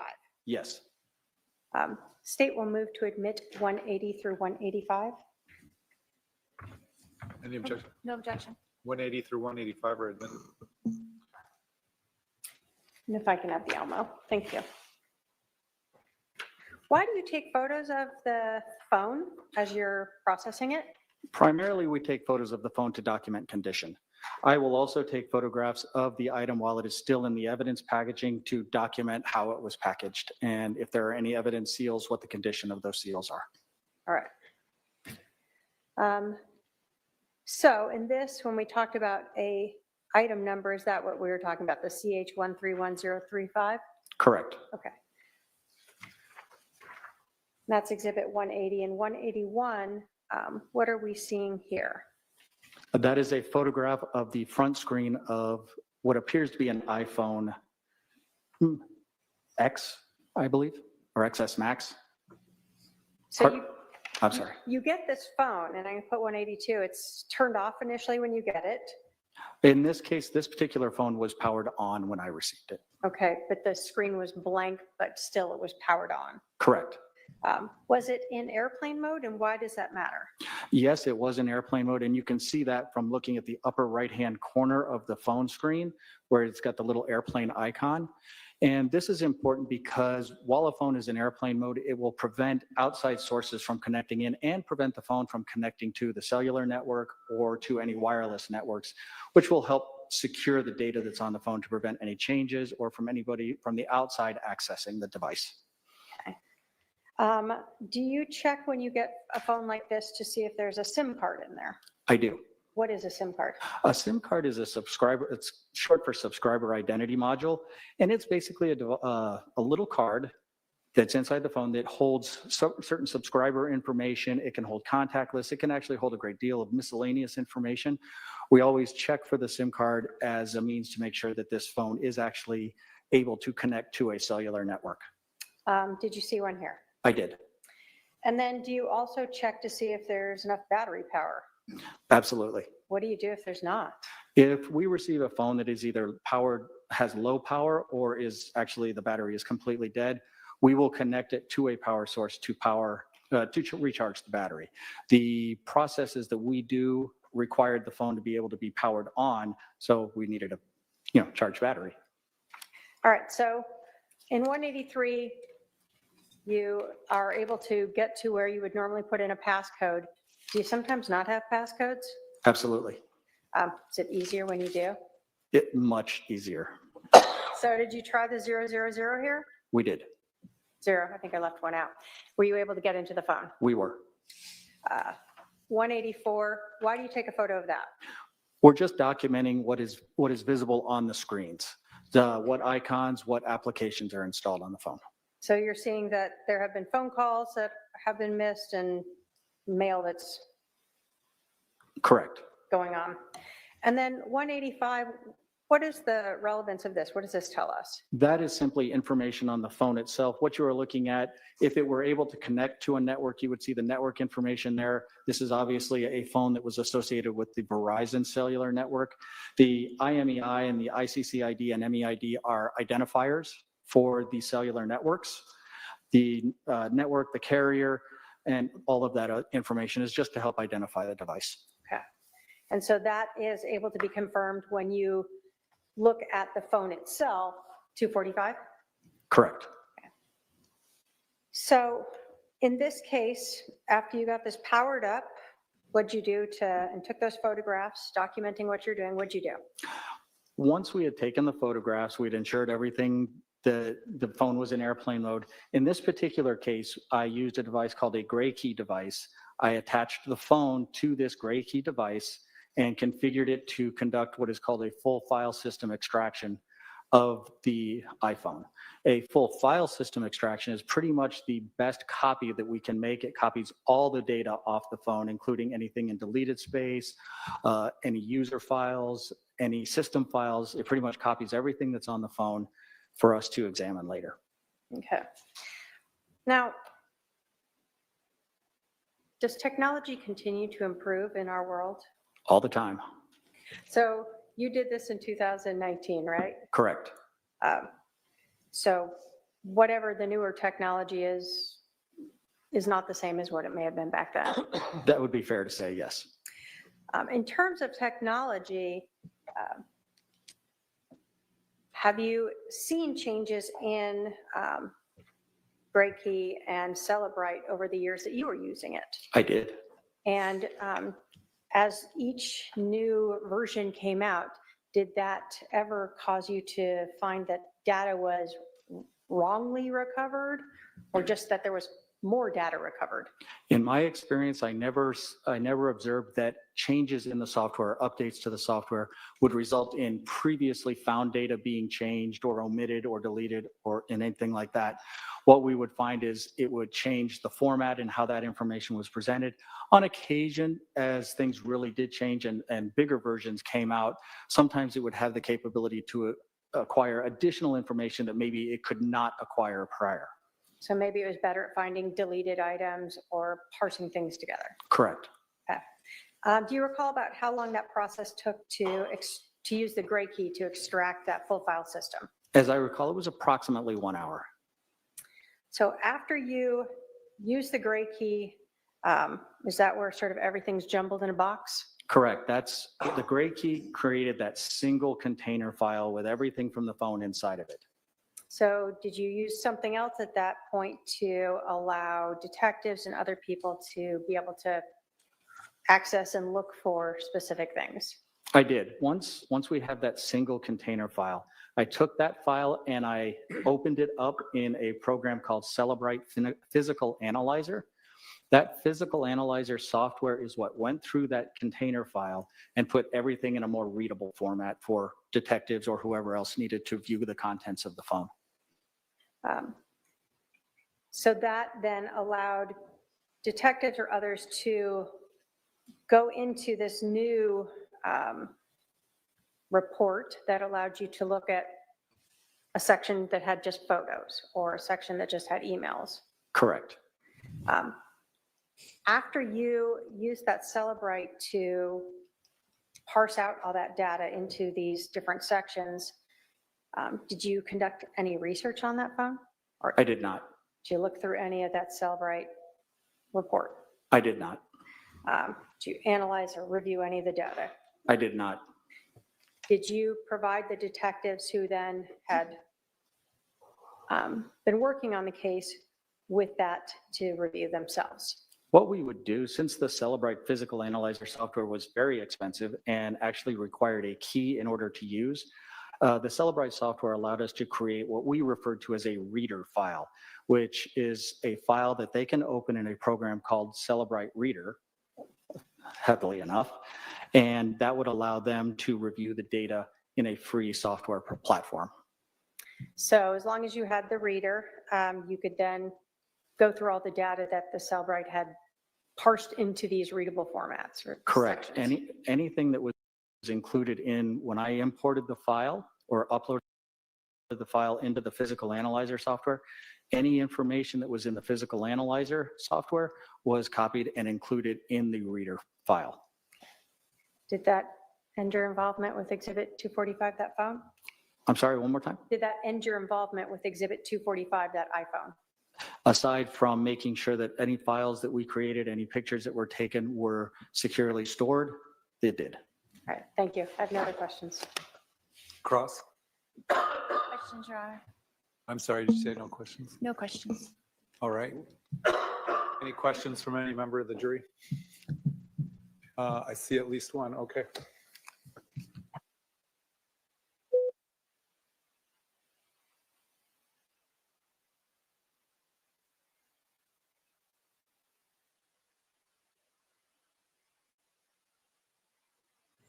They're like, when the hell can we get out of here?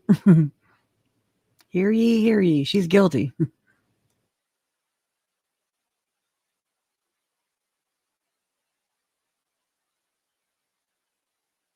Plus, it's one more down, Trace. You know, quicker to get to my mom. Y'all lucky. I'm lucky I'm not there. How about that? Because I can envision it now, much less being there. And then, you know, you got flashes going through your head and you're like, next thing you know, they're like, call it a bobo ho. Yeah. Can you imagine? The question is, if someone were to delete their browser history, can you still pull the history? Yes. On Anti-read, yes. occasion. Browser history and any internet data like that, especially on cell phones, over time, if it's been deleted, it can be overwritten.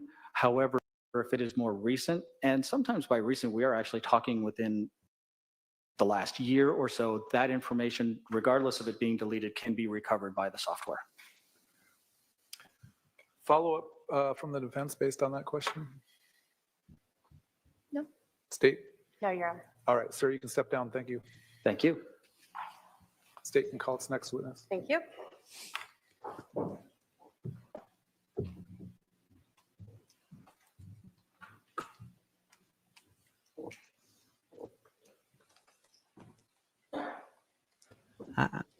He's staring into my eyes. Now I'm thinking, I always feel like somebody's watching me. That's what he just looked like.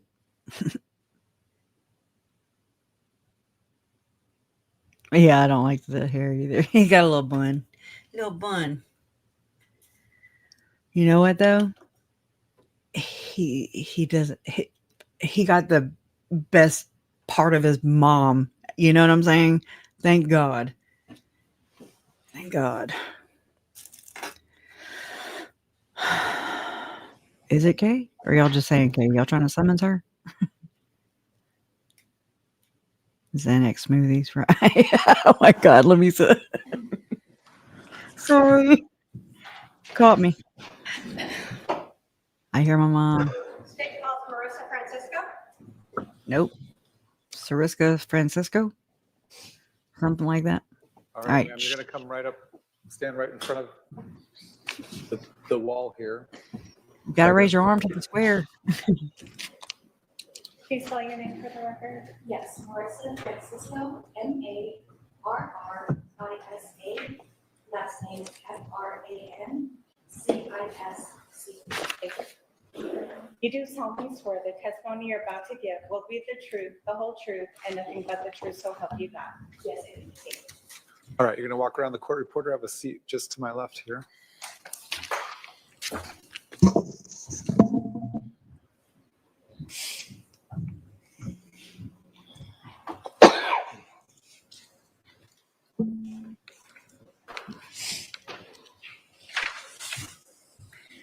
Would you please introduce yourself to the jury?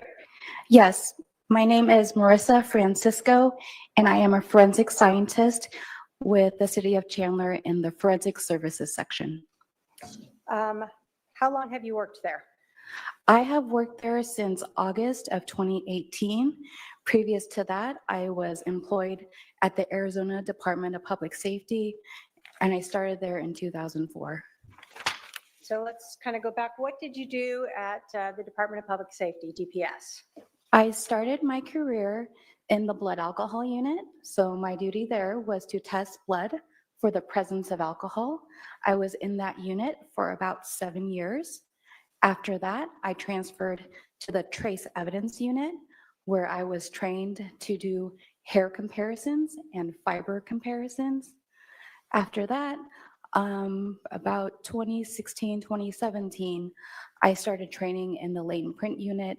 In August 2018, I completed my training at the City of Chandler and have been doing latent print analysis primarily at the City of Chandler. Can you tell us the training and your education to be a latent print analyst? Yes, I have a Bachelor's of Science in Biochemistry from the University of California at Los Angeles and a Master's of Science in Forensic Science from the University of Illinois at Chicago.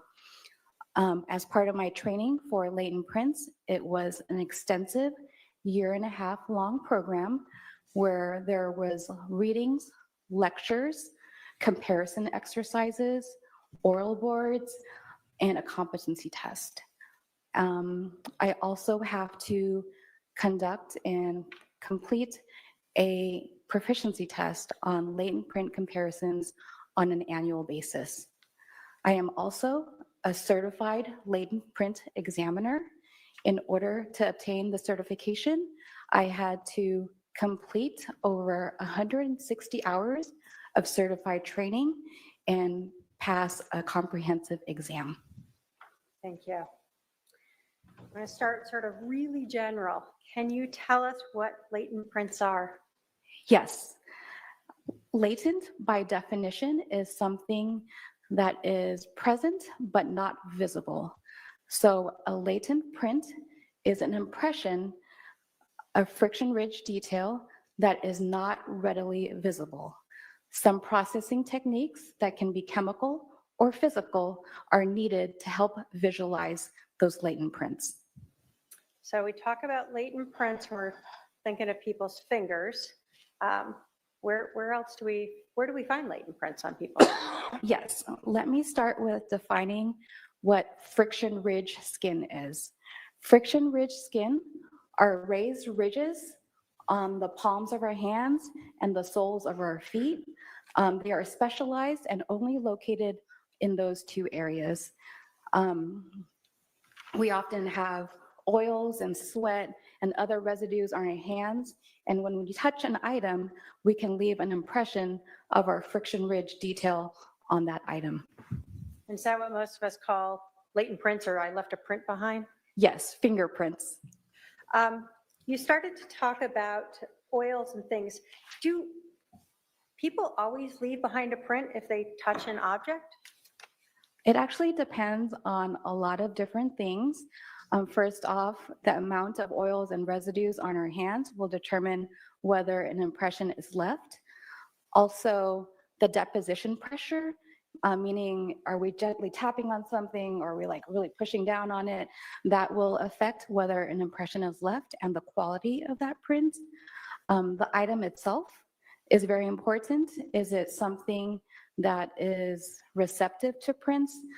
Items that are smooth, like glass, I am more likely to find a print on an item like that versus something that is textured and rough, like a cinder block. I would not expect to find a latent print on a cinder block.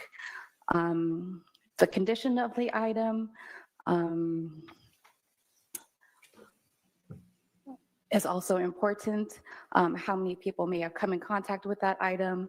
All these different things affect whether an impression is left and the quality of that impression. We can very simply think of a stamp, our fingers being the stamps, the oils being the ink, and depending on how the stamp is placed on different items will determine how that impression looks. Can environment also impact the quality of or whether or not a print remains? Yes, the environment is also important. After a print is left, is it left out to the conditions of rain, or does it get wet? Is there a dust storm? Is it in an area that it has high traffic? Like if a fingerprint is left on a door to a convenience store and 100 people go through there that day, impressions are left, but if I lift those prints, I might not be able to identify them because there are so many prints on top of each other. And so that goes to the next thing. So are prints something that once you make it, it's permanent and there forever? It is there until it is disturbed, so it can be there forever. Can we wipe them away? Yes. Can they be smudged away? They can, yes. So can someone rubbing an object, like a smooth object, get rid of that? Yes. Are there different ways or different processes that you use to obtain latent prints or friction-rich detail off of an object? Yes, there are. First off, I want to define what a non-porous item is. A non-porous item is an item where water or air cannot pass through it. So when I first receive an item, I determine whether it is porous or non-porous, because depending on that, I will use different processing techniques. So for a non-porous item, what processes do you use to try to find friction-rich detail? Yes. On non-porous items, the main processing technique that I use is called cyanoacrylate fuming, more commonly known as superglue fuming. So items are exposed to superglue fumes, and the fumes react to any oils and sweat in the latent print, creating a white visible print that is not readily destroyed. So you've looked at the non-porous item. You don't see any prints on. Do you look visually first? Yes, sorry. The very first thing we do is I look at the request sheet and see what items are needing to be tested in that case. And also I look to see what the requesting officer wants done with the case. Sometimes they are requesting that the item be swabbed for DNA. If an item is requested to be swabbed for DNA, I have to use clean techniques to help reduce and limit contamination. So clean techniques are when I bleach down all surfaces with bleach. I lay down a clean butcher paper. I use sterile equipment. I'm only analyzing and working with one item at a time, and I'm changing gloves between items to help prevent contamination. So if a request sheet requests DNA evidence, I will have to use clean techniques before I swab the item for DNA. After that, I will do a visual examination of the item. Before any processing techniques are conducted, I will take a flashlight and look at the item to see if I can see any latent prints with a flashlight. If I can see a visible print at this point, depending on the quality of that print, I will take a picture or lift that latent before I move on to any processes. So after each processing technique, I will have to document what I find with either photography, scanning on a scanner, or lifting with powder. So you talked about photographing these latent prints. How do you do that? Like how do you take a photograph of that to ensure it's the right size or shape or whatever, so you can later use it for a comparison? Yes, I have training and experience in taking photographs. So in the photograph, I have to have a scale in it. So I have a scale with the case number, and I am just trained to properly use the lighting I need, adjust the lighting, focus it correctly, have it level with the lens of the camera, and I take a picture and document where on the item the photograph was taken. Okay. So how do you just told us you document where on the item the picture was taken. How do you do that so that you can later go back and say it's in the middle of a mirror or whatever it might be? Yes, I try to be as clear and concise as possible, because like I said, I have to take a picture after every single step. So I have to take a picture if there is any latent print of the visible step. And then if I go on to doing the super glue fuming, I have to take a picture of that same latent. If I go on to another process called dye staining, which we apply our fluorescent dye to even better visualize the image, I have to take that same latent again. So it helps me out to be able to go to find that latent. So I try to be specific on where that latent was found. Do you, when you are processing a non-porous item and you find what I'll call a partial print or something that looks like friction-ridge detail, do you collect it, or do you say right then and there, I don't think that would be useful? Yes. So when I am examining an item, at that stage, my conclusions are either no latents observed, meaning I didn't see any friction-ridge detail at all, no value latents, meaning I did see some friction-ridge detail, but I don't believe that I can do anything or compare them at a later point, or latents for analysis. So if I find sufficient, clear, latent print detail, I will take a picture of it. If I'm not sure, I go ahead and take a picture of it because at this point, I am not really determining whether the print is identifiable. I am just saying that I'm taking this picture and I want to do further analysis on it at a later point. So then for the analysis, are you then, after you process an item and you recover any latent prints that may be useful or which are you later asked to ever compare those recovered prints to known prints? Yes. What do we mean by a known print? Yes. So a known print is known fingerprints that are collected from an individual. They're typically recorded electronically or with ink. So in my comparisons, I am always comparing a latent impression that was recovered or developed versus a exemplar, and I'm trying to determine whether or not the latent could have originated from that exemplar, or whether or not those two impressions could have been made by the same individual. Can you tell us briefly, when you are looking at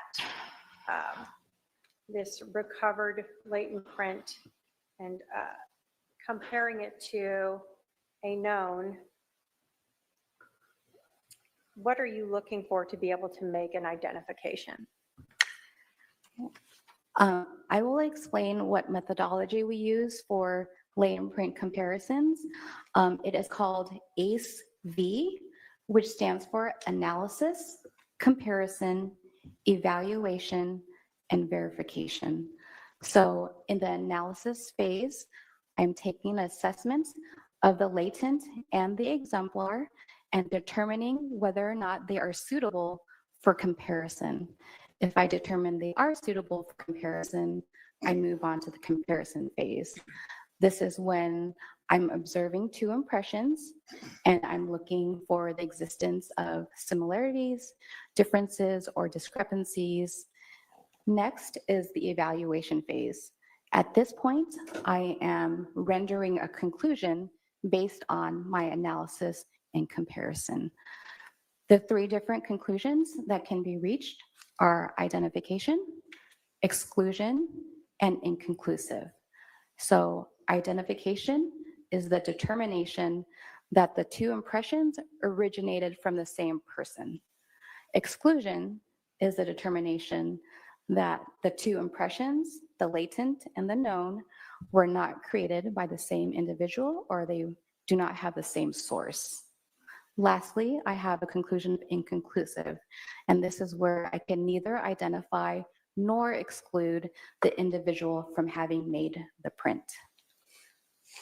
So going back to analysis, during the analysis phase, I am looking at a lot of different things. First off, I'm trying to determine, is the print from a finger or is it from part of the palm? And also I'm determining the orientation of the print.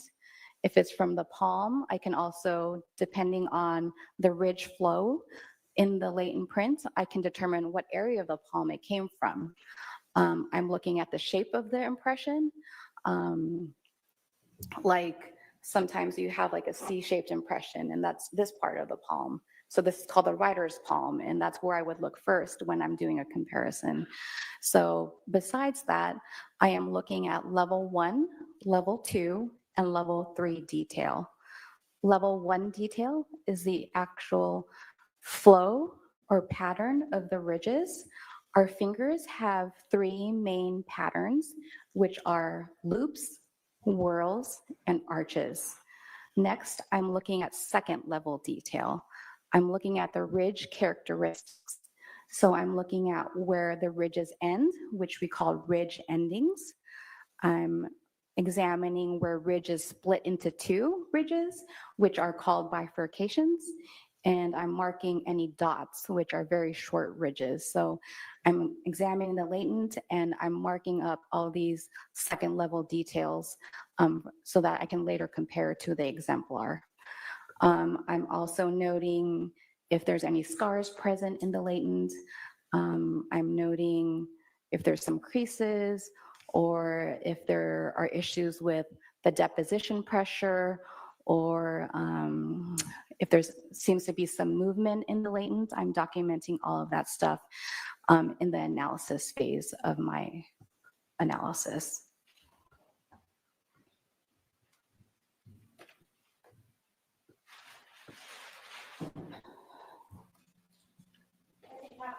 We'll take 249.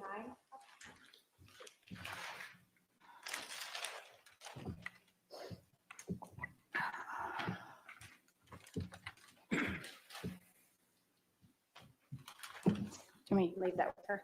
Okay. Yeah. You recognize Exhibit 249 as an item that you were provided and asked to process to see if you could recover any latent prints or friction ridge detail.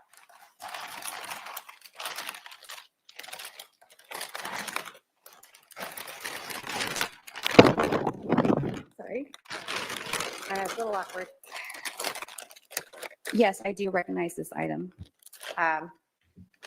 And were you provided with that Exhibit 249, that bat, and asked to try to recover any latent prints from that bat? Yes, I was. Can you tell us, in this Exhibit 249, what did you do to attempt to recover any, and did you recover any latent prints? Yes, on the request, it was also requested that I process the item with clean techniques, because it was also requested that I swab the item for DNA. So I already went through that process and explained that. So I used clean techniques to process this item. And the very first thing I did when I opened up the packaging was I swabbed the textured grip for potential DNA. The reason I swabbed the grip first is because of the texture on that grip, I would not expect to find latent prints on the grip. So I didn't feel that I was potentially ruining any prints, because I don't feel that there would be fingerprints on that textured grip. So that was the very first thing I did. And then I did a visual examination of the bat with a flashlight to see if there were any visible prints at that point. And I don't believe there were, but I would have to check my notes. But looking at your notes, help refresh your recollection as to whether or not you did find anything there. Yes. Do you have your notes up with you? Yes. If you want to take a look at those and then let us know when you're done if that has refreshed your recollection.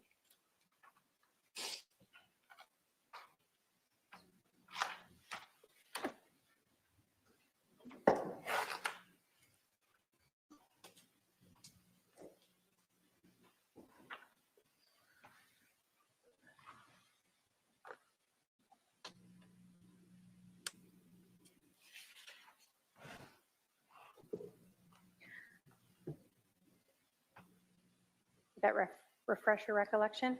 Yes. So at the visible stage, my conclusion was that there were no latents observed at the visual stage. I'm going to put Exhibit 35 up here just so that we can all kind of see what we're talking about. So the gripped part here is what you were talking about, that you swabbed because you did not believe that prints would be recoverable on that texture that was on bat? Correct. Okay. So then you visually look, you don't observe any latent prints or friction ridge detail? Correct. What did you do next? I then used a processing technique of superglue fuming. And when you used that process, did you locate or recover any latent prints or friction ridge detail? Yes, I did. Can you tell us how many and where? Yes, I recovered 2 impressions that I took pictures of, and I would have to look at my notes to refresh where they were collected from. If looking at your notes would help refresh as to where you located those, please do so, and then let us know when you've been refreshed.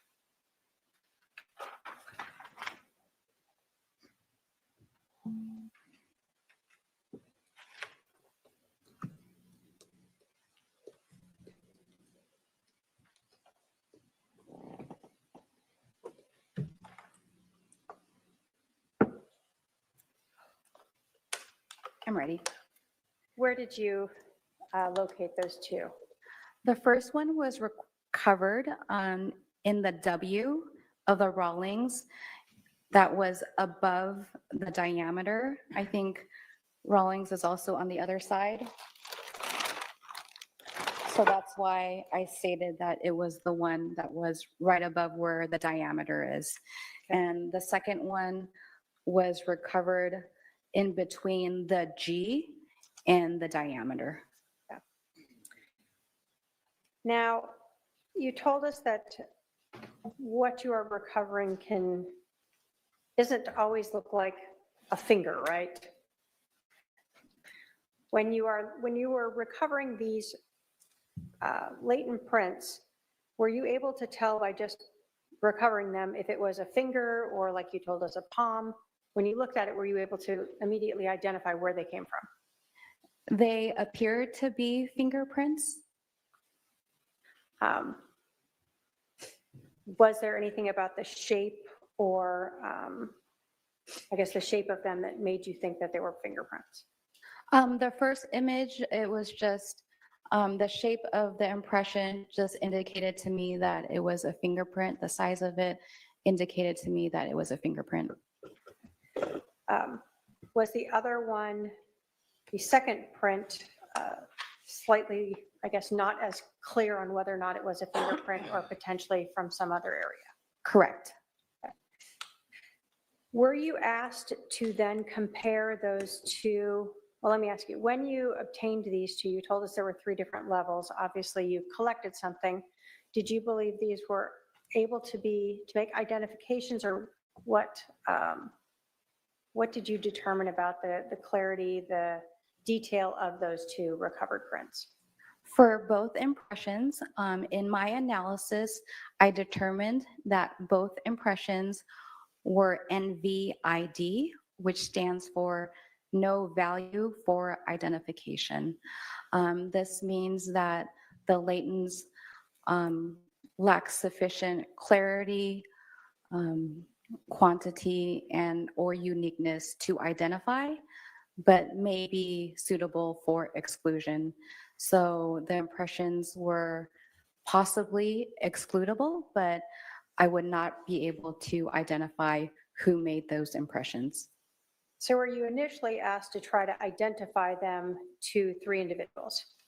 Yes, I was first asked to compare the 2 impressions to 3 individuals. And who were those 3 individuals? Could I look at my notes, please? Yes, if that would help refresh your recollection.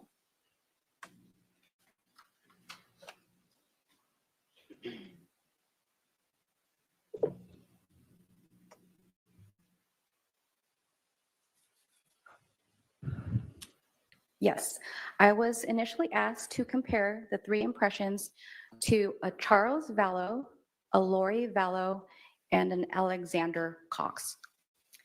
So you told us, though, they were of no value for identification. So did that sort of end that request? Yes, so when there is only prints that are determined to be no value for identification, we routinely do not compare those prints, but we say, if you still want us to compare it to anyone, please let us know. But initially, we are not going to try to compare NVID prints to any individual because they cannot be identified. So did you then, were you then requested to see if you could make any exclusions? I was then requested to compare the 2 impressions to Charles Vallow to see if I can determine whether the 2 impressions did not originate from Charles Vallow. Starting with the first impression that you found above the W, but the other side of the bat from what we see in 35 here, where there's a diameter marking. Were you able to reach any conclusions in looking at the prints from Charles Vallow and that recovered print? Again, I went through the ACE-V process, and during the comparison phase and evaluation phase, I determined that the latents were the latent, the first latent, was inconclusive to Charles Vallow, meaning that I could neither identify nor exclude him from having made the impression. So does that just mean there's just not enough in that print to do anything with? Correct. So there is not, it lacks sufficient agreement in the detail to identify, and it lacks sufficient disagreement in the impressions to exclude. And is that common when you have a latent print that just doesn't seem to have the level of detail just necessary for that? Yes, that is a common conclusion. So you're not saying it's Charles, you're not saying it's not Charles, you just can't do anything with it. I could neither identify or exclude Charles Vallow. So for the second print, did you also attempt to compare that to latent prints from Charles Vallow? Yes, I did. And were you able to reach any conclusions as to that? Yes, my conclusion was that the latent was inconclusive to Charles Vallow due to lack of detail in the latent and exemplar. Were you ever asked to try to exclude Alex Cox as having made those latent prints? No, after I initially did not compare the latents to the 3 individuals on the name comparison, I was only asked to compare the 2 impressions to Charles Vallow. So you also weren't asked to try to exclude or secondary compare to a Lori Vallow? No, I was not. And were you ever asked to compare to a Tylee Ryan? No, I was not. Did that sort of end your processing and comparisons of this fact? Yes. Thank you. I have no other questions for this witness. Cross.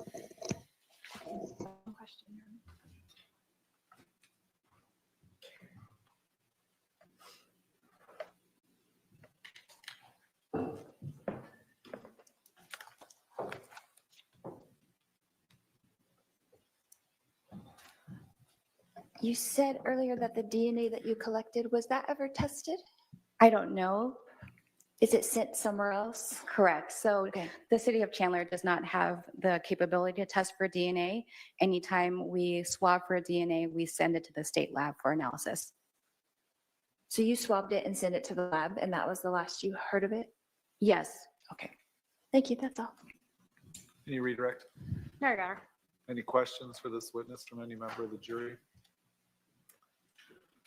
I don't see any, so you can step down, ma'am. I think this is a good time to take our afternoon recess. We'll be at recess for 15 minutes. Please remember the admonition. All rise for the juries.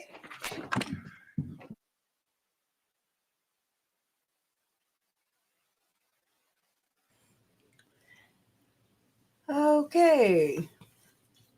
Sorry, I'm having to move around because my sciatic nerve, my sciatica. So I sound kind of far away because I am. What do y'all think about that? So, whole lot of nothing right there, huh? I'm always look to you guys to help me figure these things out because y'all are smart. But I think that was a big goose egg, right? Big 0. After recess, we will get Kay. Y'all, I'm not looking forward. I'm going to probably freak out because I'm going to want to go whip her ass.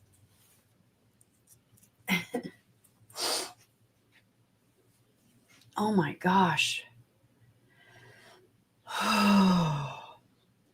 Y'all, I swear I really do. That video, or you know how Guilty Words is the channel name, and how she breaks those videos down one word at a time. She is on point, because that interview, the recent one that Lori did, that the defense set up for her, mind you, it's like a PR team. And so she said, that Lori, her whole thing, I mean, according to Lori, right? Lori, according to Lori, is that Lori just wants to be able to confront those she is angry with and let them have it. I have it written down somewhere, but I really do suggest you guys go check out her video. Or she's made a couple already. I just haven't been able to watch anymore. But her channel name is, I might have the link right here. I still got to finish looking up the bat print for Moonlight View. I went to go grab them. And then I had to get up, move because my sciatica. Anybody else have sciatica? Isn't it great? Oh, your upstairs neighbors are rude. And go grab your broom.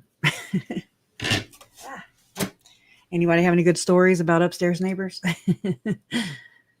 Yeah, we always, like, me and my kids, we'd end up on the second floor, and I'd be like, oh my God, they're little kids, like, I'm like, don't stomp, don't. Oh man, it's hard. And so we didn't. We weren't rude, but damn. Don't put people with kids upstairs unless it's a freaking fort. Here she is. Let's see. Whoa. Yeah, no. That was so scary. I wasn't expecting that to play. I want to catch, well, since it played, I might as well. But anyway, she breaks this down. I'm going to play just the middle part. I hope she don't get too mad at me for like sitting here using her video. But while we're on break, yeah. Allegedly, let's see. Lori's legal leap. Limiting, oh my gosh, I'm trying to think of the little segment name I came up with. Limited legal limit. I don't know. And this is her way of being able to do that. It has nothing to do with cross-examination or getting evidence or trying to get to the truth or even to prove her innocence. She wants a chance to tell them what she thinks about them. Her second reason, I don't necessarily think I'm going to do a better job than the attorneys can do. That's not my intention. My intention is to say the things that I would say for myself. I mean, I sat there during a whole trial and I discussed a lot of things with my attorneys and asked them to say very specific, certain things that were important to me, just as a person, as a human being. These things are important that you say this for me. And they wouldn't say it. So here she So the is. second reason she wants to defend herself, to say everything she wants that is important to her. The fact that she's even hearkening back to the first trial in Idaho shows that what she wants to bring up in court isn't related to Charles Valow in this case. It's related to things that she wants to say in open court so everybody hears them. So once again, the trial isn't about Charles. It's about her opportunity to say what she wants. So first she confronts the people she wants to confront, and then she gets to say her piece, whatever that might be. And third, she says, so, and I get the professionalism and I get what they're doing, but sometimes you just have to be able to do it for yourself in regards to why the lawyers would not say what she wanted them to say. So in other words, she knows what she has to say is unprofessional and shouldn't be said in open court. She knows if she had a lawyer now, they wouldn't do it. But she's going to be up there and she's going to have a chance because once the words are out, they're out. The judge can admonish her, but the words are out, and that's what she wants. So her three main reasons: she wants to force a confrontation, she wants to say everything that's important to her, even though she knows that it's not going to fly in court. She don't want to hear anybody. Let's have a little pop quiz. What is missing from all of this? The kids And all of her theories about what she wants to spout out in open court. What is she not talking about? Anything to do with the case. There is nothing in here about proving her innocence or proving that Alex did kill Charles in self-defense. There is nothing here about wanting to clear her name. Nothing. Nothing to do with the case at all. It's all about there are people I want to confront and there are things I want to say. Incredibly selfish. Incredibly pro se. narcissistic. You could really say she's So pro when we se. look back at these reasons that defendants go pro se, Wow. yeah, she has a distrust of attorneys in the legal system. Or, more importantly, she wants to control her defense. And not Amen. even so much her defense, she wants to control the narrative. She does believe in her own legal knowledge because in the interview, she mentioned how she'd had 5 years to study law and she was really smart and had listened a lot during her Idaho trial. As for making a political or ideological statement, I wouldn't say ideological is quite the word for Lori. She wants to make a statement, but not necessarily ideological. Mental health or personality factors? Well, she is capable of standing trial, but there are some mental health issues there, although there seems to be some debate about exactly what. But then there's Lori's reason. Why does she want to go pro se? Well, essentially, narcissistic revenge and grandstanding. This is her last chance to talk to the people that she's angry with and to have such a large audience listening to her. And she's found the perfect way to make sure that she gets what she wants. She's defending herself. So conclusions, I think this trial, if Lori has her way, will turn into a circus.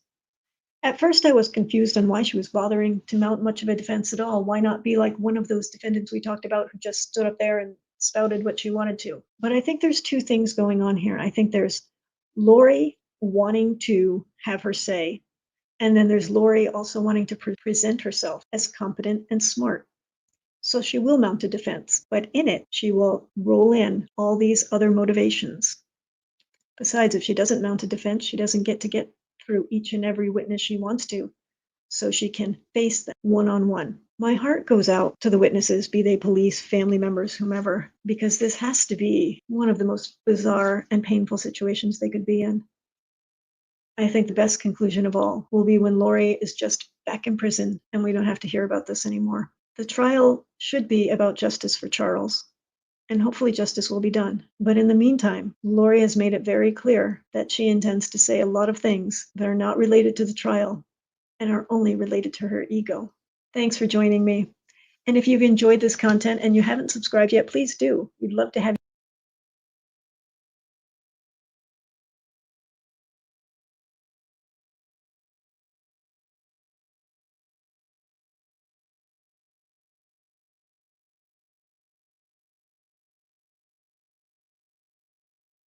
Oh, I thought y'all could hear me. Okay, shit. Remove. Add.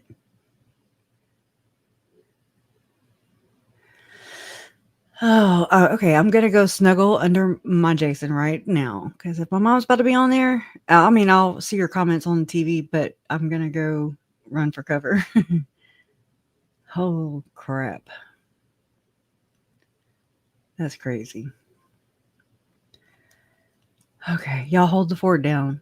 I love y'all. Oh man, this is nuts. My mom's gonna tear her ass up. I'm just saying.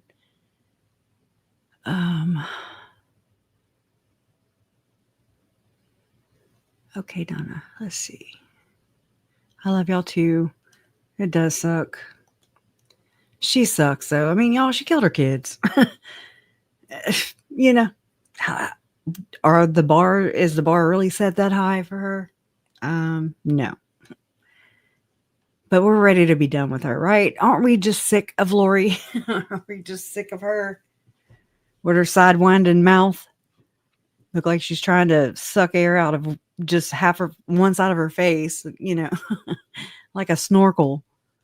She's like, rrr, rrr, rrr. It's weird. Anyways, like she's trying to chew her left ear or her right ear. I'm sorry, right ear. Sorry, I got a smoker right now, so that's what I got to do. And just justice for my uncle. He's waited.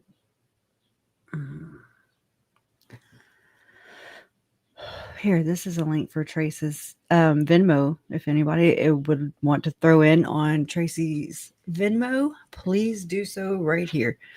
Trace, you should give me a they have the barcodes or whatever QC code or whatever it's called that you can, save it to your phone, download it or whatever, and then send it to me and I can put it on my screen, where it'll be on without having to pull links up and stuff. If you want to. If not, we don't mind. We love you. Thank you.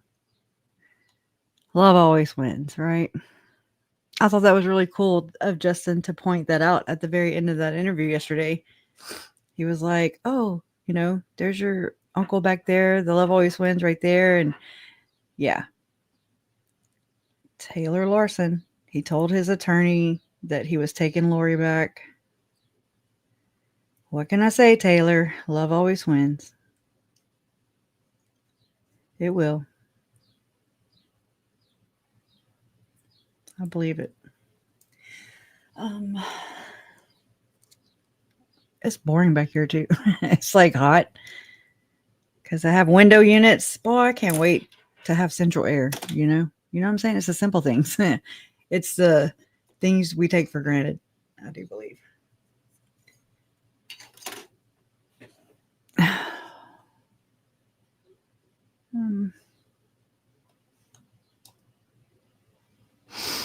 What are y'all thinking?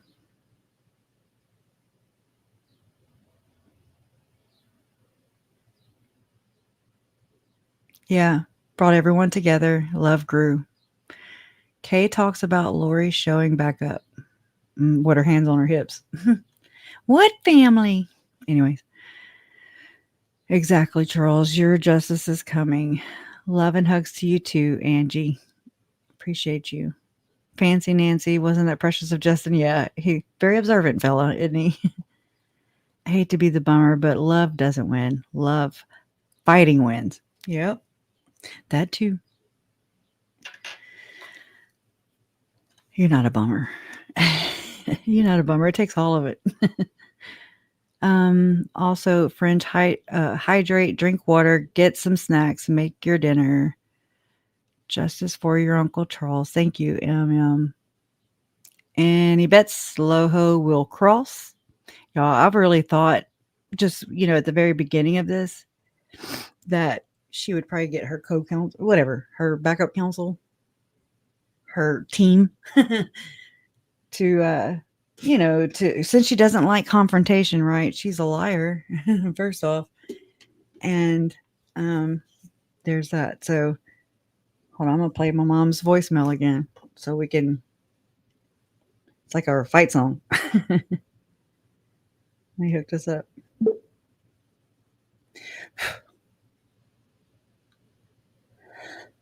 Oh, hello. Okay. Let me take this down.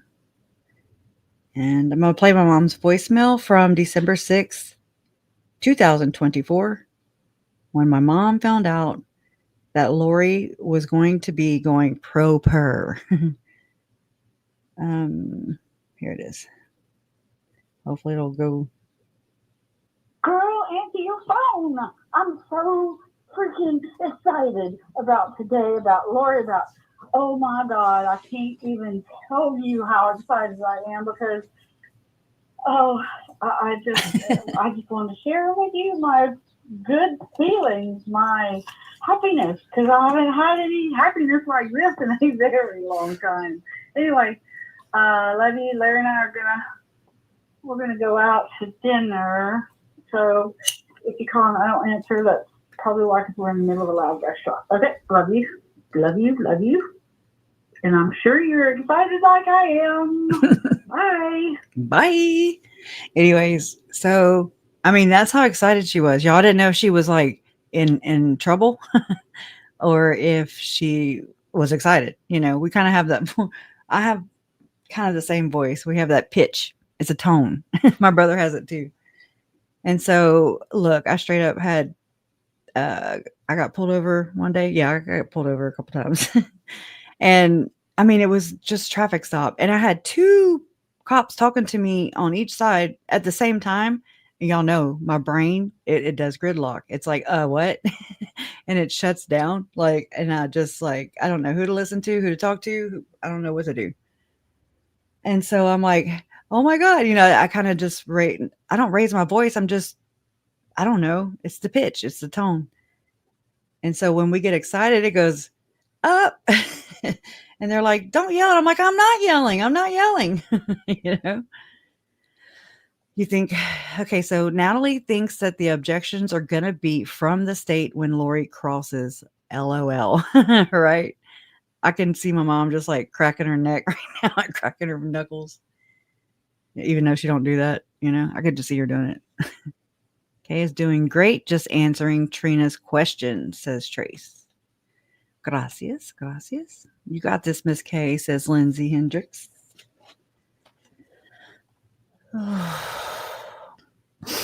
They're going to end with my mom today, right? I mean, it's 3:45 over there. Stay strong. Oh, shit. It's going down for real, y'all. It's GDFR. It's going down for real. Okay. I sing so good, I'm going to get copyright. That's a joke. Singing was never my strong point, ever. Let's see. What does this say? Natalie. She wasn't nervous at all. Come on, girl. We need to play like the Eye of the Tiger or something. Rising up. Okay, I'm a hush.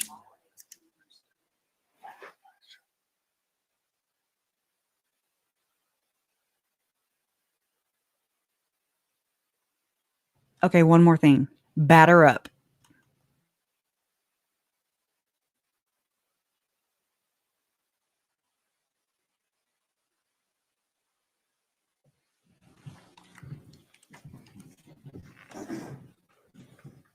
All right, please be seated. We're on the record. The jury is present. State call its next witness.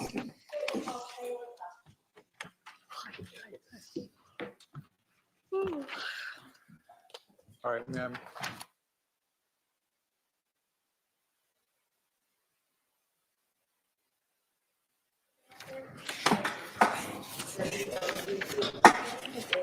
You do solemnly swear that the testimony you're about to give will be the truth, the whole truth, and nothing but the truth, so help you God. All right, go and have a seat to my left.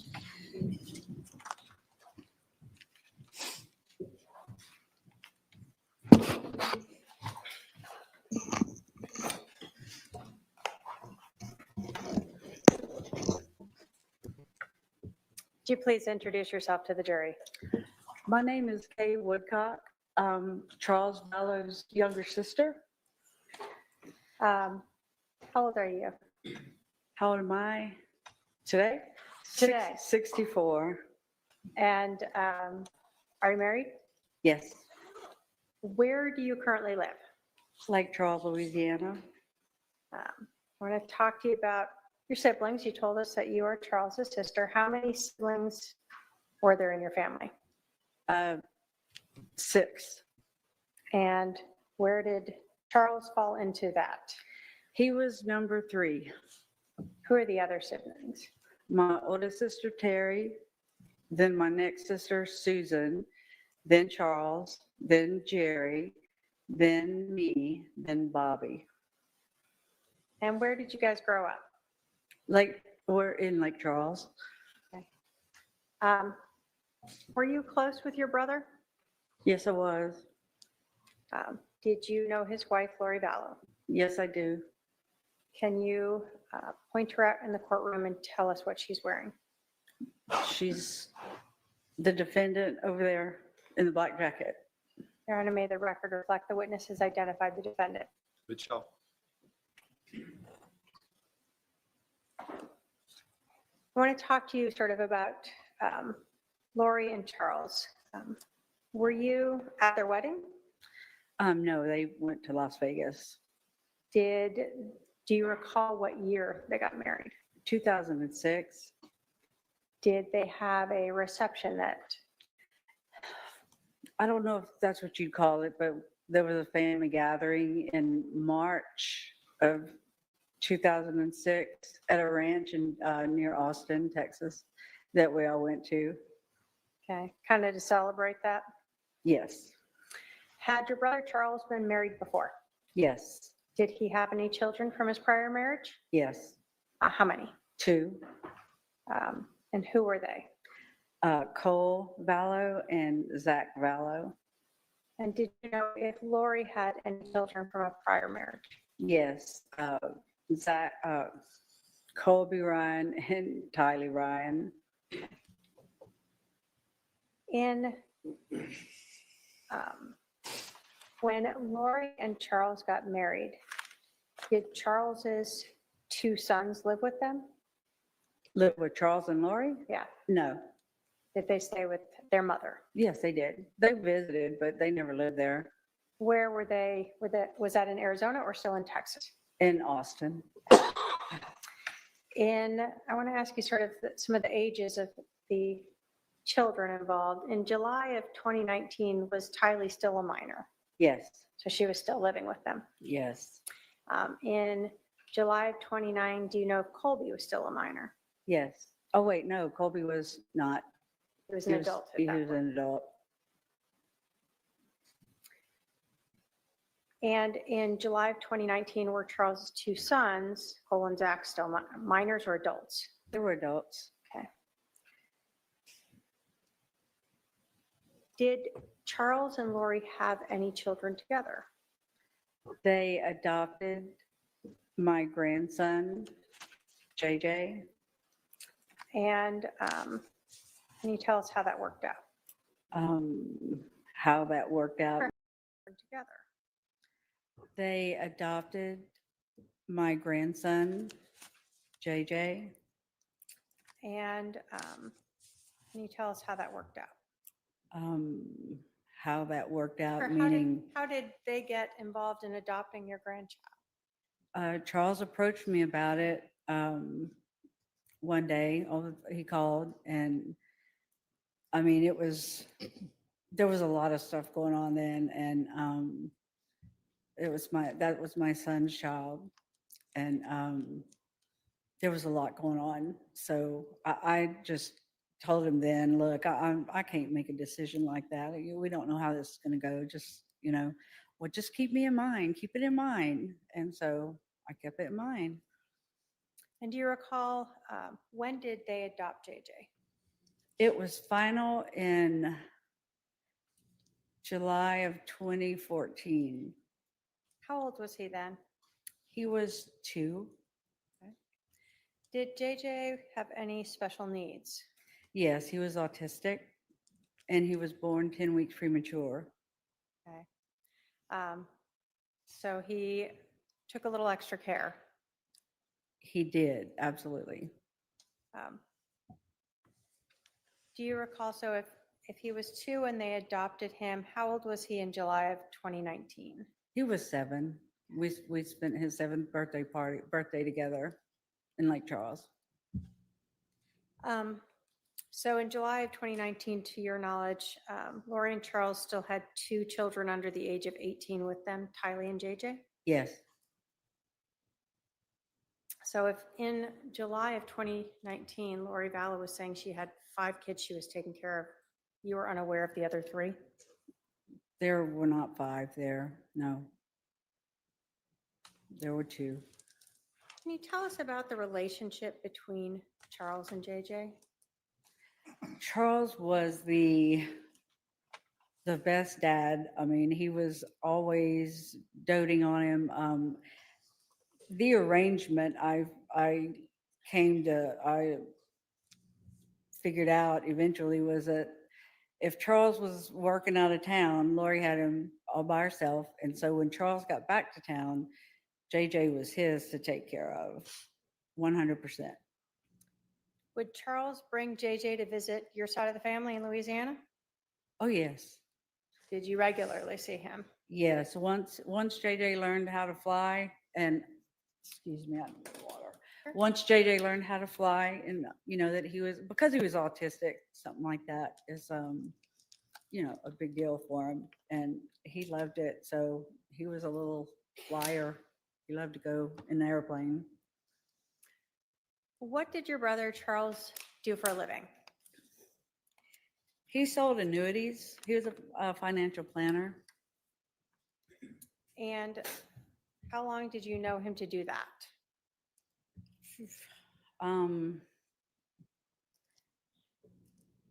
If I had to guess,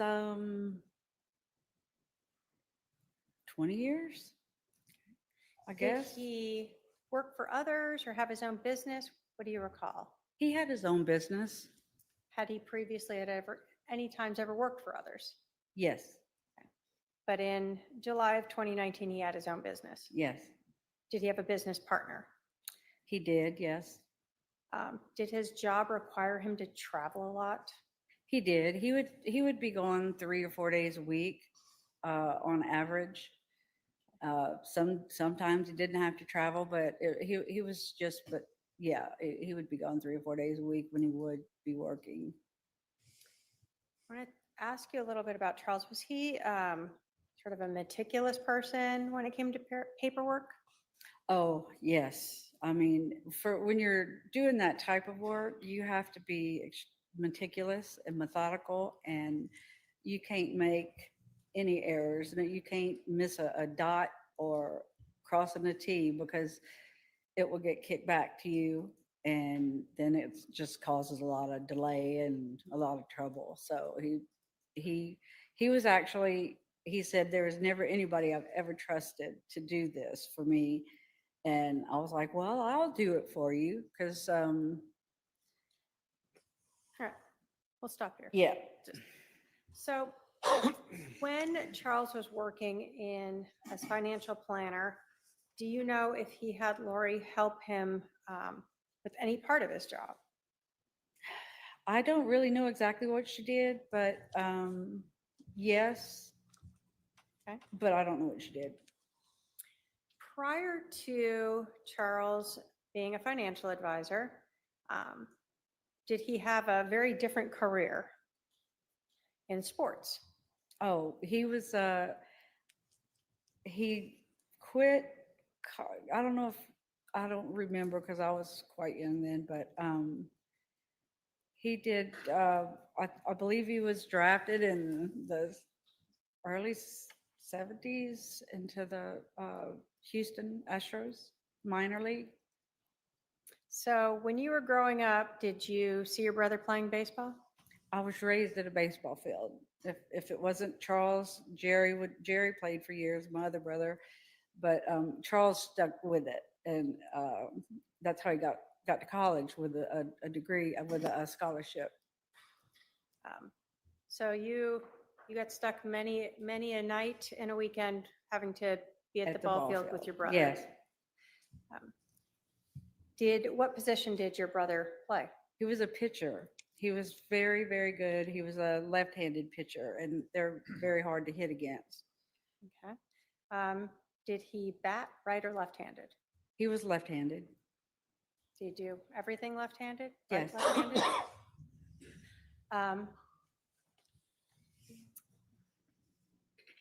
After your brother, well, let me ask you, do you know how long he played in the semi-pro?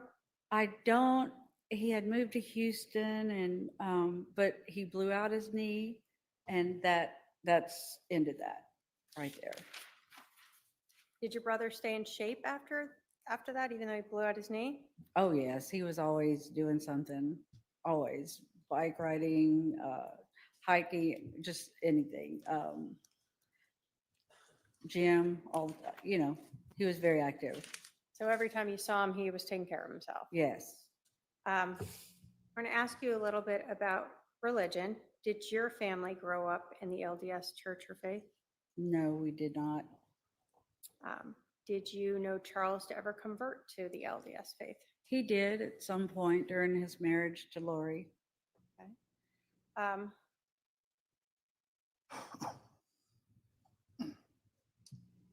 When Lori and Charles were married, did you know, did they always live in one state or did they move? No, they lived here in Phoenix, in the Phoenix area, Chandler, Gilbert, and then they moved to Hawaii in 2014, and then they moved back late 2016 or early 2017. Back to? Oh, back here to Phoenix area. Do you recall where they were, what state they were in when they met? When Charles and Lori met? Yeah. They were in Texas. Texas, okay. In 2018 and 19, you told us that Charles and JJ would come visit you and the family regularly. Yes. In March of 2018, did you have a member of your family pass away? Yes, my mother did in March of 18. Did Charles come out for that? Yes, he did. He was there for her services. Lori was not, and we felt like something was going on. Well, actually, my husband felt it before I did, and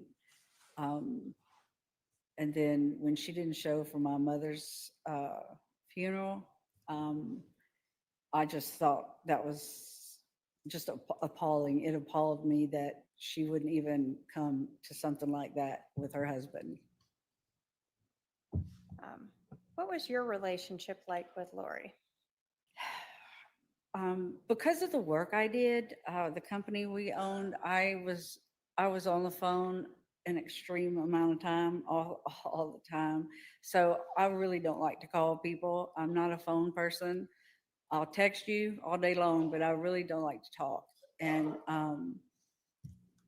so Lori and I never really had a big phone relationship. It was a text here and there, but mostly Charles would keep me up to date as to different things that were going on, or what they were up to, or Charles would call. Yeah, Charles would call me mostly. So it sounds like you weren't close with her. When Lori and I were together, it was like we hadn't missed a minute. We just took up where we left off, and she's very outgoing, and she's very friendly and very easy to talk to, and so we got along rather well, and I loved her. Okay. So continuing in 2018, do you recall seeing Charles and JJ coming out to visit you guys in October of 2018? Yes. What was that for? Just a weekend visit. Okay.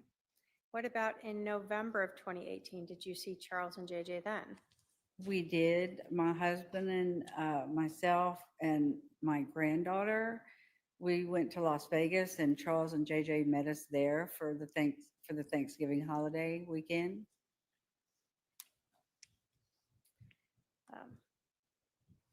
I thought that was odd. He wasn't with his family. He said Lori was sick, or Tylee was sick, is what he told us. But he just wouldn't share what all was going on at that point. Then when he finally did, he unloaded it all. So in 2018, did you have any idea there were any, let me say this, in 2018, did you have some concerns about their relationship? Yes, it was, for him to come as often as they were coming was odd, and he was just unsettled, and we knew something was going on, but he would never say. Okay. So he did, he talked to us when he was ready. When we get into 2019, did you start to see your brother more? Yes. First, without going into what Charles said, did you ever become aware finally that his marriage with Lori was in trouble? Yes, I did. In 2019, again, without going into what Charles said, did you ever believe that Charles was concerned for his safety? Charles was absolutely concerned for his safety. Lori had sent me a text, I think it was on a Thursday, that she and Charles were fighting because of some stuff she came up with, and that she and JJ and Tylee were at a hotel. Well, I guess Tylee was, I'm not sure. And because she didn't want to have any fighting, so they went to a hotel. And I came out. I knew Charles the next day. That's when she sent it to me. And then I just really I didn't call Charles. I knew he'd call me, and he sure enough did. And he was a mess. And so I flew out the next day out here to help him with JJ and just to come and talk to him and see what was going on. He was alone, and Lori's family turned their backs on him and JJ. Okay. Let's just kind of break it all down. All right. Now you got a lot that you remember. So you said that you got a text from Lori indicating that she and JJ and Tylee were at a hotel. Mhm. And then you said that Charles then called you maybe the next day, Yeah. and you came out here to Arizona. Yes. When you came out here to Arizona,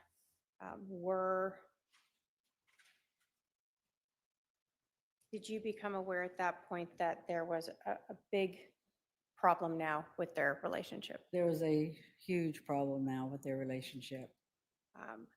And during this time when you had come out here, do you remember approximately when that was?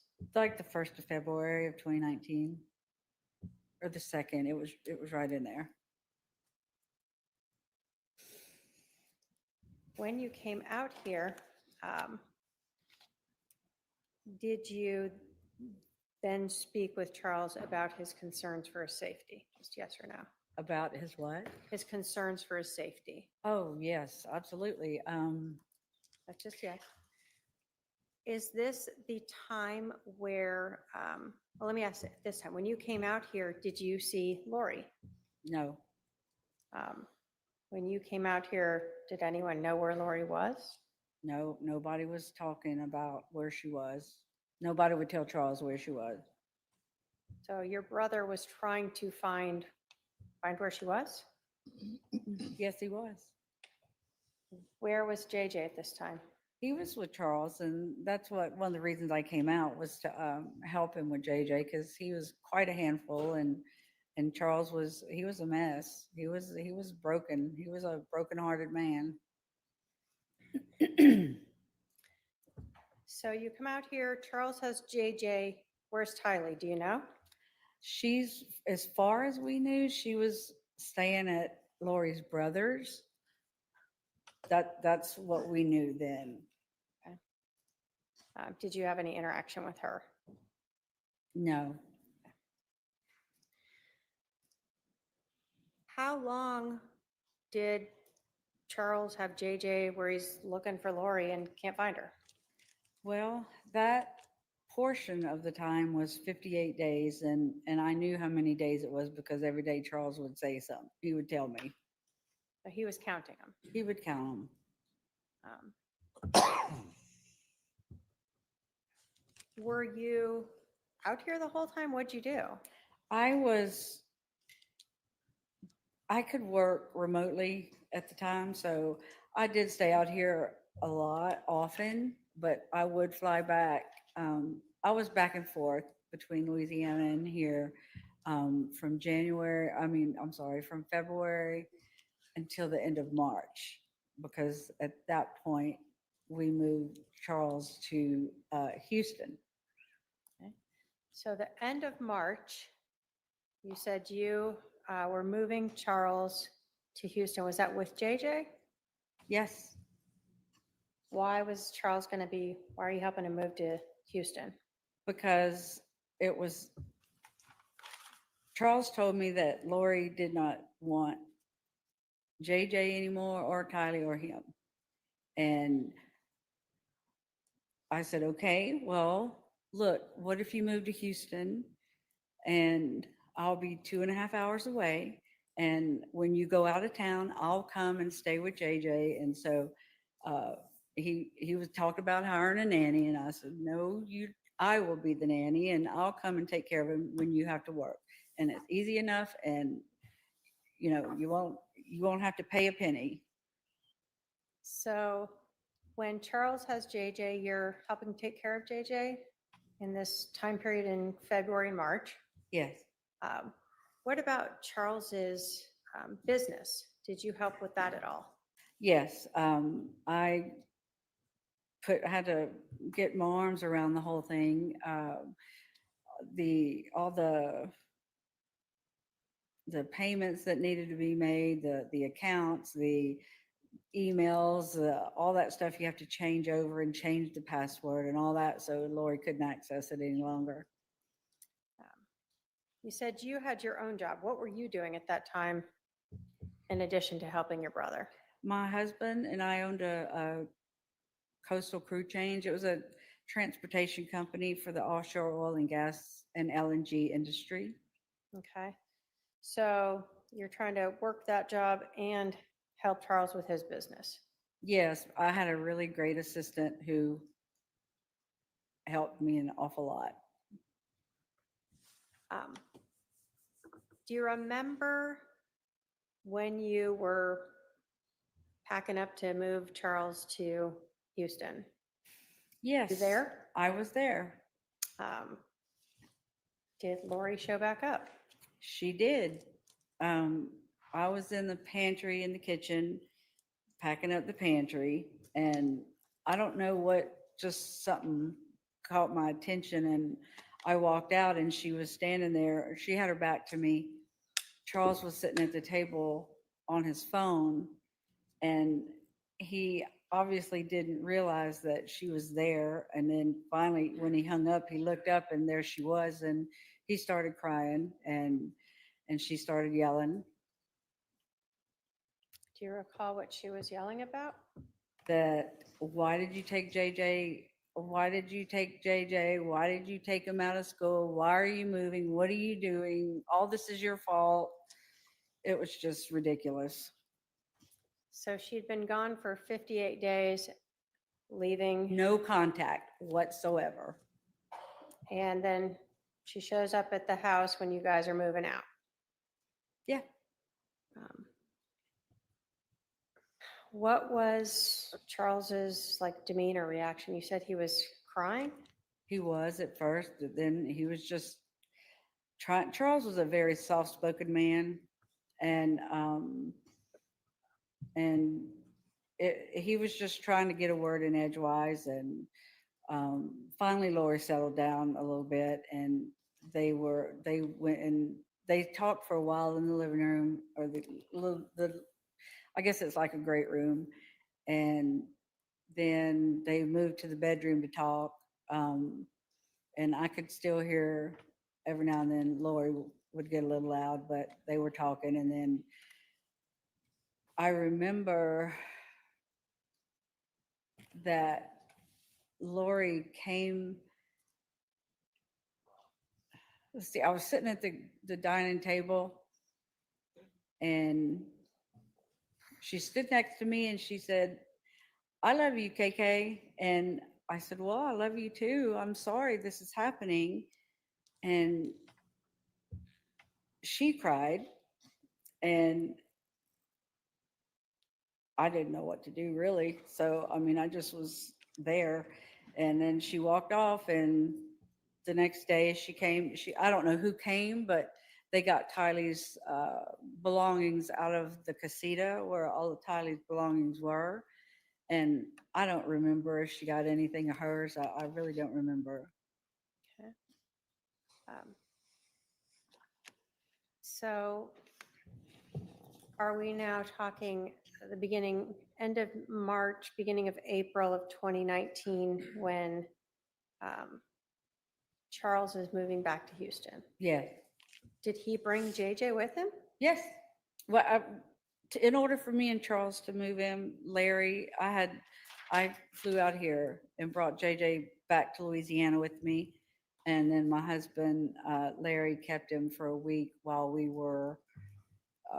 I flew back here to help Charles pack and then drive back to Houston. All right, so you guys rented a big truck and drove it? He drove the U-Haul. I drove his pickup. All right.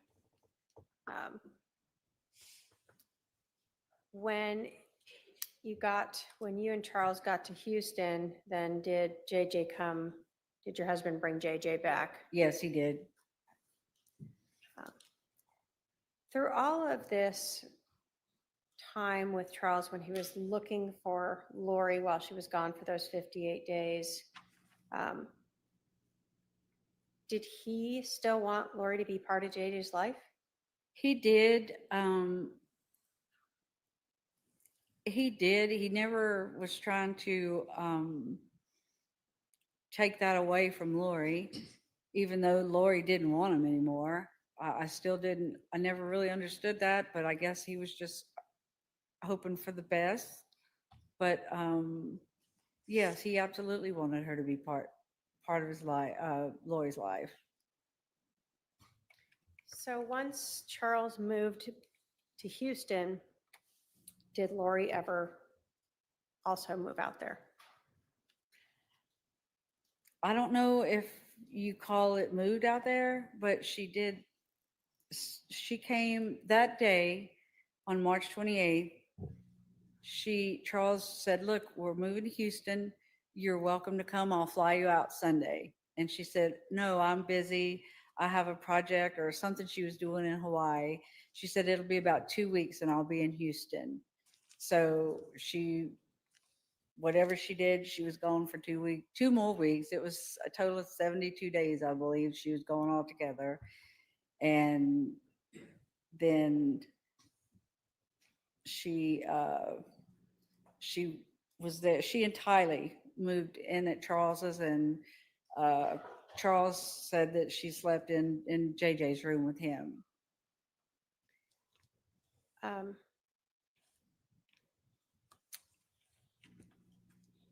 So the first 2 weeks when Charles and JJ are in Houston without Lori, were you ever there to help with JJ or Charles's business? No, Lori was there. I mean, I guess JJ was before she moved there. The 2 weeks. Oh, I think. Or did No, you? I had to go home for a little while, but Charles came like the weekend, and, so if I wasn't here, he was there. Okay. So once you drove him there, you may have stayed to help him, and then you went home. Yeah. And you weren't there when Lori came to Houston? No. You told us that you had been helping your brother with his business, and I think you'd said something about changing passwords. Yeah. Was that to different financial accounts? Right. Credit card, bank, stuff like that. Yeah. The password to Google, the password to, all the things you use for business. Yeah. Yes. And so when you started helping him, you had changed a lot of those passwords. Yes. At some point, did you become aware that, or at some point, did Charles stop asking you to help him with the business? He did, and that's when Lori came back. Okay. Now, you said that your brother worked in annuities, right? Yes. Right, that last part of the time when you were working with him up through sort of the end of March, beginning of April, were you aware of Charles coming into a large amount of money? He was receiving an annuity. What do you call it? I can't think of the word right now, but he was receiving like $125,000 check for his commission for annuities, and Lori obviously knew that because she was there just a few days before that came into the bank. That was deposited into the bank. I had access to the bank, so I would watch that. Okay. So even though Lori came back, you still had the passwords to look into Charles's account? Yes. Do you know how long Lori stayed in Texas with Charles? It was It's like she wasn't there the entire time, but I mean, she was always traveling through May. I'll say towards the end of May. I'm not for sure exactly what day. So at some point, a couple months later, you become aware that she has left Houston. Yes. Did you know where she went? Yeah, she was back in there, back here. Did you know, did JJ come with her when she moved back here to Arizona? He did. And did you know, did your brother move back here? No, he did not. And with your access to the finances, were you aware whether or not Charles was paying for a house here in Arizona for Lori and JJ? I really don't recall seeing that transaction. I really don't, but that, you know, that doesn't mean it didn't happen. At that time, I was selling my company, and so I had a lot going on at that time, and that's when it was really getting, you know, the due diligence. The company was doing their due diligence, so I had to provide a lot of information for them, and so it really was perfect timing because then I got super busy with my company, and I didn't have to deal with all of Charles's because Lori was back. Or let me ask you something else. Were you aware of when Charles met Lori, or they got married? Was she, do you know if she worked? She was a hairdresser. She did work as a hairdresser, and I don't know exactly when she quit working, but she didn't, I don't think she worked long, if she did, after they got married. Okay. So for most of the time when you knew them to be married, you did not see her working outside the home? No. Did Charles, I guess, work so she could stay home with the kids? Yes, he was fine with being a one income, you know, letting her stay home, tend to the kids, and he would be the money maker. Now, I know that we've talked about Charles working in the area of financial planning. Did you know if Charles had a life insurance policy? Yes. That's something that, how did you learn about that? Well, I mean, he had told my husband Larry and I years ago, he helped us acquire a $1 million life insurance policy on, you know, for me and my husband each. And because he always had one, and Lori had one, so that was nothing new or unusual to talk about. Okay. At some point when you were helping Charles, when Lori had disappeared and Charles didn't know where she was, did you have a conversation with Charles about the beneficiary of his life insurance?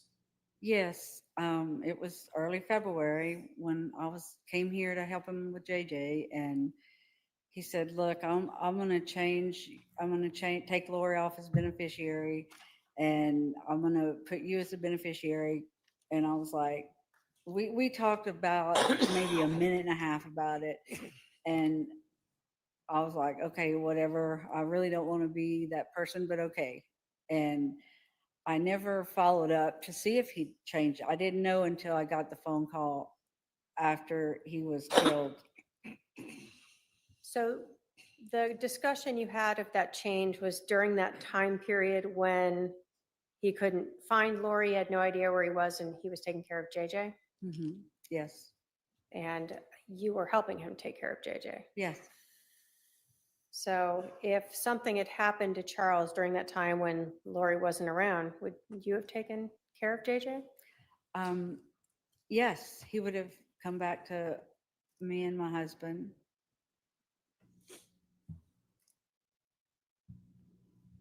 So I want to kind of go to right around that July time period. Do you recall when was the last time, I'll start with, when was the last time you saw your brother, Charles? That's a good question. Probably must have been in June. And do you recall where that was or the I think he came to circumstances? Lake Charles for the weekend. Did you see JJ then? Yeah, no. The last time I saw JJ was May 18th. When was the last time you recall speaking or texting with your brother, Charles? He texted me the night before he was shot, and just, hey, I'm going to be in Phoenix tomorrow, and how's it going? And just a little short text, and I'm boarding the plane now, and I'll be back in Phoenix in a little bit. And then he told me a few other things he had planned, but that was not much, not a big deal. Did you Nothing think major. he was going to Phoenix to just see JJ? Yes. Did you know anything about any type of intervention? No, he never talked. If he did talk to me about it, and I'm pretty sure I would have remembered that. But no, I know that he and Adam was his confidant during that time, Lori's brother. And so I know that whatever he was doing, Adam was part of it. And, they were just, I knew he was in good hands with Adam, because Adam, they loved Charles, him and his wife.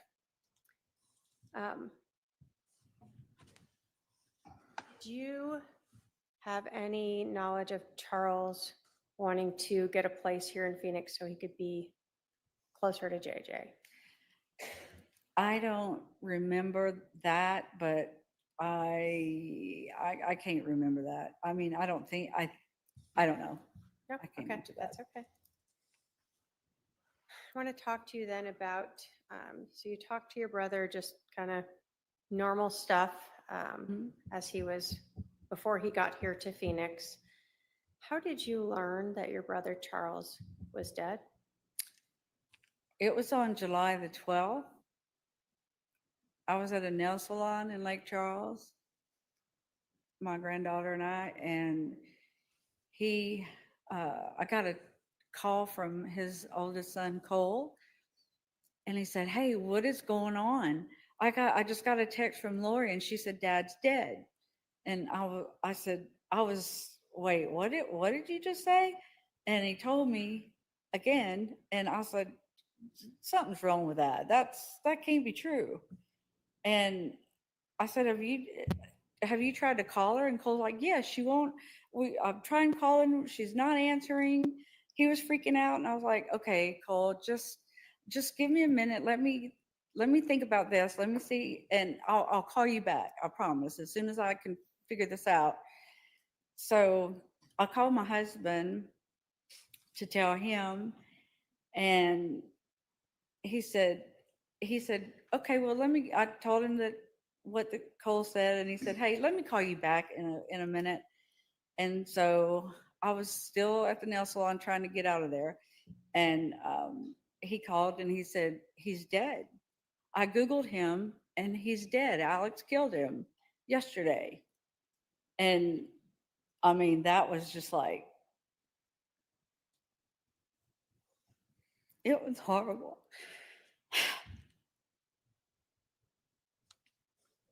I have to call my siblings and let them know.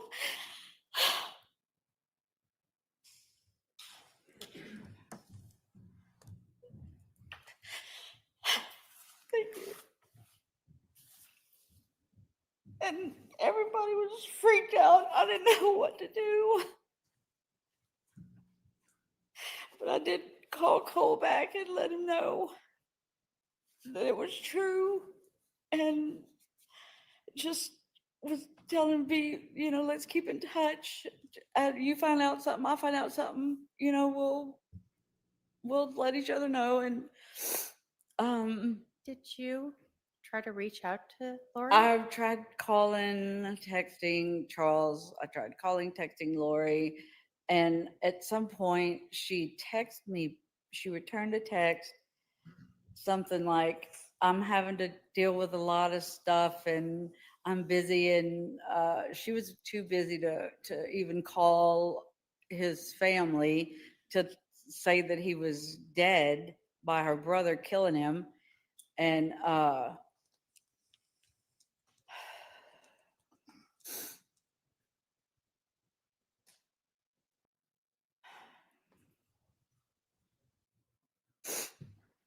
Take a breath. So you had tried to reach her and she was too busy to talk to you. yeah. Did you ever, what was the burial plans? Did you ever get Charles back? What happened with him? We ended up calling a detective, the detectives in Chandler, since that's where it happened. And we were able to speak to a detective, I don't know who, but we told them that I had already arranged us a flight for the next day. We were here by noon Saturday because I needed to know where JJ was. I didn't know what he had seen. I didn't know what he knew. I knew he would be, I knew it wasn't good. But I couldn't, we had to talk to the detectives before I did anything with Lori. So, and we had to wait till Sunday to meet with Nate Moffitt. And then when we talked to him is when I told him about the life insurance policy and that Lori, that I didn't know if Charles had ever changed it to me like he said he was going to do.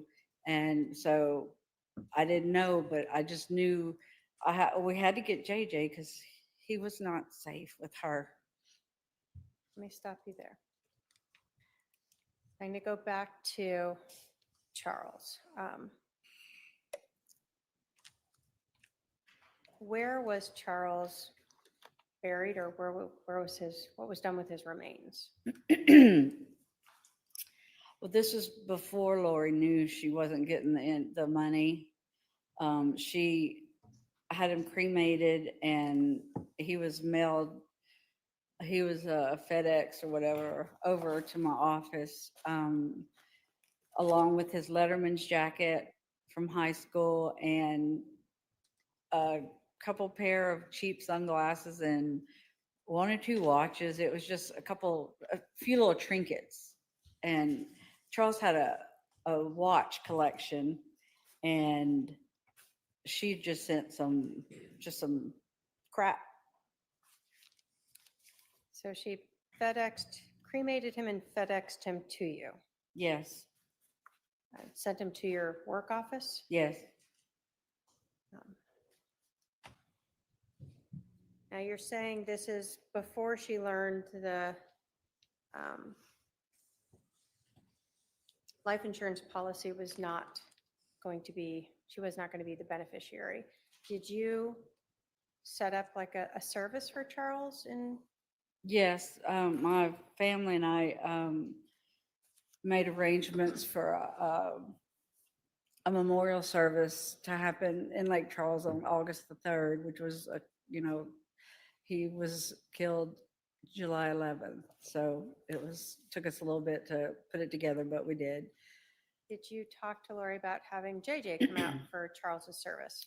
I think the last time I talked to Lori was she told us that she wanted, I asked her, what can we do in Houston? I was trying to be nice because I knew she had something to do with his murder. And I'm not one that can just lie off the cuff. I'm a bad liar. And so when I did talk to her, and it was a long, awkward conversation I had with her, but I was like, what do you want us to do with that stuff at the house in Houston? But when we got to the house in Houston, and she did, yeah, y'all please go do what you want to do with it, see what Cole wants, y'all split it up, y'all take it. She gave you permission to go to the house in Houston and take whatever was there? Yes, and when we got there, none of Charles's personal belongings were there. Nothing at all. And that I couldn't figure out why nothing of Charles's or JJ's was there. Or wait, nothing of Charles's was there. Just his business files and the big furniture, sofa, beds, stuff like that. So you went there, you did that. How did you, and you told us that you did not know for sure if your brother had ever changed the beneficiary from Lori to you. How did you find out if that was done? I think it was the following week, a lady from Banner Life, that's where it's policy, who wrote the policy. A lady called and said that I was the beneficiary. I was the sole beneficiary, and what was our address, and she wanted to verify a few things and to send out the check. When you got that call, did you ever have Lori confront you about the life insurance policy? Did I ever have Lori what? Yeah, did Lori ever confront you about being the beneficiary for Charles's life insurance policy? Yes. She didn't call and do it. She sent me a text one night, a picture or two of a screenshot. She took a screenshot of the change of beneficiary form with my name on it. And she said something to the effect of 5 kids and his sister gets all the money, or is that why you want JJ? Something to that effect, which it made no sense. I want JJ, period. That was a dumb statement by her. So let me ask you this. So she told you again that she was left with these 5 kids, right? Yeah, 5 kids. She had Colby and Tylee and JJ. And Colby was out of the house, so it was just Tylee and JJ. So she's messaging you this, saying how upset she is because she has 5 kids to take care of. Yeah. And then she tells you that, is this why you wanted JJ to come to Charles's service? No, I had already gotten the okay from her to come get him. I was going to fly here, pick him up, go back to Louisiana, keep him for a week and attend this, so he could attend the service during that time. And when she found out when she found the change of beneficiary form, she said that she was too busy. They were moving to Hawaii, and it would be too confusing for JJ to come, and he needed to be with her. So after she found out and had confronted you about that change of beneficiary where you are now getting Charles's life insurance policy, she changed her mind and refused to let JJ go to Charles's service. Yes. Service.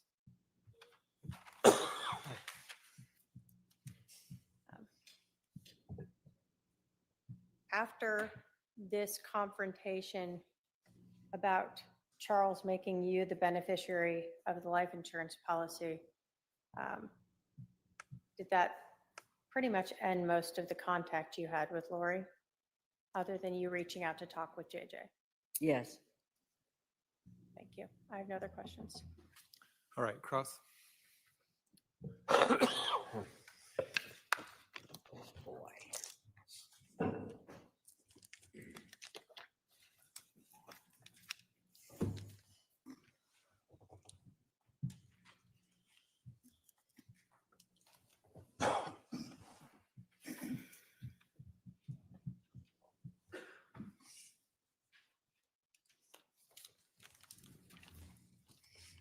Ms. Woodcock, where were you on July 11th, 2019? At home in Lake Charles, Louisiana.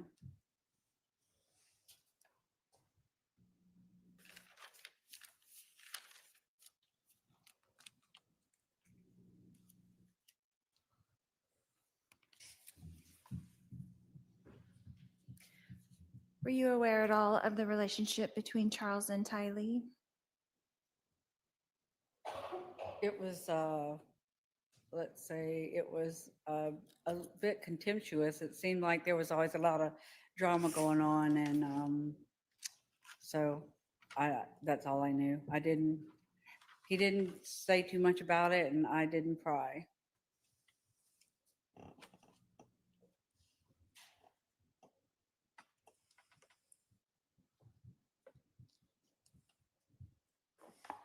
But you knew that there was some kind of contention going on with those two for I a can't hear while. you. I'm sorry. You did know that there was some kind of contention going on with those two for a while. Yes. Okay. And you weren't really aware of the events that happened that morning, were you? The morning of his July murder? Of July 11th? No, I wasn't. Okay. Because you didn't tell me.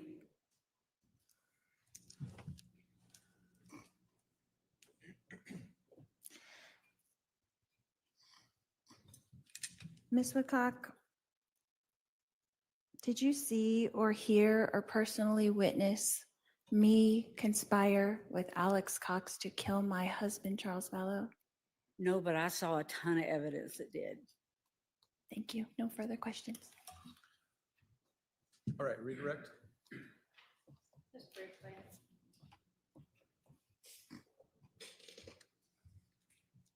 You were asked about the relationship between your brother and Tylee. How old was Tylee when Lori and Charles got married? She was 3, or right around 3. So was Charles in her life for most of her memorable years? Exactly. Yes, he was. And how old was she in July of 2019? She was 16. Yeah, yeah. So a teenager.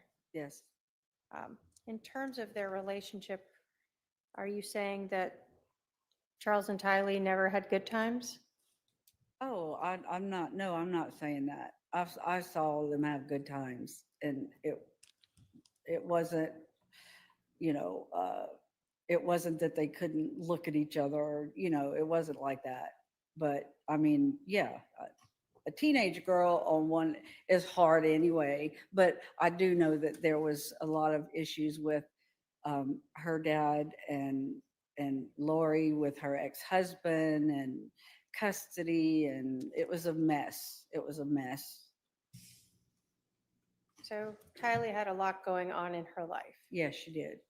And you would see her and Charles at times have difficulty getting along. I never really saw anything that sticks out in my mind.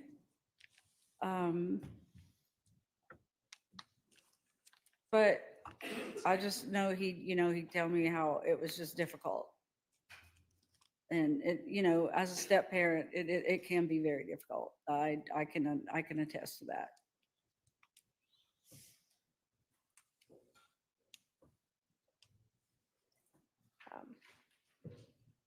So on July 11th, when Charles Valow was killed, did you actually have any idea that your brother was dead? None at all. How would I know? So in terms of you learning that your brother was dead, it was never from Lori Vallow. Or from her. It was from Google that my husband found. Thank you. I have no other questions. Are there any questions for this witness from anyone on the jury? I don't see any questions. You can step down now. Thank you. My goodness. Done. All right. Members of the jury, that's going to conclude trial for this week. No trial tomorrow. I'm going to try to start early on Monday and Tuesday only. So just to preview next week, I plan on, if you guys can all be here at 10 a.m. ready to start. Lori a may little be earlier than dialing back normal in. I'm for not Monday sure. and She looked like Tuesday. she was calling. And then Wednesday and Thursday will be back to the 10:30 a.m.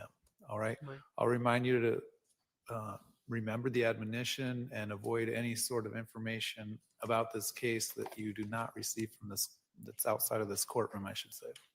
All right, thank you. We'll be at recess.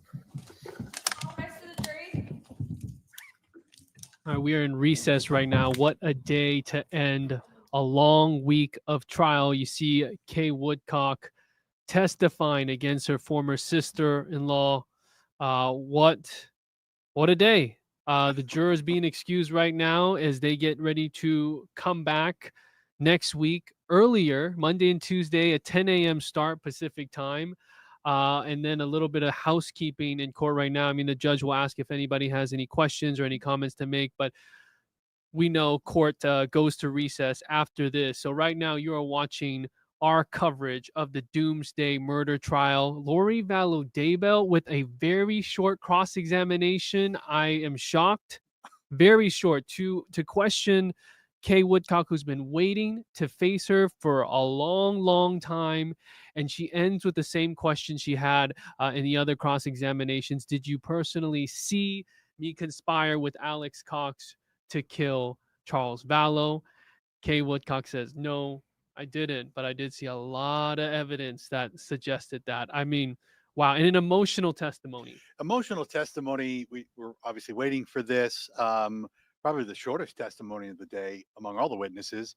But clearly, I think this is what jurors needed to see in this case. If you're the state, anyway, from the state's perspective, they obviously needed to see the cross from Lori. But I think the state, this is, if you ask them, this is probably what they wanted, to hear from Kay on the stand. This is the last civilian witness. 5 civilian witnesses, and to end it with Kay, I mean, that was huge. First off, I told you guys in the chat that we were able to catch Colby Ryan outside of court, our crew.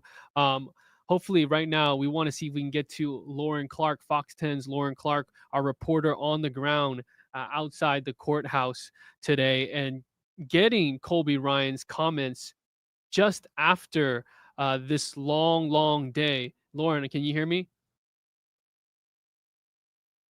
Not dialed in right now? Okay. Well, there's Lauren right there outside the courthouse. We are going to communicate with her and bring her back on because I want you guys to be able to hear that. But again, there was a lot that I have not seen Kay Woodcock get emotional like that. And it's been occasional. Obviously, this has been a very, very long saga. So there have been times where you see her cry, but she's tough. And in this case, she really broke down in front of the jury, talking about how she learned her brother was shot and killed and how she could not get any information from Lori on the details because Lori was too busy, allegedly. Well, and we've heard this numerous times in this trial about people being asked, when did you learn Charles had been killed? Several said, even Adam Cox, Lori's brother, said earlier in the morning, same thing. Nobody notified them. They almost had to learn through Google, right? I mean, they had to Google and find out what happened to confirm the information. Yeah. So clearly that Lori and, as we know, Chad and that inner circle, Alex, wanted to kind of keep this under wraps. And what a horrific way, not only to learn that your brother had been shot and killed, but then what I think stuck out to the chat was the remains and how Kay received her brother's through remains. FedEx. Yeah, unbelievable. So he's been shot twice. Lori Vallow gets him cremated, sends him through FedEx to Kay Woodcock's office in Louisiana, and that's it. So after the autopsy, everything's done, and then the life insurance change as well, and how she reacts to the life insurance change. We'll get to that in a little bit. You guys have some great questions in the chat. Okay, Lauren Clark with Fox 10 News outside the Maricopa County Superior Courthouse. Lauren, you were just there talking to Colby Ryan. A long day in court. What a day. Emotional testimony by Kay Woodcock, Charles Vallow's sister. What are your thoughts? What did Colby have to say? Yeah, Justin, we just wrapped up speaking to him within about 15 minutes or so, and he didn't have too much time to speak with us. However, he did say he was very proud of Kay getting up there and testifying, and also he just described seeing his mom in the position of being her own defendant in this case, just very confusing and just so much to process with everything he has been through in the past 6 years or so. And today, as you were probably mentioning throughout here on your podcast, what a big day in court, Justin. I mean, we heard of so many people right there on the stand, very key players speaking too. We also had quite a bit of some fireworks in some situations too during Lori's cross-examination. Yeah, exactly. Totally a family affair today with Adam Cox testifying against his own sister in that cross-examination, and then bringing the former sister-in-law and obviously Charles Vallow's sister there. And imagine Colby Ryan sitting there and watching now, for the second time, his mother standing trial, but this time representing herself. And he's got to be thinking, how did we get here? And looking at his face, I want to say that he seems like he's at peace and he's healed somewhat and recovered. I know he has a podcast now, and that's sort of his avenue too for closure. But wow, to come out of that, he's probably just taking this all in right now. Absolutely. You could definitely see on his face of processing. I think that would be the best word to describe everything. A lot of trauma to go through in a matter of a few years, a lot to try to wrap your mind around, especially when you've seen your mom in this position before, and now she's the one asking your uncle these questions on cross-examination and trying to defend herself in this odd position. So it's a lot for him, and you could definitely see that on his face this afternoon. And your thoughts, Kay Woodcock being the last civilian witness, bringing it home, saying to the same question Lori's asked on cross-exam, did you personally see me conspire with my brother to kill my husband? And she says, no, I didn't, but the evidence. Yeah, she did. What a way to end for the prosecution. I'm sure Trina Kay was secretly smiling to herself when she heard Kay utter those last lines there. A really strong way for them to certainly end up on day 4. And they had a lot of witnesses today. As you mentioned, a family affair, a lot of strong witnesses for the prosecution too. So tomorrow should also, well, we don't have court tomorrow, but Monday rather should certainly be another interesting day.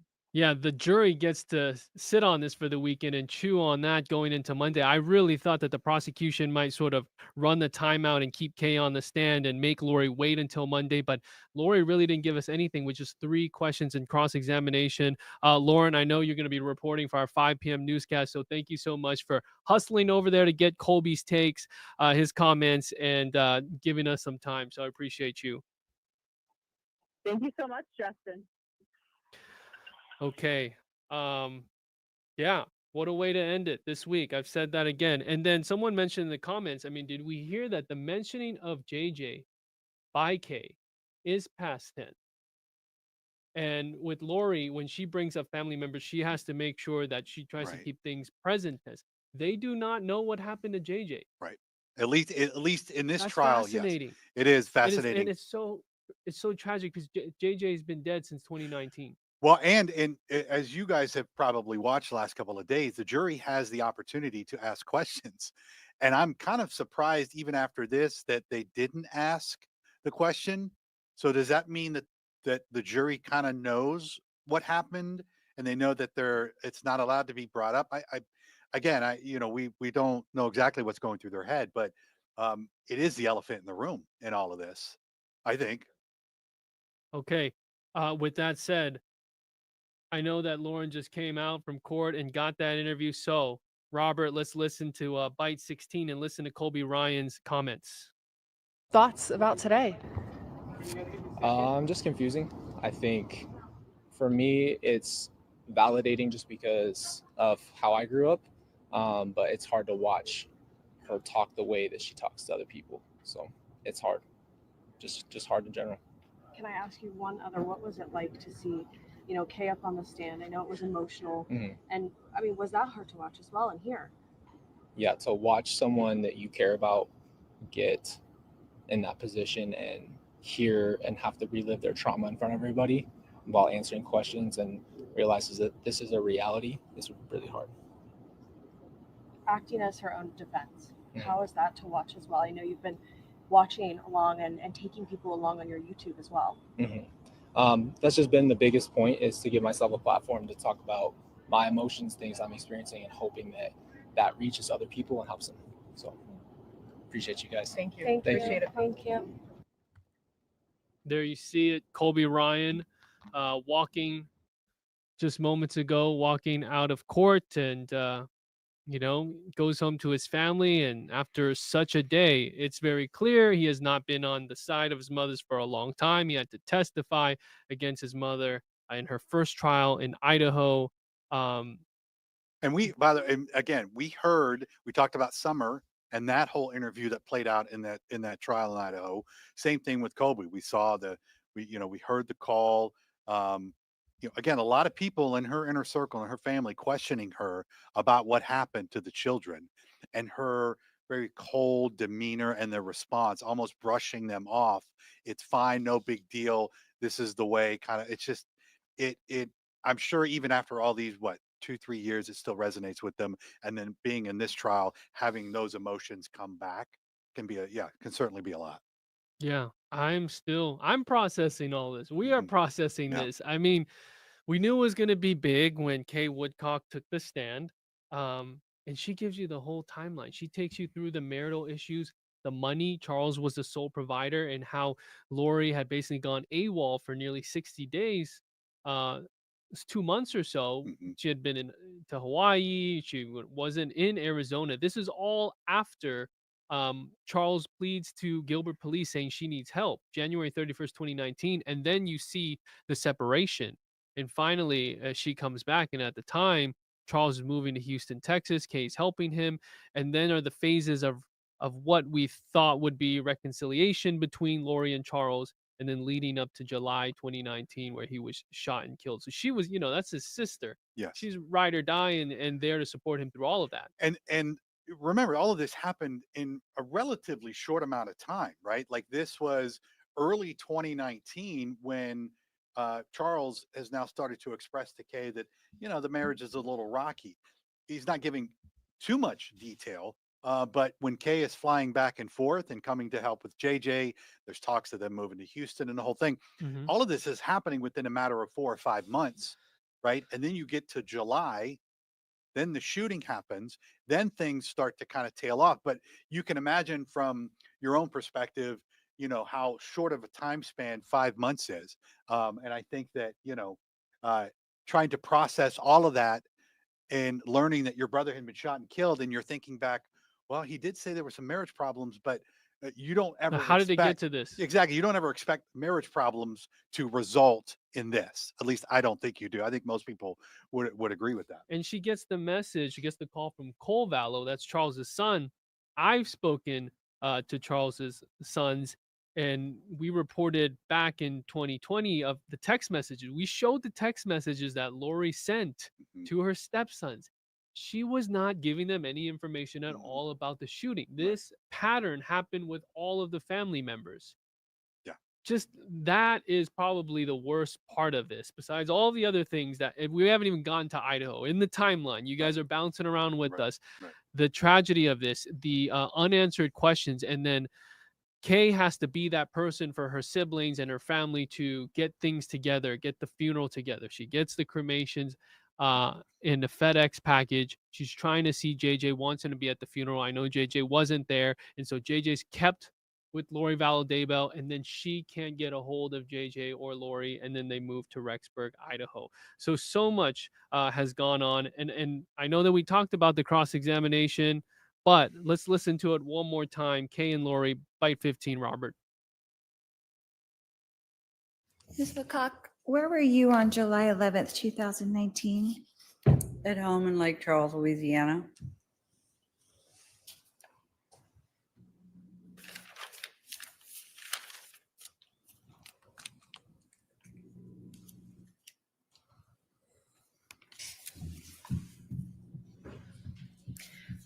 Were you aware at all of the relationship between Charles and Tylee?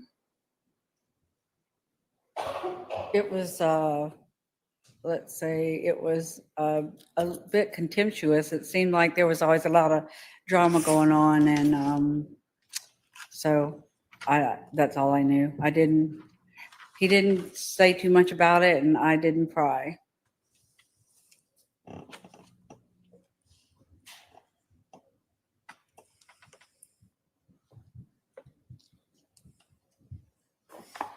But you knew that there was some kind of contention going on with those two for I can't a hear while. you.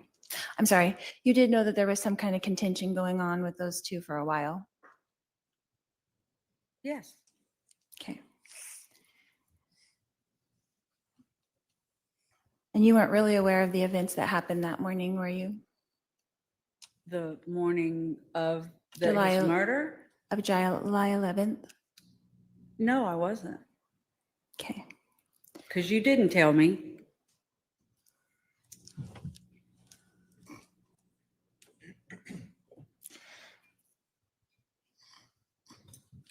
Ms. Woodcock, did you see or hear or personally witness me conspire with Alex Cox to kill my husband, Charles Valow? No, but I saw a ton of evidence that did. Thank you. No further questions. Wow. Yeah. That's the quote of that. Every day we get a just some sort of explosive quote. And Kay, good for Kay standing up there. I mean, who would see Lori Vallow Daybell conspire with Alex? The only person that would see that is Alex, who's not here, and Chad Daybell, who's on death row, right? Right. Well, first of all, where's Susan Constantine, our body language expert? Just watch Kay through that whole exchange. Very calm, We cool, gotta but have her back. you know, ASAP. the look in her eyes, looking right at Lori the whole time. But Kirk Nermy was on earlier. He said the same thing. That's what I think Lori considers her gotcha moment. That last question, same question she asks of all the witnesses. And I don't think she was ready for that. No. She thinks that's the gotcha question. Right. Kay answered like that, and Lori's already, her mindset is, oh, well, that's all I have. And so really, And I she mean, could how have does that look to objected. the jury? Lori could have objected right there to strike that from the record, but she didn't. She said thank you and walked right back to her desk. Okay, so we're not done, guys. On the line right now, we have Rex Connor, Lori Vallow Daybell's uncle. Rex, thank you for joining us. You were in court today, and you got to see Adam Cox take the stand. This was a family affair today. Rex, first off, thank you for being here. And just what was that like? That was, I very anxious about that. I know Adam, I was down, what Lori,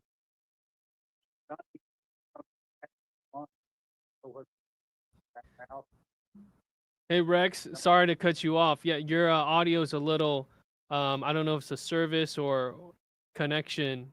I can't hear you too well. If you can find a spot, we'll give you a moment. Thank you for calling in, though, of course. Okay, you bet. I'll look for a better Oh, spot. that's better. Yes, That's better. yeah, I hear you. I hear you better now. Wherever you, that's the sweet spot right now. So go ahead and just tell us your thoughts again. Sorry about that. Yeah, before I even do, let me go back and thank you, Justin, for covering this from the very beginning. It was a huge relief when Nate Eaton and you starts focusing light on this whole case and bringing it to the public. So thank you very much for that once again. Thank you. I think every time I see you or talk to you. Thank you. So I was very anxious for Adam. He was, of course, unsure of what would happen. Just, you aren't dealing with a person with a rational mind. It's an evil, deluded mind, so you don't know what's going to come out of her mouth. You don't know if she's got cross-examined, if she's going to be, like she has been sometimes, rude or catty or what it is. So we were very anxious going into it. I'm so glad Adam did as well as he did. Adam stayed cool through the entire cross-examination, and I know you talked to him, but just that had to be hard, though. That's his sister who he hasn't seen and spoken to in like 7 years. Yeah, and he downplayed it a little bit up there, but they were close most of their life. They were pretty tight as siblings, and even in their adult life. So I know they both downplayed that, but that makes it even harder. A person you've known and loved your whole life, and now you're facing in that situation. How awkward is that, and how unsure? But he stayed focused on answering yes, no, and remembering what he was there for. He wasn't there for the Lori sideshow. He was there to make sure that there's justice for Charles.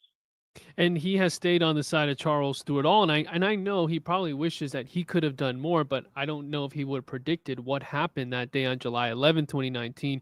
He did text Charles and say they are planning something, speaking about Alex and Lori. I got to ask you, you be in the courtroom and you've seen her in trial before, just do you recognize that person? And here she is acting as her own attorney. I mean, it's got to be baffling. I appreciate the question. I recognize her, but it's a different her. I recognize who she is today, not the same. I've known her whole life and loved her whole life. It's just a dark, evil person that's there, drawing all of the light that might be around anyone, anywhere, and trying to turn it to herself. And it just makes her more dark, and that will continue, I believe. Do you have any idea of what it could have been that drove her into this?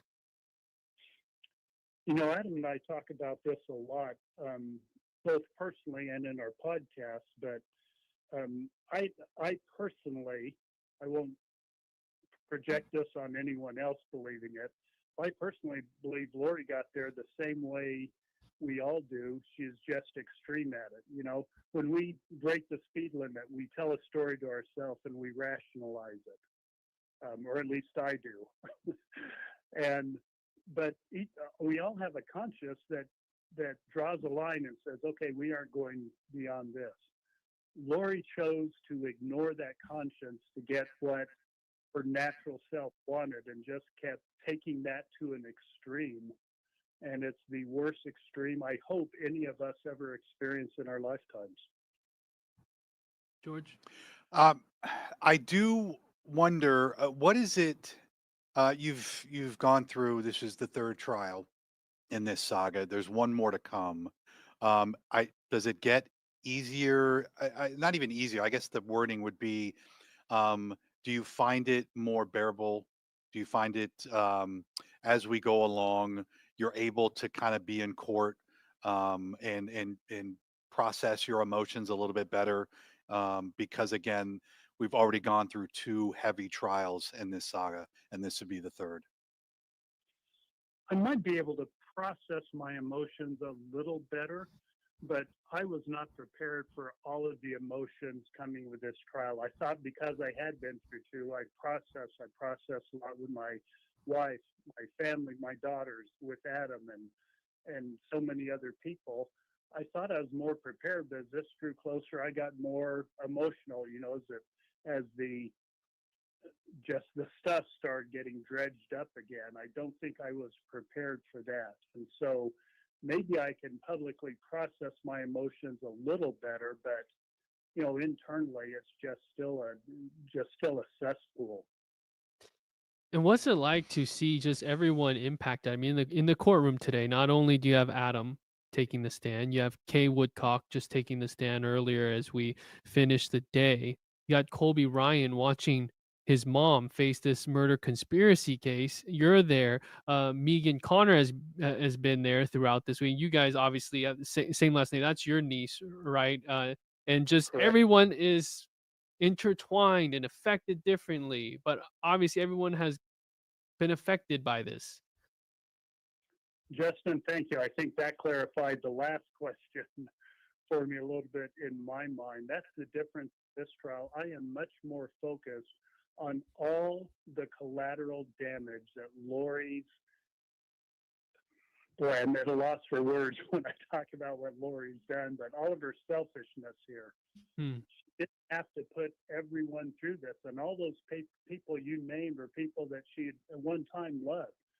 So for her, because of her selfishness and her evil, to put Colby through this, to put Kay through this, to put her mother and father through this, my sister Janice, her brother and her surviving brother and her other sister, I guess the emotions are a little more disappointment and anger this time than they have been in the other trials, because I'm looking at all the collateral damage. That's not going to end. You know, when these trials get done, the media will move on as they should. We don't want to dwell on this forever. We've dwelled on it so long anyway. But You're all telling those me. other people and the millions of people that have adopted these victims, Charles and Tylee and JJ and Tammy, that have adopted them emotionally, those scars are going to stay put. I love the name of Colby's podcast, Scar Wars. Those aren't going to go away with the attention or with time. That's a good point. And through this, I'd like to know how your family has become closer. Everyone has their own avenue and their outlet of how they've been dealing with this, but at one point people had differing views. People had to have been taking different sides, and now that the truth has come out as far as the Idaho case, and now we're getting this case adjudicated here on behalf of Charles Vallow and Brandon Boudreaux. Just, you have Janice, her Lori's mother, her sister Summer, so many people impacted. Just where is everyone at now with each other, and how has this brought them closer together? Maybe We're still a mess. I don't know that it has brought anyone closer together. And I hope families out there, will learn from our situation. It's, again, the collateral damage in the family is so hard. They can make it worse when there's a division in the family that Adam described today in his testimony, where family members discount someone and basically say you're no longer a part of the family. Why do that? That's so damaging. And the family dynamic's going to go on after the trials are all over. So that's something I hope people can learn from this experience, as far as trying to draw family members closer in the tragedies in our lives. We all have them. All families are messed up. Our family's messed up even without this tragedy. We have enough things to deal with in the family. But I wish it had brought us closer. And, there are definitely silver linings in our family. The interaction we have, sometimes more sincere interaction. I'm not saying there's none of that, but I don't want people to come away thinking that, okay, a few family members come out in public and talk, and so everything must be good in that family. Boy, aren't they great? No, we're a normal family like everyone, and it's going to be messed up probably the rest of our lives. And you don't get closure through something like the Idaho trials. Not all the truth came out. There's still questions that will never be answered, and that goes to some of the scars and disagreements that are never going to be addressed. Well, that's true. It's still a long way to go with these next two trials, and this was just week one. Rex, I want to thank you for coming on to talk to us and just share your thoughts. And I know that had to be bizarre today. You've had some experience in the courtroom now, watching this unfold, but we appreciate your time. Okay, well, thank you for having me on. All right, Rex Connor, Lori Vallow Daybell's uncle. Yeah, we got a lot to process. And we're back at it on Monday morning. Yep. As, new time, by the way, for those that didn't hear, they're starting at 10 a.m. Monday and Tuesday. 10 a.m. So that'll be 10:30 streaming for us. 2,000 still watching. You guys have been through it with us this week. We want to thank you guys. So make sure, if you haven't already, subscribe and get your notifications ready, because we'll be back. And even though 10 a.m. is the start time for trial and the stream is at 10:30, I mean, we are making it a point to be on here before, in the middle, through it, and after, to talk to you guys in depth. I've had a lot of people obviously asking me, Justin, where are you? Why aren't you in the courtroom? Are you reporting? It's like, okay, just go to our channel. I am. Like, I would love to be in both places, but this is just the way things are going. And I've covered Lori Vallow Daybell for a long time, seen her expressions, seen how she operates, and been in that courtroom. But I think this is just a way for us to just give this the in-depth coverage that I believe it deserves. I mean, we're right at the finish line. Sure. We might as well go all out. So we've got a great team that's been just doing a great job this week as we roll this out. It's a marathon, and we'll be here the whole way. So, yep, great stuff. We're trying to bring you into the courtroom with us, and really, give this entire thing the coverage it deserves. And again, we'll be back next week. It's only going to get better. All right. We'll see you guys soon. Thanks for joining us.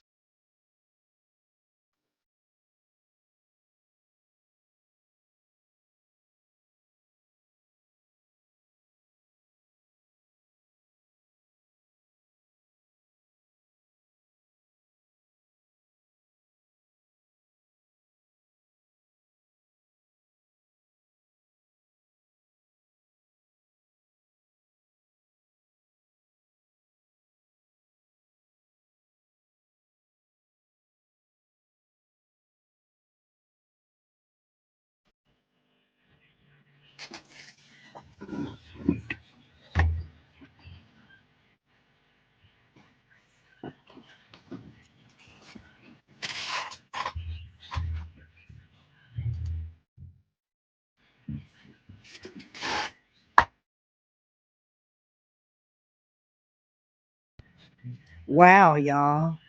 What a day. What a day.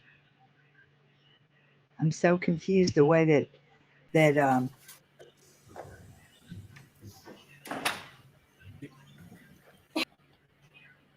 gonna move this down here. Krisha, are you around? Did you make for something else to play? Um wow. So Krisha said that she's gonna call Larry as soon as this was over with to check on him. Bless his heart. Excuse me. I gotta mute.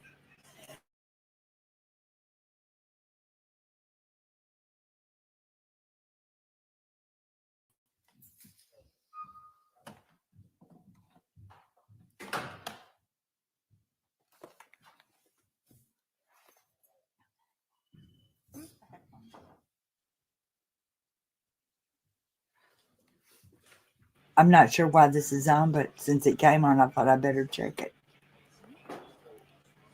Huh. Well, I'll be danged it.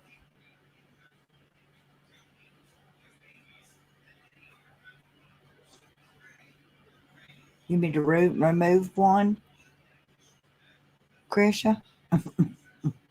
I got 2 Krishas in my studio.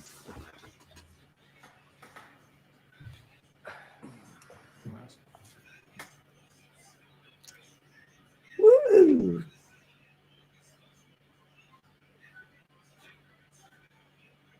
Let's do this one. Is Are you this there? Is this the right one? Yeah, you're the right one.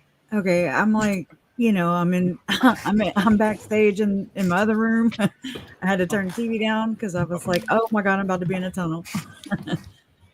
Oh my God, y'all. Okay, so I don't know if y'all can hear me good. They made you hush this thing? I don't know. I can't even hear it. I told y'all, we are like poor. Okay, we have like the window units, and like no air gets to my bedroom. It's the most All right, we're on the record. stupidest. State of Arizona versus Lori Yeah, Daybell, Sierra hush your 2021 mouth. 001704. Pipe down, cutie. For planning purposes, Judge Kemp, who Yeah, I'm gonna have to go testimony back calendar in this courtroom is dark on Monday and Hold on. Tuesday. I'll mute it. Let's see. So is he Right just here? like planning for next week? Is that what's going on here? I don't know. Isn't this old or something? It probably is old. I don't know. It just It's came on your on. side, so Oh, you'll well, have let me get rid of this thing. I then. think it says Crushy Easton though. It's weird. Oh, what the hell? I'm so confused. There's too many damn windows. I Then the swear. 2 on the And side, Lori oh. has 2 speeds. She's either dragging, asking strap that ain't important anyway, or just saying no questions, because she could have asked several people a few questions. She I had some couldn't because questions. Mom was gonna freaking smack her ass down, and like she did. I'm just saying, come at me, Sorry. ho. I'm just sorry. I Sorry, can't y'all. I'm believe I just gonna got. talk some shit. I'm gonna talk Oh. poo-poo right now, okay? So I don't know. I'm psyched up right now. I haven't been able to talk to Jason yet, so I haven't been able to regulate, You're like your mom whenever she found out you're wanting to tell somebody. I got to tell somebody. Well, it's like I don't process it, so that's why I don't react usually, because I'm like, how KJ, she's always like, and I mean, I get it. I wish I could, but it comes along with trauma, I believe. Not an expert, but seems that way. It's But like too, the Crush, fight, flight, freeze, fawn. That's what it is, whenever you're trying to do this, you're also, am I on the right page? What's that over there? Do I Yeah, need to what's the look at comment? this? Do I need to So grab that? it's like you have to multitask whether you want to or not, or whether you're like seeing squirrels all over the place. So it's not just as easy as spouting off. If you could spout off and not have to worry about Yeah, if I any of could that keep other stuff. like a thought, I cannot. Like I forget what I was about to say, or I forget what I said last sentence. I'm like, I don't know what I just said. Me and Jason. I mean, Oh, he's got a memory. Isn't it elephants that have good memories? Don't ask me because I don't remember. Isn't it? I don't know, but Or it's don't they have real. a brain? I don't remember It's either. real embarrassing to be someplace Asking and they're them. talking about real intelligent things, and you're sitting there and somebody asks for your opinion and you don't have a clue what they were talking Yeah, about. that's me when I go live. Every time I'm like, derp. I don't know what it is. Oh my It's like a God. switch in my brain, and I can't look. Like I have to shift my eyes around. It's weird. I don't And like that, it. I hate it about myself. and I I hate think, I know I'm not going to, this sounds like I'm bragging, but I'm not bragging. But I think that I look smarter than I actually am to a lot of people, because they will ask me things that there's no possible way. And I'm thinking, do I look like I know the answer to that question? And I mean, this has happened to me a lot in my life. That's happened to me too, actually. I told Ashlyn about that last time she came by. I was like, I've worked in 3 different places where that happened to me. And, one was in a refinery it really was nothing but guys. Guys are so much easier to work with. I'd rather work with 5,000 of them than 2 women. Okay. Any day. Holy Well, crap. I'm not going to say that guys are my favorite workmates, They're because I would hate easier. for, They but still let you win. I've had some really, really, really precious guy workmates, and most of the time they were way younger than me and like bookworms that just wanted to tell me what all they learned, and I love that. Oh, you talk nerdy to me is what you're saying. Exactly. They're just telling me all kind of technical things I need to know, but I'm too stupid to look up. Yeah. Well, or you didn't know that you needed to know, Oh yeah. Yeah. That's all I've worked with some very bright people. Right.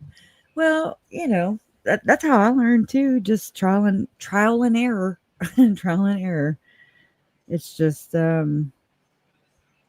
mama used to teach me, or I'm air quoting right now because she would teach me. She would be like, "Come on, I'm gonna show you how to hoe mop." I was about to say that's what she would call a hoe mop. Anyway, she wouldn't cuss much, but she would say hoe mop.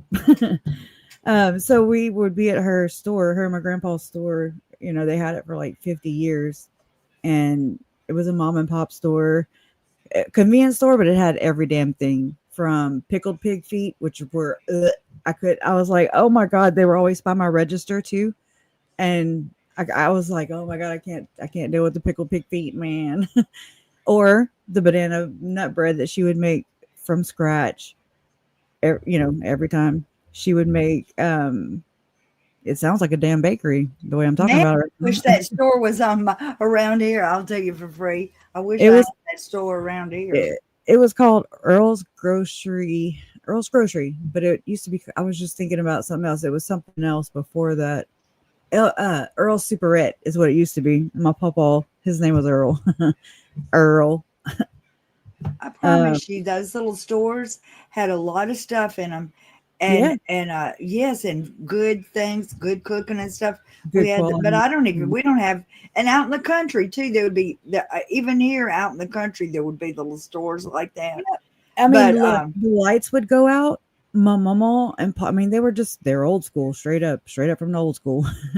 And so we wouldn't shut down. No, she would have us, like as customers would come in, we'd walk on, help them with the flashlight, get their stuff, always collect their money and do their taxes, and give them their change back. Okay. We don't shut down. Nay. That's prime time, boo. So, I don't know. It just reminds me of, I don't know what brought that up. oh, teaching me how to mop. And so she'd tell me, come here, I'm gonna show you how to mop. And so I'd watch her, and she would never hand the damn thing over to me. I'm like, okay, Mama. All right, let me see the mop.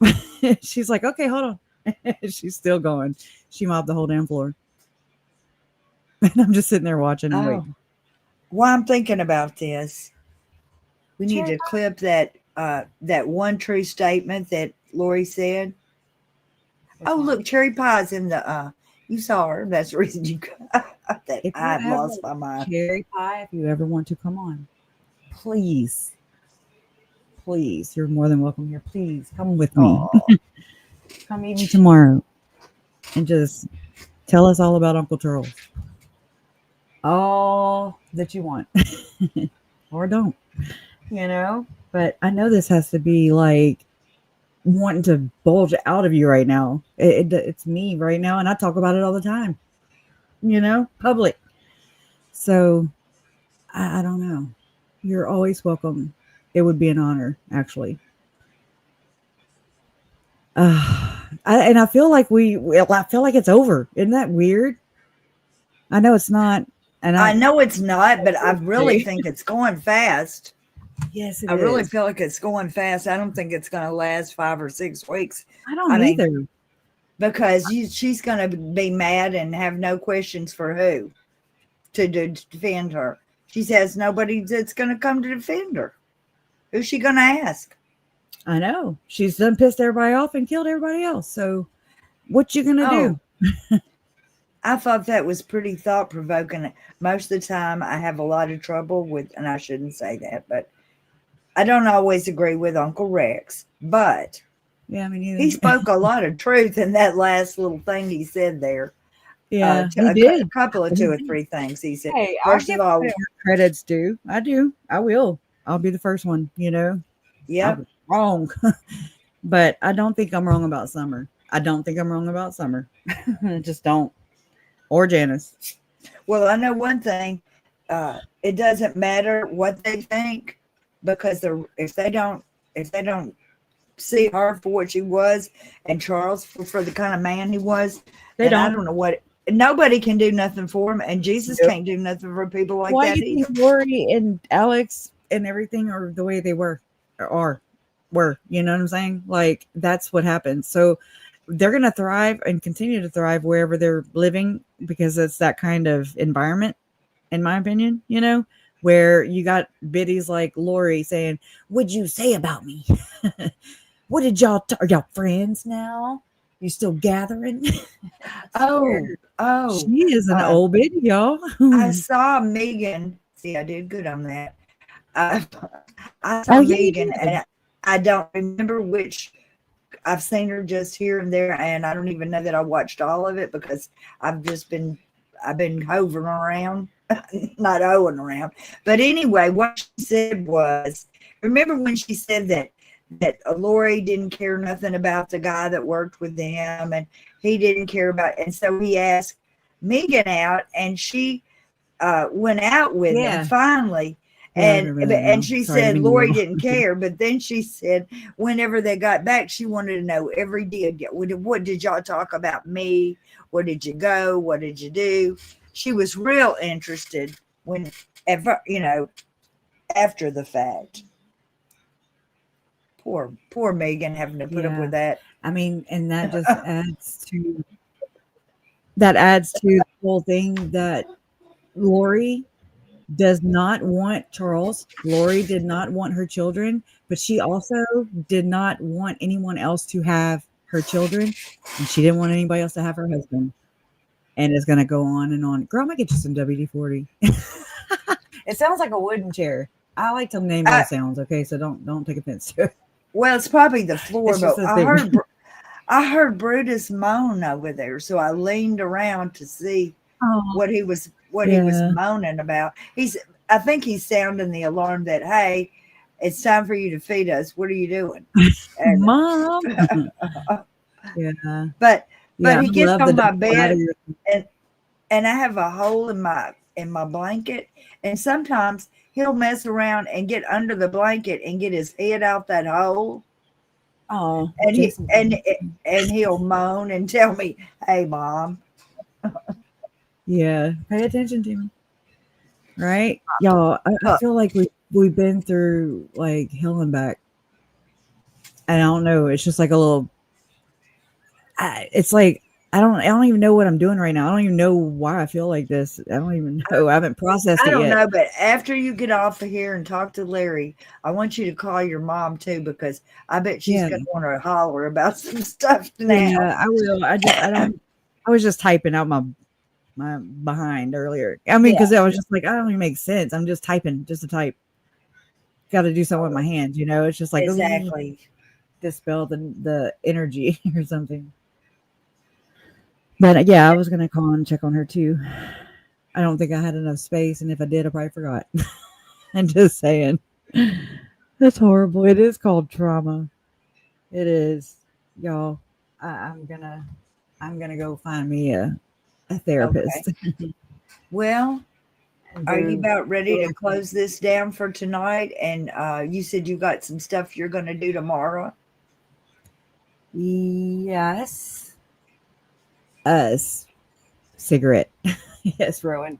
Yeah, I haven't even looked at my phone today. That's how I'm just so out of it today. Joe Schmo is in the chat. Hey Joe. What's up, Joe? Hey Joe. Anyways, yeah. The judge is Judge Job. That's where I got it from. Was Joe Schmo. And I don't remember the other guy's name. But Judge Job. The show. Take off your robe. I'm just figuring. You know I'm going to be silly, okay? That's what I got to do. That's what I got to do. Jason, you've got to watch Mom kick Lori's ass with her mouth. Oh, you ought to. I'm just trying to exploit your husband. I want you to do a reaction video. You don't have to do it live, but I'd like to see his, all the damn time. That's what we do. I'd like to see his face when he hears some of that stuff. It's gonna be crazy. Yeah, you haven't seen it, huh, Jay? No, Okay, well, sometimes he watches it on his phone. He was gone, so I don't know. Well, you better go take care of that man then. Yeah. How was that? I'm gonna finish Love our but Jay. yeah, so Adam testified, then Serena Sharp, and then Mom. Wait, that lady, fingerprint, latent, fingerprint lady, who talked normal and good and clear. Yeah, I like to hear her talk. I was thinking the same thing.